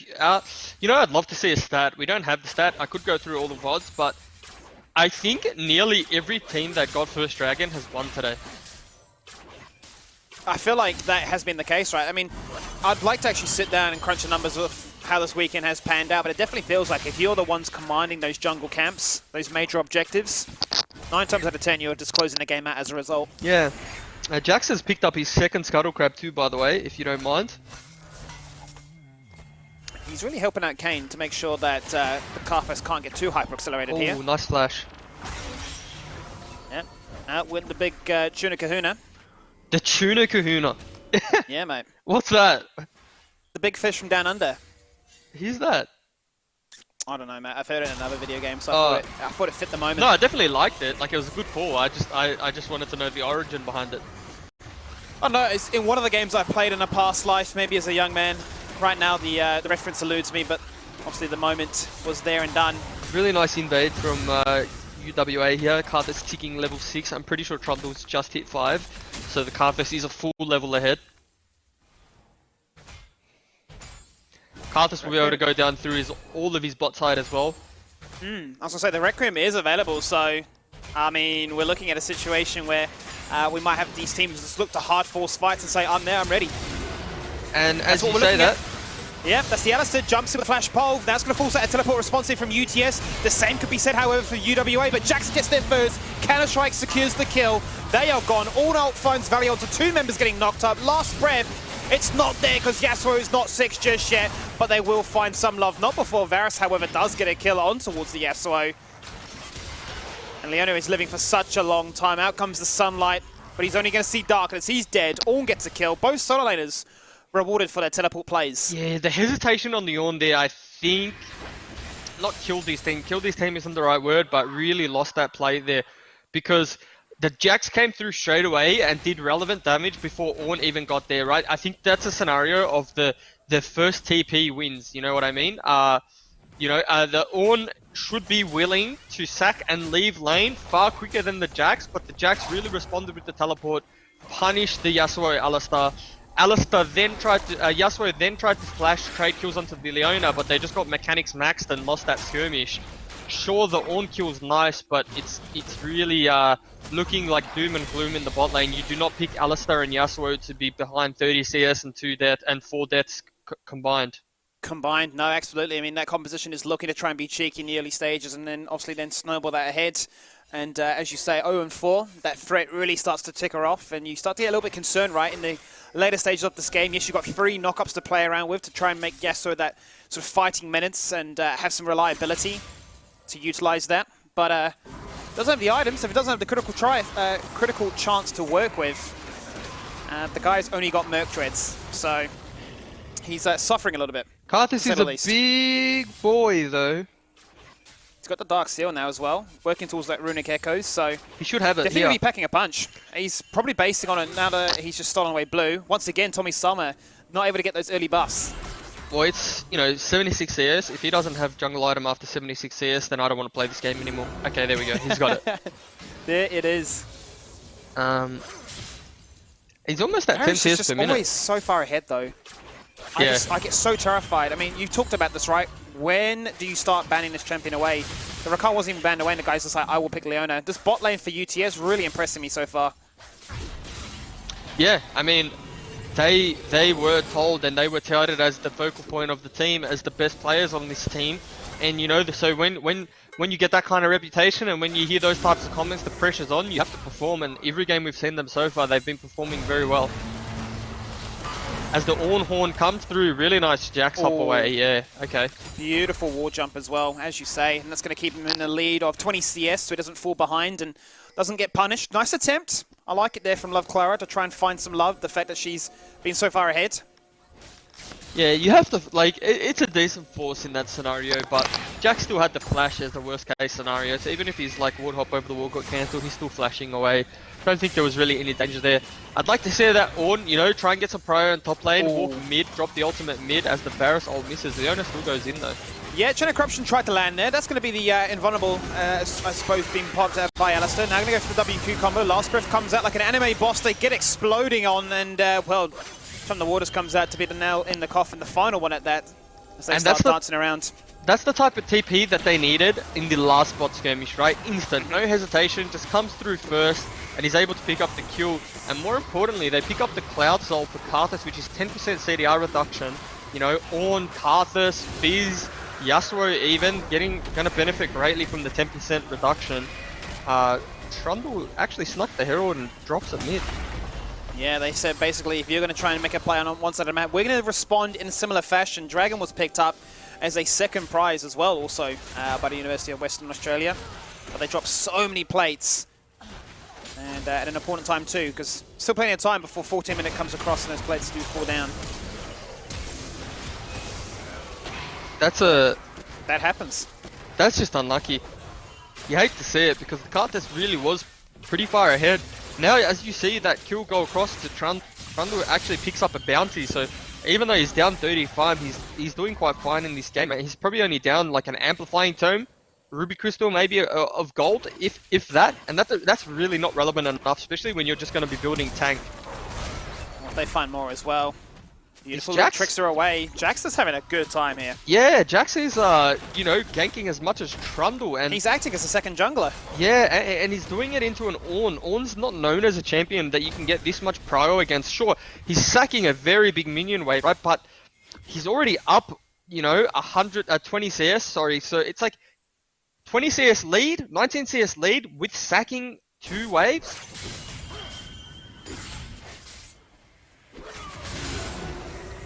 Trinity Force is there as well now, so it's a situation of pure doom and nightmare. Yes, you've had to sacrifice maybe a few waves on the top side, but look at what you've been able to create on the map as a result of that. So shut down. That's a scary situation, but as you say, Ornn finds a situation where Love Clara can get amongst it. More gold back into the pocket of this Karthus. More Dark Seal stacks to get this scaling back up again. Okay, this Ornn is actually quite scary now. You know, bit of a shutdown there, 150 gold shutdown, so you know, gets more than just a regular kill. Has his Sunfire cape already. He's probably going to get his Tarbies. Maybe he'll go Merc Trades versus the Leona, the Anivia, the Barris CC. But regardless, he's going to be a little bit of a threat in the next skirmish. Oh, the phase check. Both supports lead the line. WQ combo does not land from Alistair, and he's forced to W him away in the end. Headbutts his disaster. He can't do much though when this many threats come his way in the jungle. The blast cone across the wall. Requiem coming clutch. Does it do enough damage at this stage of the game? Last Brave. This is a 0-2 Yasuo fighting for his life. He just wants to kill Jubes. He's desperate for a kill. He feels like a support. Even Alistair has more at this stage of the game, but the combo will come out. The cowbell will do the damage. Yasuo falls on down. You hate to see it. UTS playing with fire in the Amazon jungle. And they have their war cry. 4-0-4. Varus not found. That was well, no, Varus actually was on the Ornn. Varus was solo killing the Ornn. And I think that was a really well played team fight from the Varus. He managed to take the most fed member of UWA away from the team fight, took Ornn off on the side, killed him while Jax was 1v3ing the Yasuo Alistair in the jungle. So, you know, it was a bit of a skill check team fight from UTS, you know. Wasn't like it was a well set up fight by any means. Leona's just Leona, I Can't Lose You, who played Rakan the last game, is very aggressive, and you can tell he just loves his engaged champions, and they pretty much live and die by his engages. Oh, the fish won't land that time. Good little tricks to the dodge at the Zenith blade, but now so much follow-up. You were talking ice block, we're talking ice wall, we're talking everything. Thrown at him, you can't get out of harm that way. No flash, no chance, no disengage. And UTS find themselves another little skirmish, another successful pickup. 10 kills to 4, 5k leads. Spawns just in time for the second Rift Herald. Yeah, I think once they get this Rift Herald, if they go for this Rift Herald, you know what? Instead they've said, stuff it. We're not going for the Rift Herald, we're going for the Yasuo instead. Poor Yasuo. I said it before, he just wants a kill. He's searching for it. He goes to the last breath onto a one man, but then the disengage finds himself into a wall, the wind wall as well. We're talking ice and wind. That doesn't sound as good as Ice and Fire, but regardless, it results in him falling down again. 0-4 now. Exodus really, really struggling on this Yasuo, not having a good time with what it's trying to achieve, and he's aiming to keep having fun. He's aiming for the 0-10 Yasuo power spike. It's like the solo queue dream, right? Yeah. They just stubbornly lock in the Yasuo and just run it down mid. You go 0-10 on Yas, but you have 500 CS, and then you win the game anyway. So that's what we're waiting for. Waiting for the 500 CS on Yasuo. Maybe he's like charging up his strength, like a good you know, cartoon show, right? Yeah, 6 steps away. We're going to have to wait a few episodes before you know, he finally has that Kamehameha ready to, you know, just single-handedly win the game.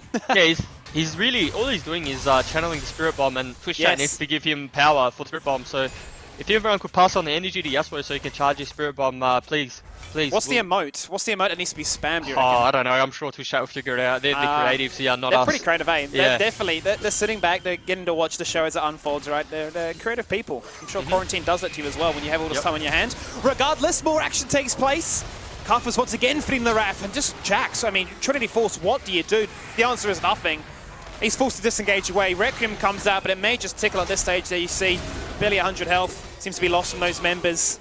And all the CC that UTS have, especially in these choke spots, there's just no response from Western Australia.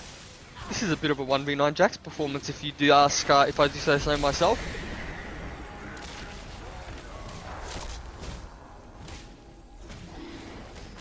Kind 5-0 on both Jax and Varus. I mean, oh, that's a little bit too deep.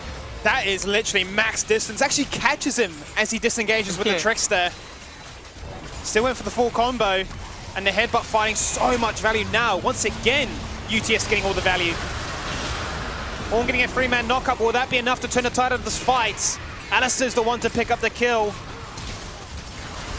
The turret falls on down. The inhibitor survives for just a little bit longer, but Varus is just so damn far ahead. The attack speed build finding infinite value right now. The uptime on the Blight, shredding through members' health bars. The range, the distance created, the amount of threats thrown his way. He is shrugging them all off. Having a flawless game right now. I just love how this Alistair's getting all of the kills with his headbutt. He's literally headbutting people to like start a fight or like to get a knock up, but it's just securing the kill.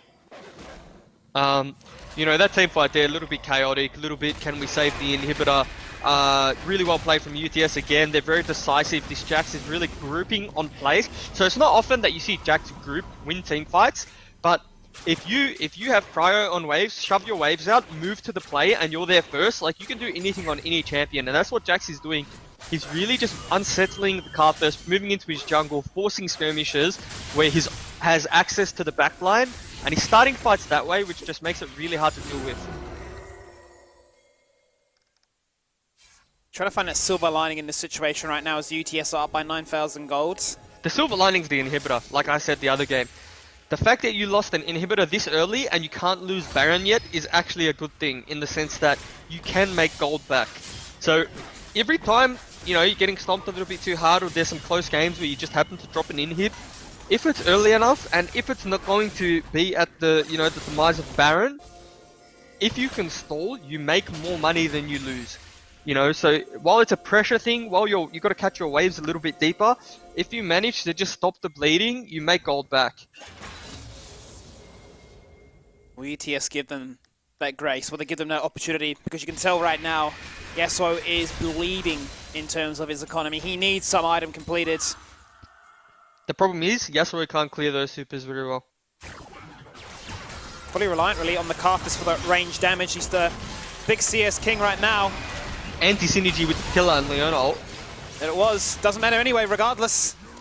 Stopwatch has to be burnt to juke out. Well, I say juke out, but just completely deny, let's be honest, the Fizz combo. Regardless of that, 4 members to 1. They rock up to that side lane and they punish. They take down another structure now. A flawless game, 6 structures to 0. How about a double kill? Let's just delete Karthus as well. Let's see how much this Requiem does.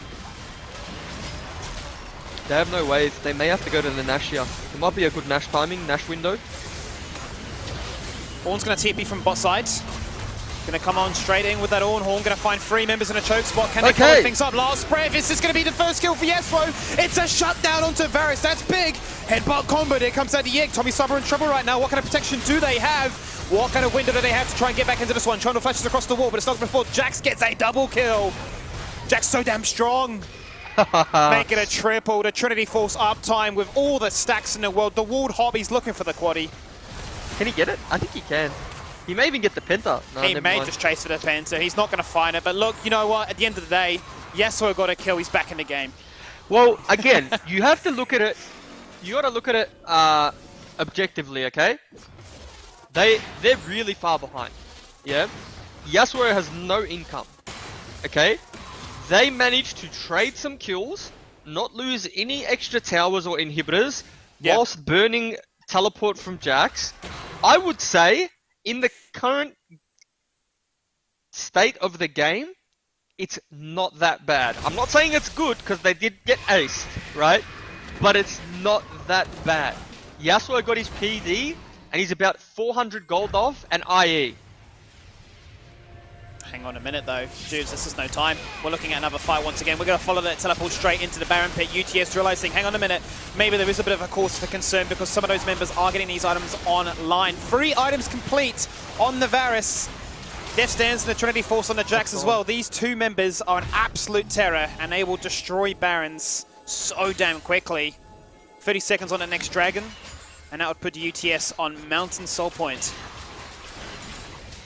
Yeah. I mean, the one thing that UWA have got going for them is that they have the Ornn and the enemy team doesn't, so the Mountain Soul is not as jacked as that. I feel for the Karthus in the sense that they were able to get so far ahead in that early stage and, you know, double CS over the Trundle, but Trundle's just been able to go to other lanes and let them really do the talking for them. Now, what can Jax do here? He's going to get locked in place. Oh, that... You hate to see it. Doesn't matter regardless. Yasuo still gets ready with it. Follows up the CC. Jax trying to go for the 1v5. So this is what I'm saying, right? Like, kill trading at this point is just really good for them, okay? So, like, they're going to drop bot tower here. They did end up dropping... Was that bot tier 2 tower? Yeah. So they dropped the bot tier 2 tower, right? But what they got is they got a shutdown and they got Baron off the most important member on UTS. Jax with Baron is going to take their whole base, split pushing. The fact that they got the kill but lost the tower is still really good for the side of UWA. They have some respite, you know, Jax is down for 15 seconds, doesn't have TP, so they have a good minute or so before UTS can do anything on the map, which is quite huge because it's like, that's Baron timer, that's Baron seconds that they're losing. What does does it mean for UWA? You said the Infinity Edge was soon to be there. Well, it has been completed. This could be a potential window for them to start playing with. Now that the Ornn is starting to reach that point of being able to spread around the love. He obviously has the two components of his core build, the Sunfire and the Abyssal Mask, upgraded. So we may have a situation where he can get a little bit more incremental power. A few more moments when maybe UTS get a little bit too big for their boots, a little bit, I don't want to say cocky, but a little bit overstretched with how far this gold lead is working in their favor. 12k up. It's really just a little bit of like whether you gotta rein them in, right? You've just got to tell them, okay, like we've got a really big lead. We just need to calm down a little bit, stop getting picked. If we just use our Baron buff and we use our 4-1 split push, with the Jax in the side lane and 4 of us group, I don't think there's much UWA can do. But the onus is on UWA to find picks before they can set that up, in which they've been able to do, and that's why we've seen the game slow down. The inhibitor's back up now in mid lane, so they've also made some gold back via the inhibitor, so you know, they'll drop it again, or are they going to engage? They may have just said to Jax before, you've had your 1v5 moment on stream, you've had your fun, now let's close out this game, we need this victory, and that's the one that we are looking for. Stopwatch comes out to Fizz, he's going to get deleted as he flashes away and finds no value with that one. Loveclara flashing forward as she enters the graveyard, looking to try and put out damage from the Death Realm itself. Out comes the Requiem, it pads their health bars, but it doesn't do anything at the end of the day. The Counter-Strike coming out to dodge some of that damage. That's just what a significant gold team fight looks like, right? Everybody stays alive. Yeah, if you're just up a bunch of gold, it really doesn't matter how you play it, who engages on you. Sometimes you're just too far ahead. The gold is far too relevant for how you play the team fight. 25 minutes on the dot. They are diving into the fountain. Stopwatches, laser beams, damage galore. UTS looking very, very strong in that game there from the very get-go. Despite how the jungle matchup worked, they were able to find love in lanes that allowed them to get online. And we know that as soon as Zayi on the Varus gets a few kills, he will be that factor that you can rely upon. Well, that's the second game that we've seen from him with an absolute pop-off, right? Their bot lane specifically popped off. Like, we keep talking about Zayi, and sure, yeah, he was a standout. He did heaps of damage. He had really good KDA. Yeah. But Leona, without hesitation, every time, was starting every single fight. Sometimes a little bit too aggressive and getting caught and dying, but nevertheless, was in there, was pulling the trigger, was getting stuff done. So this bot lane for UTS really looks like the anchor of the team, not in the sense where they're the worst players on the team, but the anchor, the stability that keeps the team like on track. Because I know in gaming terms, right? Anchor generally means a bad thing, but you know, sometimes you got to put the anchor down to hold the ship in place. I'm glad you clarified, because I can imagine people going, oh, well, you know, what are you trying to say here, right? I mean, it's a totally different beast, right, to go from solo queue into a pro match. You could see some of them having fun there where they're like, oh, I just want to try and do something crazy. Like, you know, look, mom, grab the camera. This is what I can do. I was given this many kills. I can achieve this as a result. So, I mean, there's definitely a lot of players on this team that you've got to watch out for. And, I mean, UTS rightfully so showing why they are first place in this group so far. Yep. Well, I think that about wraps us up for today. I think it does. That is us done. That is 5 best of ones on the day done for day 2 of the opening week of group stages. I'm not going to lie, there was a few 25 minutes, bang. Few 25-minute games, few 24-minute games today. Even with some, you know, some some loading into game errors that we managed to sort out. It is still quite a quick day. Yeah, typically speaking, you know, we've had some pretty, I don't want to say interesting games because it's always such a cop-out way to describe things. We've had some games that have been very, very deliberate in their approach, right? Definitely teams that have showcased that we aren't afraid to show that we are, you know, mechanically more gifted or better in other areas of the map. But let's check in with the results to see how day 2 panned out across the board. We'll bring up that graphic in just a second to see exactly how the day started. It was Queensland, University of Queensland taking on Western Australia, who were able to get a convincing victory over them on their debut on stream. UTS then showed what they could do when they took to the Rift against RMIT. Double defeats for University of Southern Australia, unfortunately to them, as they dropped down to the Deakin Dragons as well as the University of Auckland. And as you saw on your screen just before, UTS finalised the day out with a nice convincing victory. Yeah, I mean, you know, for some team, it was their first game on stream. Potentially, there's a little bit of nerves there. I know that the first time I played in tournaments, I was a little bit nervous. You play a few games, you become okay with, you know, the competitive environment and the needing to win in a best of one. Then they throw you on stream, and then you're like, oh, okay, you know, there's a few thousand people, maybe a few hundred people, a few thousand people watching, and then that's another like thing that goes into your mind because you don't want to not look like Faker, but you also want to look like Faker. And so maybe we saw some Fakers today. Maybe we did, and maybe I say nerves could be the undoing of everything, right? I mean, I guess the silver lining is the fact that you're able to play from home. I mean, the next stitch is you play in a studio. Do you remember your first time when you played in a studio? How was that?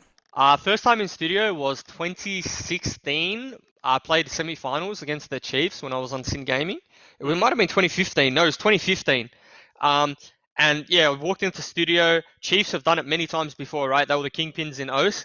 And it was just like the most awkward, nerve-wracking thing. You plug your mouse and keyboard into the computer. It doesn't feel right. Your mouse doesn't move correctly. And your mouse pad just feels weird and nothing feels right. It's actually so nerve-wracking.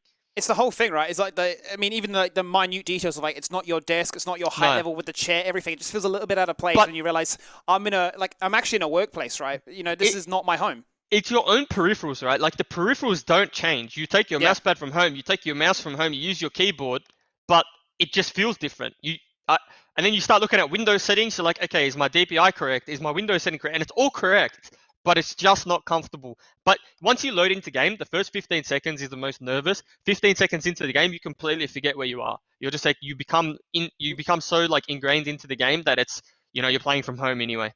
You're back to business, you're zoning in, and you're getting the job done, which is what a lot of these teams did today. So congratulations to them. And thank you to you, the viewers at home, for tuning in to catch the very first weekend here of the Unisport Nationals. If you want to check in to see how the rest of the teams did, or even just how the overall standings look for that schedule, head on over to unisport.com. That is us for tonight. That is myself, Skimmy, and Jubes. Thank you very much for joining me as we kick off this opening week. And we'll be back next week for a double weekend action pack of 9th of May. 9th of May is when we kick back in. So 11 a.m. Eastern. Tune in then, and we'll see you next time.